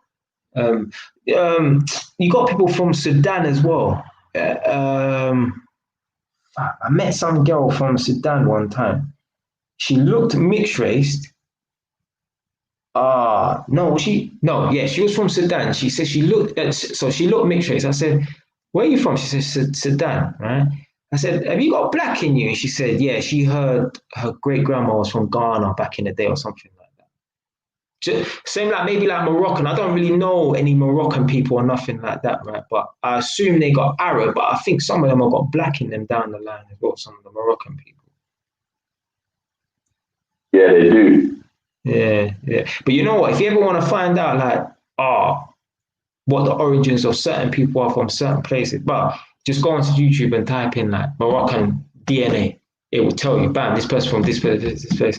A lot of people, when they do the DNA test, they got like Asiatic, Jewish or something like that as well. And I've never understood the ethnic group Jewish. I just assume that, you know, the only ethnic group Jewish that I'm able to kind of identify as like an ethnic group, if you want to call it, is like the Stamford Hill Jew, yeah, or like the Golders Green Jew, like with the curly, yeah. Anything else, I don't really understand what this Jewish business is or whatever. Right? I just know them man there, innit? And I don't even know where they're from, like somewhere in Eastern Europe, like Russia or somewhere, or is it Yugoslavia or what was that place called? Czechoslovakia. I don't even know where the Jewish people are from, like the Stamford Hill Jewish people, because they just look Eastern European to me anyway. A lot of them, they don't look like white British people, so I don't even know where they're from. I think they're from like East. And we ain't even starting with this fucking what do they call this chat? What do they call it? Anti-Semitic. No, we ain't even starting on this live stream. Yeah, let's not even get started, fam. Yeah, I kind of know what the percentages would be if I got a DNA test, but I don't know what the countries would be, in my opinion.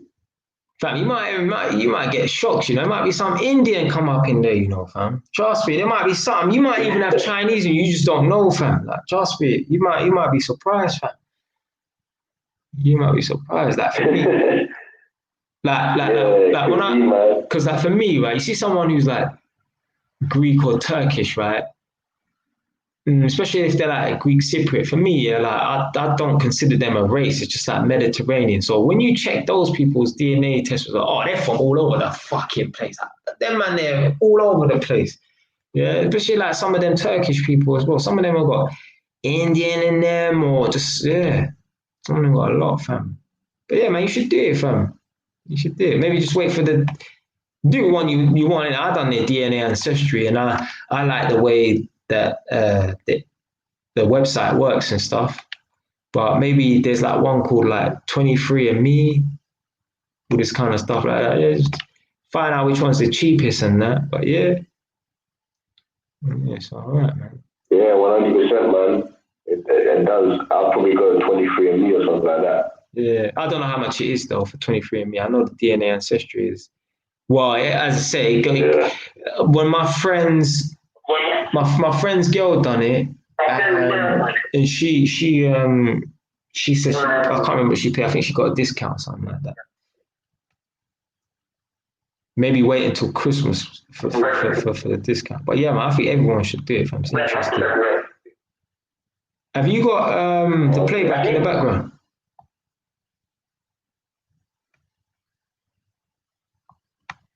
Have you got me on your monitor or on your phone in the background? Because I can hear myself. Not now though. I've got you on my phone. I'm on talking to you on my phone, but I've got you on the computer as well. Is it muted though? Yeah, mute one. Is it muted? Have you turn the volume down? Yeah. The volume on the computer is down. Oh, okay. Do you know what? You know, sometimes when you're just talking on the phone, you can generally hear yourself. So I thought that's probably what it is. Isn't it? Yeah. But you know, that's that quick gun. That Quincy guy in the chat, he's quarter Chinese. Yeah. I've seen Quincy's video. So yeah, he's mentioned that before, I think, in his videos. So definitely he's mentioned it somewhere. He looks kind of lit. Yeah. Trust me, you see, like, yeah, because he's Guyanese. But in Jamaica, we got a lot of Chinese people. Well, we did before anyway. A lot of Chinese and a lot of Indian people. Like even in Jamaica and Ochi, have you ever been to that Taj Mahal place in Ochi Rios? Oh yeah. Yeah. It's like a shopping mall run by Indian people.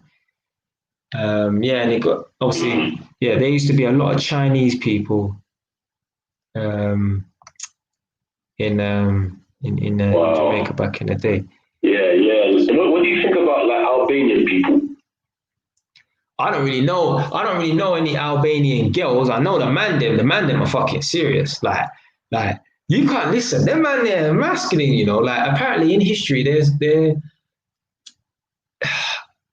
think they're the most well-known freedom fighters. Like if there's one race of people or one nationality of people you can't cage up and whatever, you can't cage up Albanian people. Yeah, them man they're rebels. Yeah. Like I know Albanian people from the ends, yeah, they're serious, trust me. Yeah, them man they're proper masculine. Them man they walk around with a clenched fist all day long, and they all look the fucking same as well. They all look the same, you know. All Albanians, fam. The ones I've seen, they all have a similar look. Yeah, literally, like coming like obviously there's certain men that don't look Albanian. Like I met 2 Albanian guys, and they look Turkish. They got black hair. They don't have no features of Albanian person look, but there's other Albanian people that I've met, and I'm like, fucking, I've seen you 50 times, fam. Literally. But I don't know no Albanian chicks. I think I've seen one Albanian girl on Instagram. She was proper nice, man. But other than that, I don't know no Albanian girls or nothing like that. There was like 1 or 2 Albanian. Do you think Jamaicans will look the same, or you think we look all different? There's certain Jamaicans, right? They got that Nigerian look to them. Yeah, and there's certain man I can see. I'm like, yeah, bam, you're Jamaican. You got that Nigerian look, but no, Jamaica's all diverse, man. I think I don't know, man. You can look at 10 different people. They can all look different, but you can still say, yeah, all of them are Jamaican for some strange reason. Yeah. I don't know, man. If there's one specific look that a Jamaican person has. I don't know. Maybe it's just an aura about us, right? But at the same time, you get it wrong though. You think this person is Jamaican, but they're not. Like a lot of people from Montserrat, yeah. You know Montserrat, the island, isn't it? Yeah. You will think, yeah, that they're Jamaican, fam. They're not, fam. They're talking about the ones that are from Montserrat. Yeah? You think, oh, they're Jamaican because there's different accents in Jamaica, in it. So not all Jamaicans sound the same. But the Montserratians, right, they're just as rowdy, maybe even worse than Jamaicans, Blood, I've seen Montserratian people in action, yeah. Fam, I even got some cousins, yeah. They're like half Montserratian and their cousins are Montserratian. They're all fucking wild animals, yeah. Like, I love them, innit, yeah, but like if I thought I was wild, they're wild, like just even the girls, fam. Yeah, they're wild, fam. Montserratian people, fam, they can give Jamaicans a run for their money. Give Jamaicans a run for their money. I remember one time I was in a Jamaican shop in Tottenham. This one little box of a Ross Clark shop. Yeah, anyone know about Tottenham? Yeah, there's a road called Lordship Lane where it meets a road called Broadwater Road. There's a Jamaican Caribbean shop, one little rundown little shack of a shop. Literally, you could almost touch both walls with your hands. The shop is so small. I was in there, and I know the owners and that. Like, it's one of them places you go and sit down and eat your food and you talk to the owners and that. Because the shop's so small, yeah. Boom! I'm in the shop now, and some black man's come in the shop, older man, innit, yeah. And he's come in the shop. He's like, "Where's my money? Where's my money?" Yeah, to the owner, right? Now the owner, Harry's about 35 or something like that, yeah. And this older black man is like 55, 60, yeah. But he's one of them black older man who's like 55, 60, he carry himself well, isn't it? Yeah. He ain't in the gym pumping weights, but yeah, he's standing firm, innit? He's coming in, he's like, "Where's my money? Where's my money?" Whatever, innit? And the owner's like, "Listen, come out of the shop." Yeah, whatever, innit? Yeah. So the guy's like, "I ain't going, no, where's my fucking money?" He's like, "Come out of the shop." Anyway, my man's gone in the back of the shop. Man's pull out, yeah. But my man's come out of a big kitchen now. But I had to jump out the seat and hold him back. His sister was holding him back, yeah. And like literally, like I was literally going, like we was actually having a tug of, like I don't know what you want to call it, like a drapes in match, yeah, to try and push this guy back to, so he couldn't stand this Montserratian guy. Blood, this Montserratian guy didn't even flinch, yeah. Like he could have easily took a swing at him and stabbed him, yeah. This Montserratian guy didn't even flinch. Yeah? Like literally, there was a point where I had to turn around and pull the Montserratian guy and tell him like, "Come out the shop for a minute, yeah, before you get stabbed." He was not budging, fam. Yeah? This guy was made of fucking, he was hard as nails, bro. But I knew he was Montserratian. I didn't even know where he was. I just thought he was Jamaican because this Jamaican shop I go to, proper yardies, yeah, proper yardies, a pure yardie chap behind the counter and that. But they're nice people, innit? It's just, obviously, the guy wanted to stab him in it, so he can't be that nice. But yeah, they're cool people, innit? Yeah? But I knew this guy wasn't Jamaican when he started calling the guy a skun. He's like, "You're a skun, you're a skun," right? So I think the word skun is a Montserratian person's way of calling someone a cunt or something like that. Yeah? Jamaicans, we don't use that word. So as soon as he said, "You're a skun," I knew, oh, okay, he's from Montserrat, because that's what those people say. That's their kind of slang word, innit? Like, if someone calls someone wanker, yeah, okay, that person is from Britain. Whether they're black, white, Chinese, or purple or blue, yeah, if someone uses the word wanker, they're from Britain. Americans, Jamaicans don't use the word wanker, yeah. That maybe 0.05% of the population use that word, but that's just one of our words, innit? Wanker, innit? And even cunt as well. So he was calling, he's like, "You're he was like, "You're a skun, SCUNT, I think. Yeah, you're a skun." I don't know if that's how you spell it, but he's saying, "You're a skun." I'm like, yeah, he's from Montserrat, because I've heard other Montserratians say that, and that's like their diss word, isn't it? So yeah, but this guy didn't budge, man. He was willing to get stabbed. Yeah, he would have got stabbed that day, 100%. Yeah, he was not like it's not even a shock to him, fam. If a man comes towards you, like he didn't even put his dukes up, nothing, fam. He wasn't even like he just didn't care, fam. Unless he truly believed in his heart, this guy's not gonna stab me. He was willing to get stabbed right then and there, fam. For real, 100.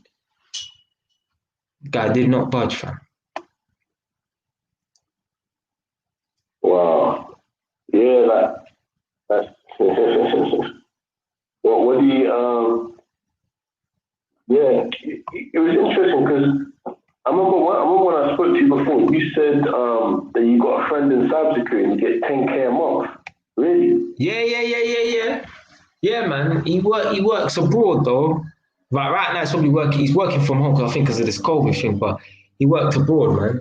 But listen, I had another friend before, right? Now this friend I was telling you that makes 10 grand a month in cyber, right? He's my age. He went to my school. Yeah. That's my brethren from school, yeah. But I had another friend, a biker friend. Yeah, he was like, yeah. He was old enough to be my dad, technically. He was like 16 years older than me. Innit? He was a rider, one black brother as well. He's from Leicester originally, but he moved down to Enfield. But anyway, we got talking. What happened was I bought a motorbike part from him, and then we just became friends from there, innit? So yeah, he said that he was looking to change jobs because he was a manager for some IT company. He weren't in cyber. I don't know what he did, but he studied IT and he had a job in IT.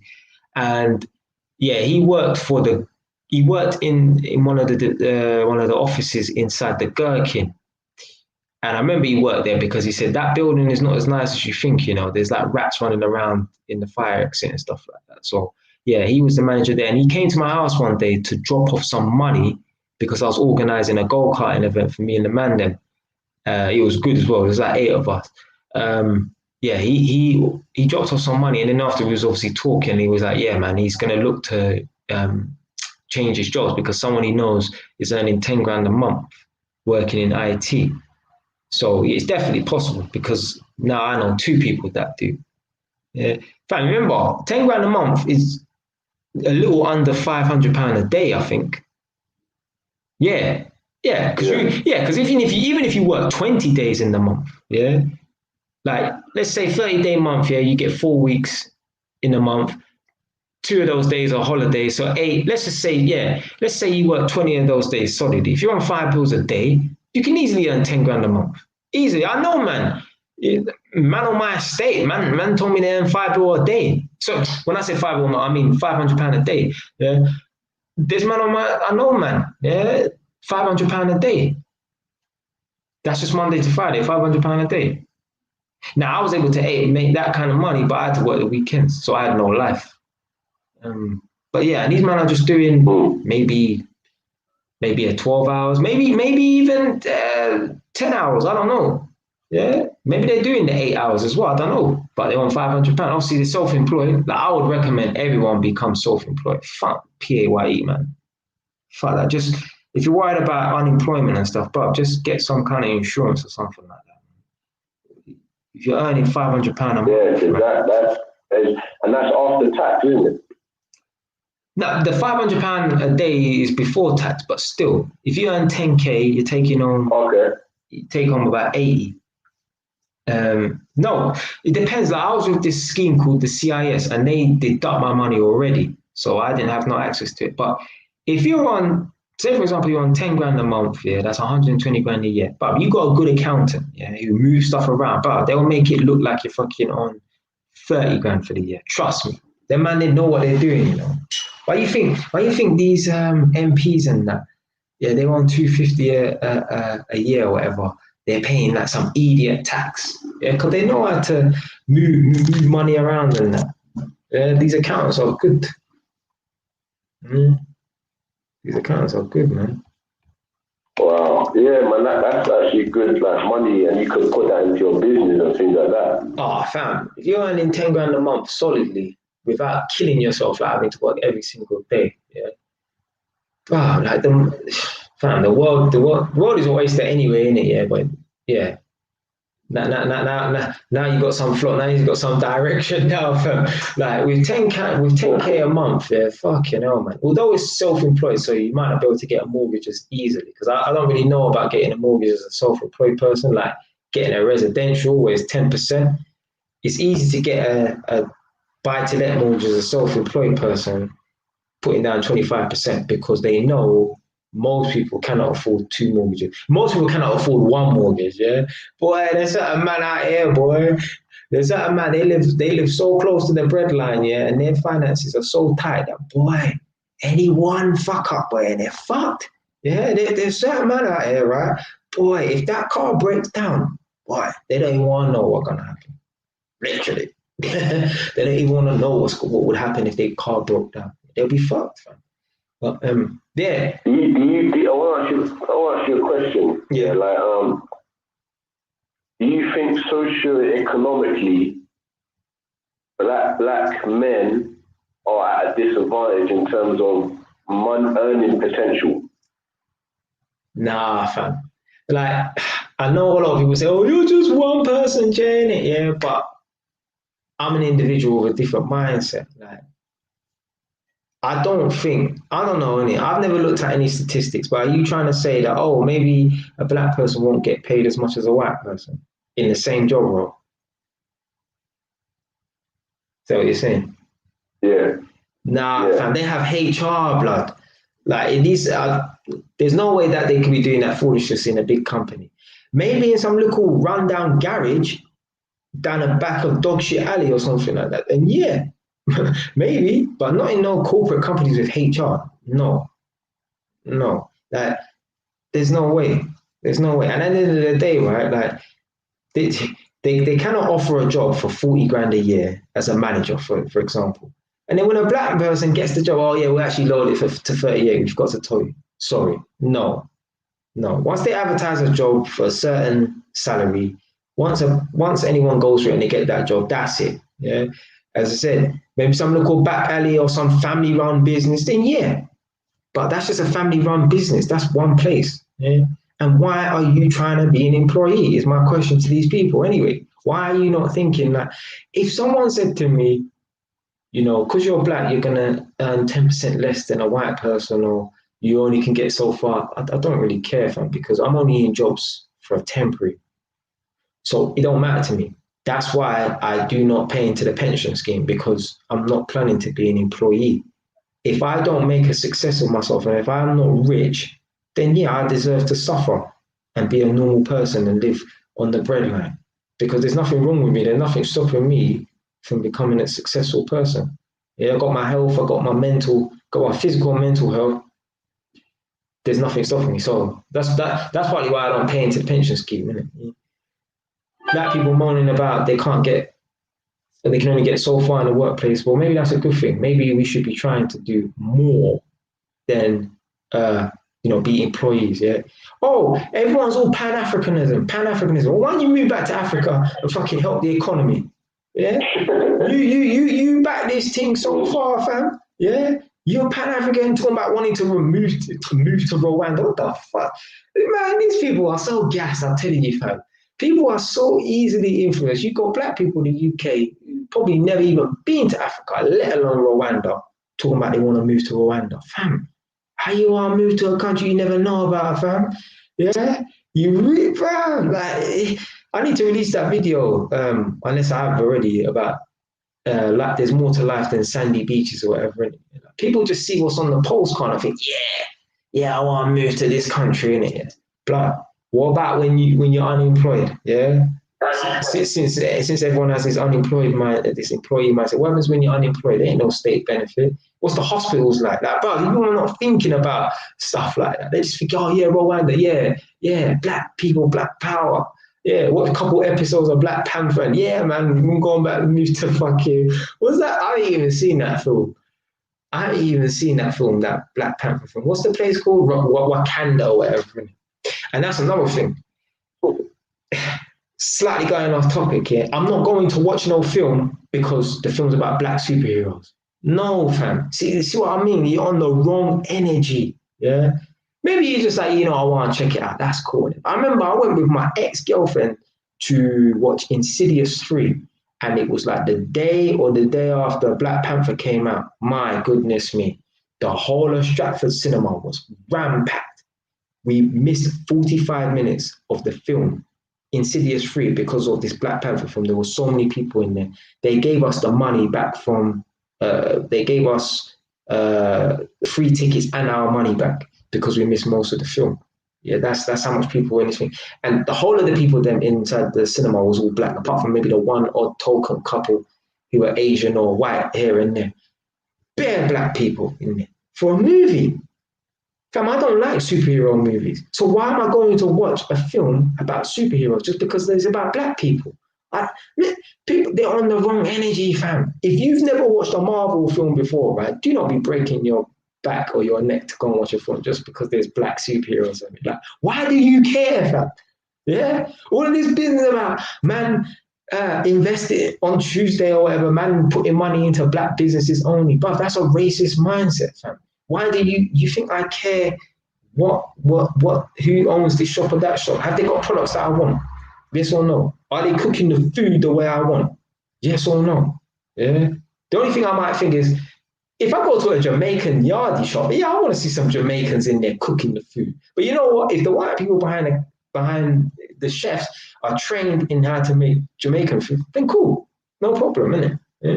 But there's no way on a Tuesday I'm going to put £1 into this black shop. No, you should be thinking to yourself, is this shop supplying the stuff that I want? If the answer is no, then you shouldn't be giving them your money. Yeah? You shouldn't be giving people money because they're black. You shouldn't be giving people jobs because they're black. Yeah? Do they meet the criteria? Yeah? On that side, was it Blackout Tuesday or whatever, where they put in money into black businesses, even if I don't even know if that thing even went ahead, right? I'm not gonna not go into Asda. That is racist. There's people promoting this thing talking about boycott all normal shops apart from black shops. That is reverse racism, fam. Like, how people can't see this? You're mad. You're mad. But anyway, back to the original topic, whatever the fuck that was, because I'm just straight up just gone on a tangent. You know me, fam. Don't get me started out here, boy. Talk England to blood clot. Yeah, man. So you know your Northampton property. Did you pay it outright, or did you get like on a mortgage? Oh no way, fam. No way. I can't pay that outright. No way, man. No mortgage, man. Just put down 10%, so 13,600 because the place was worth 136.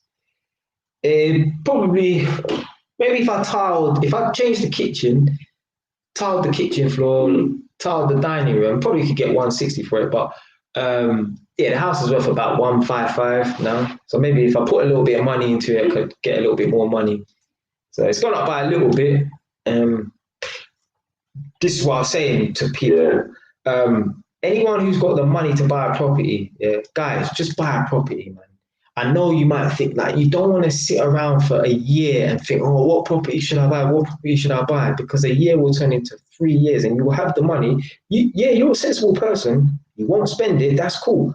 But in that 3 years, that 2 years, that property would have went up by maybe 10 grand. Yeah. And that money has stayed in your bank gathering dust. You don't want that. Yeah. There's no risk in buying a property apart from some maybe catastrophe happening. Like I said,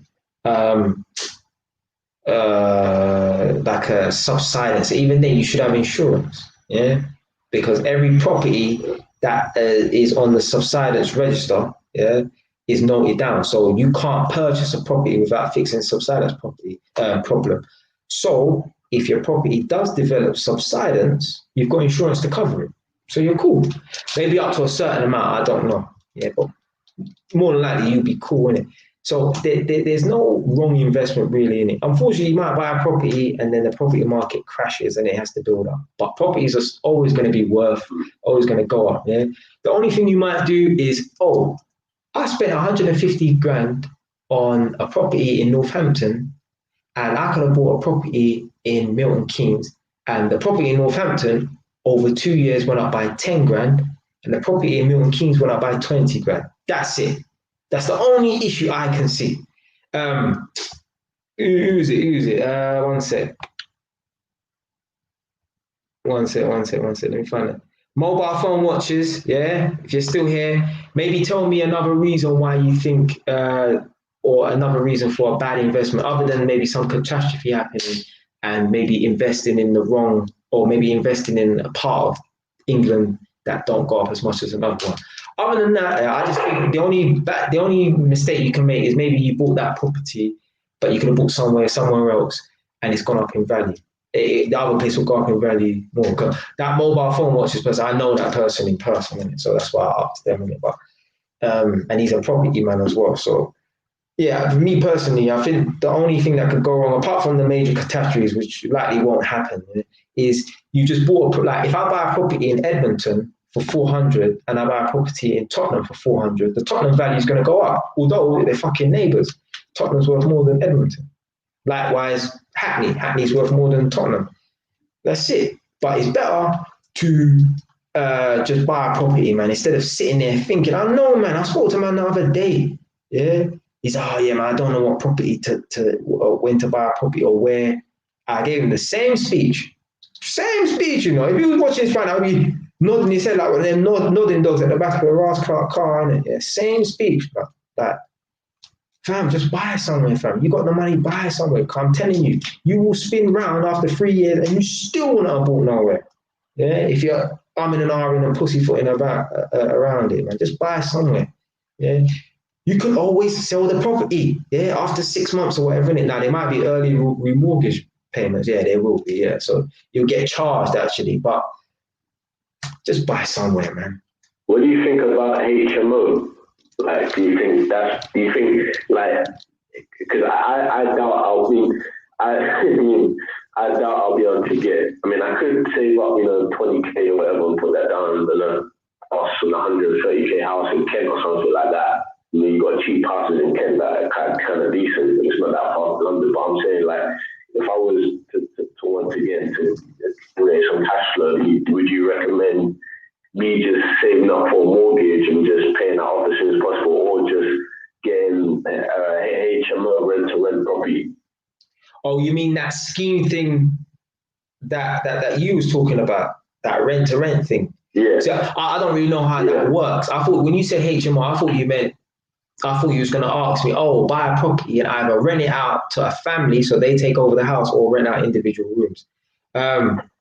I can't say. I don't know what's better in it. Yeah, for me, I'll just say maybe buy the property in it, because I don't know about the rent to rent.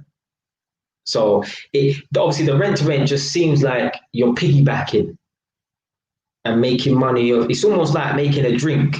You know what I mean? Like you're just skimming off the top. I don't know, but I'm not looked into it. I did ask you as well. If you can remember, put the link in the chat for the people there, because I actually thought, my man didn't send it. So if you can remember or get hold of the link, try and stick it in the live chat as soon as possible, please. But I don't know about the rent-to-rent thing, because, I don't know, man. I still say, man, like, at the end of the day, right, you still want to own your own piece of land. Yeah? Because the rent-to-rent, you're not... Oh, hold on. You don't own that. Yeah, someone said they can't hear you properly. Okay, so I'll speak louder. But yeah, like, when it comes to buying a property, Say that you could put a mortgage down. Yeah. Sorry? Yeah. Carry on. Yeah, you could put a mortgage down, or put a mortgage or whatever, and you could pay that property off as soon as possible if your deposit is high. And once the property is paid off, you could just like live in that property and just like do it up. I don't know, maybe a bit, make the house a bit bigger or something, and then just live there. But whilst you're living there, put the property on the market, whatever, and then as soon as you sell it, you can move into like a flat, whatever, and then get another mortgage and keep doing that. What do you think about that? Sorry, I was so distracted because someone said that they couldn't hear you. Say that again, man. Sorry. Yeah, so like you put money down for a mortgage, and so let's say you put a big mortgage down, 80K or whatever, 50K, and you pay the property within 5 years, and you paid 130K, 120K property in Kent or something like that, which is reasonable because you can get houses like that for that price in Kent. And let's say you live there, but whilst you're living there, you're doing the place up. You maybe knock down the bit, maybe change the garden, and then you put the property on the market whilst you live there, and then you sell it. So let's say you bought the property for 100 and, I don't know, 120k, and then it appreciates to maybe 200k, and you sell it, and you use that money, you use maybe like 70k of that money to put down as a mortgage for another property, and you keep doing the same thing. Would you recommend that? Yeah, of course. In fact, that's called flipping. Well, in a sense, it's flipping, in it, yeah. But in a sense, it's not, because flipping is more like you do a buy to let, you buy a ran down property, you fix it up, and you sell it. You're saying that you kind of live in it, but it's the same principle, just over a longer period of time. You said because you don't fix up a property. Well, you can fix up a property and leave it for 5 years and then sell it. But most people just fix up properties and sell them. That's why they call it flipping. There are people on Homes Under the Hammer who buy properties, fix them up, and hold on to it for a few years. Yeah, definitely do that, man. That's a win-win, fam. Yeah, but trust me, this is why we need to always step out of our comfort zone and do new things. But you might have a talent for interior design, yeah, or maybe not necessarily structured design, but like even like, you might have a little talent for doing up houses and making them look nice. Yeah, trust me. Like people think, oh, that's not talent, just designing, getting like a kitchen designer from Wix to do up a house, and then getting people to lay tiles. And but there's people who don't know what the fuck they're doing. Yeah, designing their house. Just go to some people's house. Look at them living in squalor, living like tramps. Yeah, they ain't got no pride. They ain't house proud of nothing like that.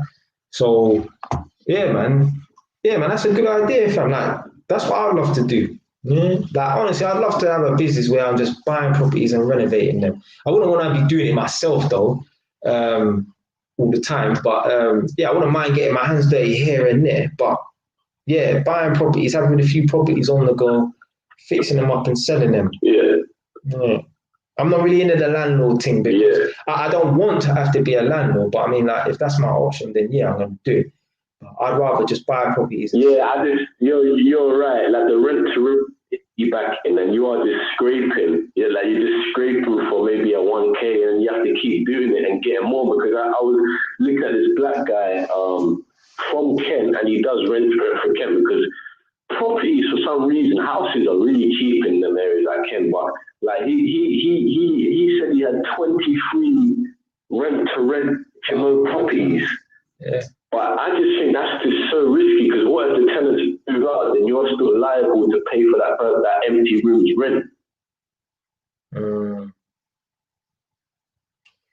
So I guess it's self-explanatory. So he rents a room for 300, and then he rents it out to someone for 400. Is that it? Yeah. So he's basically pretending to be the landlord, providing guaranteed rent to whoever he rents the room off. Basically. Yeah, basically that's what it is. Yeah, he's basically pretending to be like a guaranteed in some aspects. Yeah, kind of. Anyway. Yeah. So Joseph Davis said, how much can you make flipping properties? It all depends. No. So he's asking me, like, this is a question, so I'm just saying, obviously, so everyone in the live chat can hear it. Yeah. How much can you make flipping properties? But it all depends on the property, the area and stuff in it. But let's just say, yeah, a ballpark figure. If you buy a property in London, yeah, that's in a ran down condition, yeah. If you buy a property, let's say, for example, you buy a property in London, let's say like in Tottenham, you buy a house here that's on auction for 400,000, right? If you do it up nicely, yeah, you could probably sell that house for 500, yeah?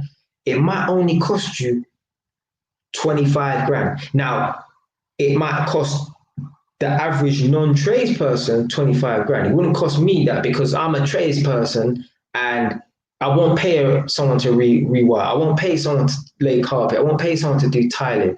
I won't pay someone to paint. I can do this myself. Now, if I'm busy working 9 to 5, then fucking I have to, really. But if you buy a property for 400,000 in London, you can renovate that on 25 grand budget. It depends on what work you did.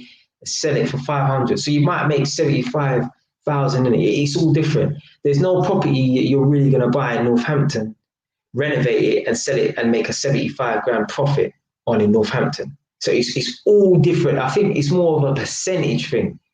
What that percent is, I think, yeah, you can maybe, I don't know, I don't want to say a fifth. A fifth might be too much in certain aspects. And put it this way, like if, say for example, this house is worth 150, yeah? If this house was in a really ran down condition, maybe this house would go for about 130, 120.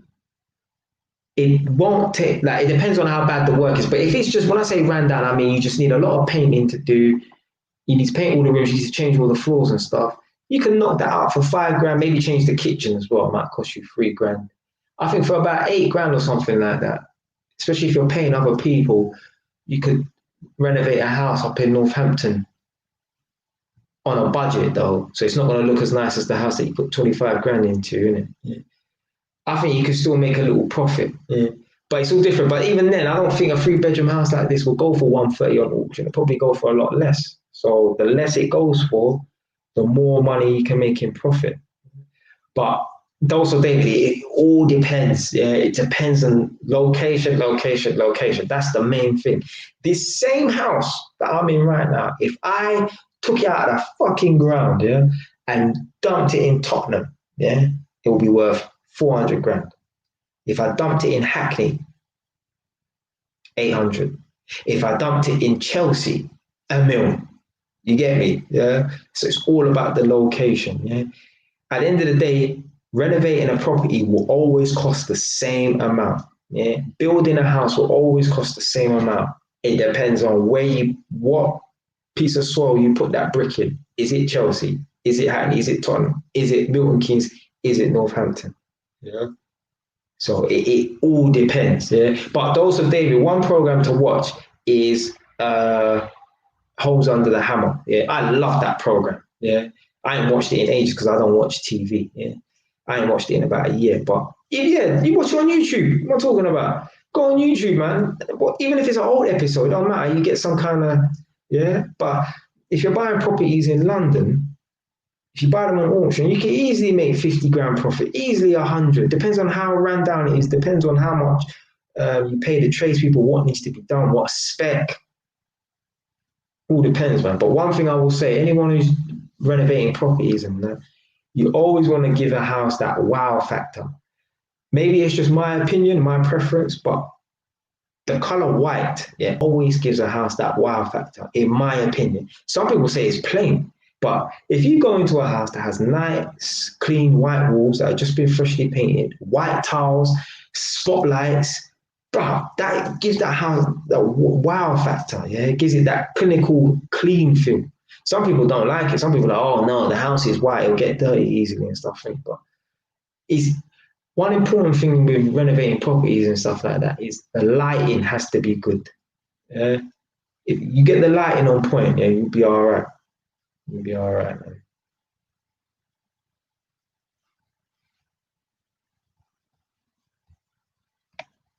I think my man disappeared on me.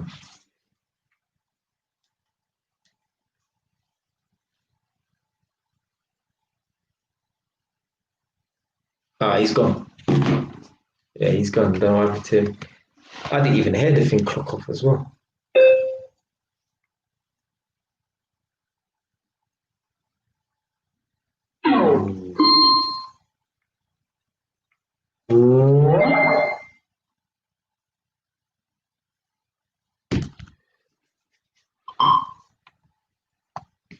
See this Ross clock thing, I don't even know if it's on or off.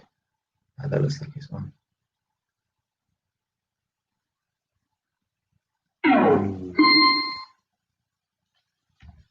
See, this is good. This is a fucking good point. Yeah. Some people will think, oh, that's silly. Oh, do you need to have a degree or whatever, or can you do it yourself? Listen, you see this comment here? To own properties, do you need to have a degree or can you do self-taught lessons to be a real estate agent? But most things in this world, right, you can do it yourself, yeah? What happens is these idiots, yeah, and they get on my fucking nerves, yeah? I have a real disdain for these people. We see it all the time and we always skip these fucking ads. Oh, don't go anywhere. Just a second. Would you like to make money on property or whatever, innit? Yeah. Sign up to this property course, innit? Yeah. It's only a 45-second ad, but if you click the link below, I'll send you a free copy of my manual on how to start up a property business. No, you don't need to go on those fucking courses. Yeah, you don't need to go on those courses. Yeah. What course did I need to go on to buy my own property and then find tenants find tenants and stick them in rooms in my house? No course. I just spoke to my friends and my family members, free of charge. Yeah, guys, we have access to YouTube. Yeah, this shit is too easy. Yeah, you can learn how to fucking change your whole kitchen, rewire your whole house, do your plumbing, electrical, everything. Yeah, just on YouTube. I learned how to tile my own floor in my house just from YouTube. No, I've never even been on a job and seen anyone tile a floor before. My mum's kitchen's been tiled, but I weren't in the fucking room. What am I do? Stand against the kitchen frame and looking and watch the man tile? I'm watching these man tile for. Yeah, I've never seen anyone tile a floor before. I just went on YouTube. Oh, that's how you do it. That's how you do it. That's how you do it. Bam, and I tried it myself. Yeah.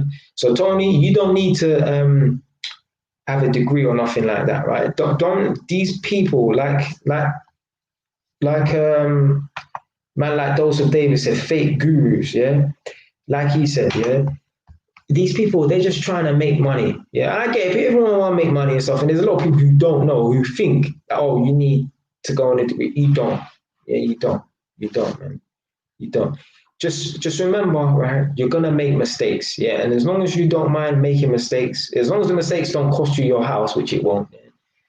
As long as you don't mind making mistakes, yeah, then yeah, don't worry about going on all these stupid courses and stuff like that. Bullshit. Fucking these flies, man. Yeah, man. All these going on courses and that, you don't need to, man. Like. I really want to know what amazing information is on these courses, because I used to date one thing before. Remember, I was at her house and she was like, do you want to come with me to some seminar in central London? So I was like, yeah, come then, fuck it. Years ago, jumped in her white Audi. She used to drive a nice white Audi. Drove all the way down to central London. I remember we split the fucking parking ticket. Guess how much it was to park in central London for 1 hour and a half? 14 bomber clock pounds. Yeah? 14 pounds for an hour and a half. The seminar was so boring. I got in the car and I just sat in the car and waited for her to finish the seminar. Whatever. But anyway, they were just talking about some bullshit or whatever in these seminars, and like, this is before I didn't have a property at this time, and I was thinking like, do you really need to go on these seminars and these courses to become a property developer? No, you don't. Guys, listen to me right now and hear me right now clearly, yeah? If you've ever painted your room, yeah, you have taken the first step to being a property developer. I don't know what more I need to say, yeah? If you painted a room, your own room in your house, yeah, the wall them and the ceiling them, yeah, you have taken your first step to being a property developer. Yeah, all property development is just break it down room by room. Yeah? You're not gonna have all the skills. Yeah, I can't do all this stuff. Yeah, and I'm an electrician who knows how to lay carpet and do tiling and paint and stuff like that. Yeah, but you just hire other people, and yeah, this property development thing is not difficult. It's these people try and sell you on the idea that it is difficult. Oh, so you buy their course. Yeah, they are a bit like con artists. Yeah, they're not conning you. Well, I don't know. I doubt they're conning you in a way where they're not actually going to teach you and they're going to take your money and run off. Yeah, but the things they're teaching you is like, that's like parents don't really need to teach a baby how to walk. They kind of learn on their own. You kind of guide them and aid them, but you don't really need to teach a baby how to walk. They, impulsively try and get up and learn how to walk. That's like someone saying to you, oh, I'm going to pay you to teach your child how to walk. No, children learn how to walk on their own. You have to give them guidance and that, but that's like saying, oh yeah, I'm going to pay someone to teach my child how to walk. No. So I won't say that they're con artists, because I've never seen that, you know, I ain't really looked into their stuff too tough, but I know definitely you don't need to be paying those people. No. If you've painted a room yourself, yeah, you've taken your first step to be an interior designer / property developer. Yeah. Once you paint one wall, I'm telling you, yeah, once you paint one wall and lay some carpets, and you don't have to do it yourself, you can pay someone. Yeah. Oh, blood, this guy mentioned this thing. Pyramid schemes. I fucking hate pyramid schemes. For me, people who enter pyramid schemes are the people who are trying to be those fake business people. Like, it's just so stupid. I've had man, yeah, and I felt disrespected by it. I've had man summon me and take me to these stupid pyramid schemes. I've had gal, yeah, take me to someone's house to try and get me involved in a pyramid scheme. I'm like, fam, now come on, man. Like, one day I'll be a proper businessman. I don't need to be doing all this fake pyramid schemes, fake Bitcoin and it. And fam, that Bitcoin thing might be real and people are making money off of it, but the way certain these people are going, trying to go about this pyramid scheme is all bullshit. All fucking bullshit, man. All bullshit, man. Never. I don't believe in them pyramid scheme. I don't want to sound like one of these red tape people or whatever. Yeah, like me, anyone has a dream or idea, you go for it. But me personally, I don't believe in those pyramid schemes. Yeah. If someone told me they want to start a lemonade company, cool. If they want to start their own clothing line, cool. Yeah. But the pyramid schemes, no. No. I just think it's for fake business people. Yeah. Fake business people, man. These people don't want to start proper businesses. They want to, I don't even know how this fucking thing works. Man will piggy banking and lashing onto other people's businesses and having to get other people to underneath them to boost up. Man, what kind of bullshit is that, man? Running around begging people. Sound like a fucking gorilla. Do you want to join this pyramid scheme? Come on, I need some people. Come on, fam. It's just stupid.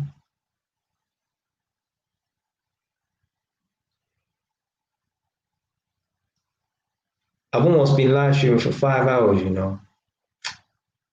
As I said before, there's a woman called Shira7. If you don't know who AMS is, yeah, I saw a video the other day. AMS said he's a life coach, yeah. To me, AMS is a dating coach, but AMS says he's a life coach, yeah.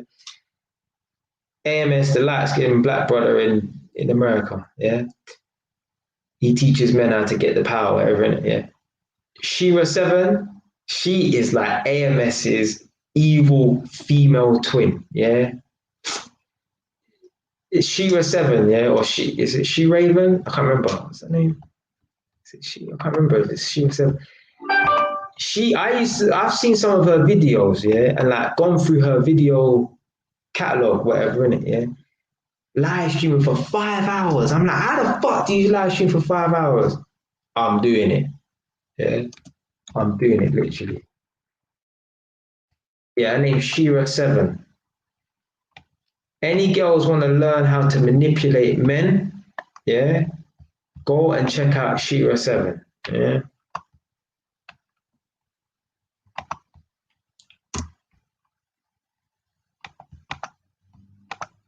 Women, this woman, she literally is like the AMS of the female world, right? Like, she makes some crazy videos. I like her though. She's a cool woman. I like her personality and that.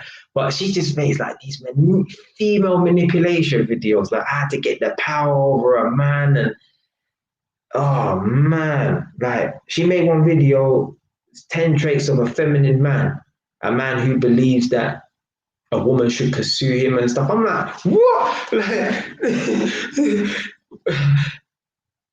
even in the animal kingdom, the females pursue the alpha males, yeah, because the females are in the feminine position. Like, the one who's in the pursuit is usually in the feminine position, yeah. Like, you know, you caught a woman and whatever in it, yeah. But if you're like actively like pursuing, wow, you're moving like a female in it, yeah. Really and truly, yeah. Men, we are the prize, yeah, and women must pursue us. That's the way it's supposed to be.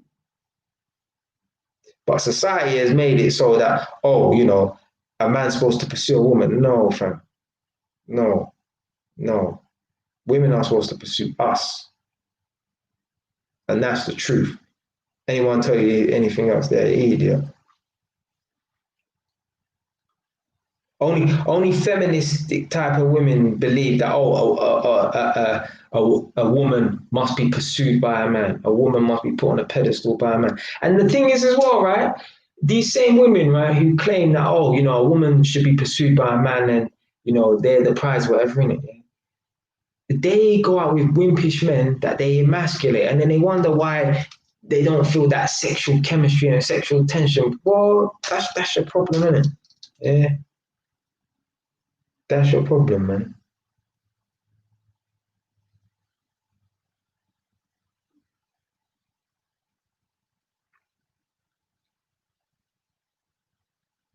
Yeah, this live stream has been on for almost 5 hours and it felt like it's been on for an hour. My stomach don't feel like it though. My stomach feels like I'm about to, yeah. Luckily, I got some food in the fridge. I just whacked that on. Because really and truly, I was going to put on my chicken and cook my chicken today. It takes 2 hours to cook. Obviously, I'm a black man, so I'm a Jamaican. We cook our food for a long time. No. I've seen certain people, yeah, blood. I've seen certain people cook chicken and look like the chicken won't get off the fucking plate and yeah, dips it and run off. Yeah, the chicken still like it's alive. Yeah, because they ain't cooked the chicken for long enough. Yeah, but yeah, I was gonna cook my chicken at like 5 o'clock, and I thought to myself, well, if I do this live stream, I'm gonna have to stop and literally eat my food. Like, I don't believe in cooking chicken and then not at least having one or two pieces that are naturally hot. Yeah, I don't want to cook chicken and then have to heat it up. Have to heat it up and then no, I want to eat it hot or whatever. Yeah. So yeah, Nadia taught me how to cook chicken. Yeah. Nadia taught me how to cook chicken. So yeah, salute and shout out to Nadia, innit? So yeah, I didn't want to just. I was going to just stream for 2 hours, but I thought, nah, fuck it, man. I'm comfortable doing my 4 hour live streams. It wouldn't be the Jay Wise way if I didn't live stream for 4 hours. So yeah, trust me, like you lot are just sitting here, but I started this live stream when it was bright outside. Now it's fucking pitch black to ass, Clark. Yeah. Yeah, man. YouTube's all right, man. Like I feel like all the people them that are in there, all the usual suspects, obviously Nadia, Soul, Tonio, Dosa David, Quincy, yeah, AY London, fucking hell, AY London one in it, Brandon, yeah. I say it's like a little community. As I said before, it reminds me of being in jail. Yeah, like I'm in a confined room, and there's this man that I know, and we're just chatting and busting joke, whatever, and it's always the same people over and over again, which is good. Yeah,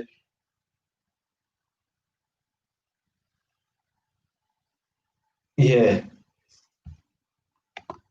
Of course, man. Listen, man. The game does not stop. It don't matter who's about. Yeah, man. Still be doing these live stream, boy. You can come say hello or something like that. Like just poke in and say hello, but I'ma still be doing these live streams, boy. No matter who's upstairs. Yeah, man.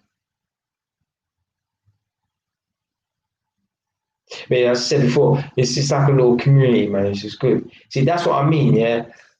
As I said before about the YouTube thing and like restaurants, like as I was saying in the beginning of this video, I was talking about, people coming in and people going out, but no one's staying. Yeah.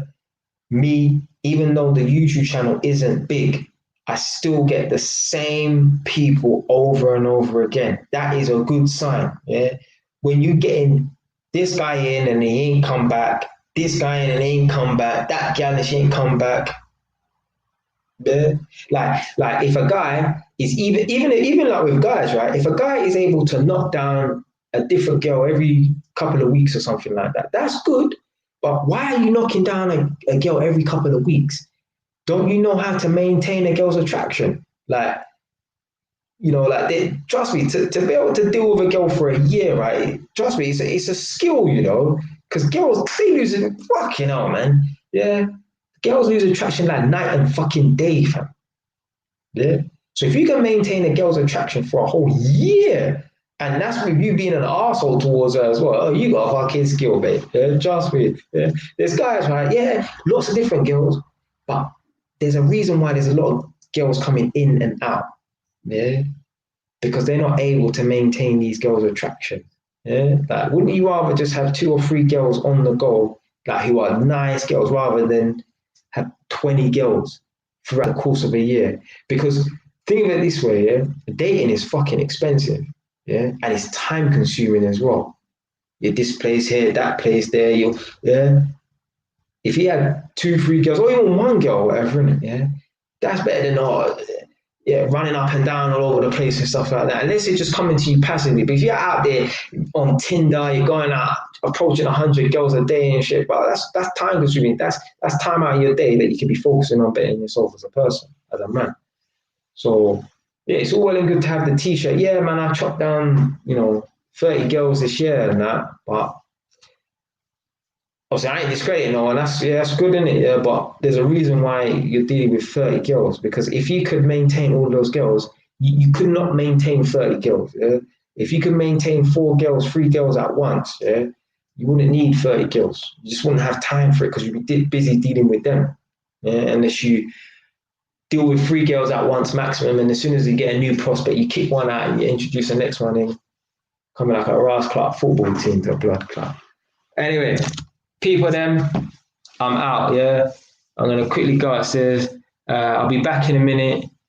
If you've got one last question that you want to ask or something like that, put it down in the live comment box below or whatever. And quickly go upstairs, come back, and then I'll answer that last question if there's one. If not, I'll be out, yeah. So I'll be back in a minute.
All right, people then.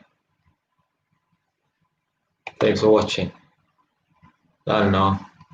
If you like the video, subscribe. If you don't like the video, change the station. Classic.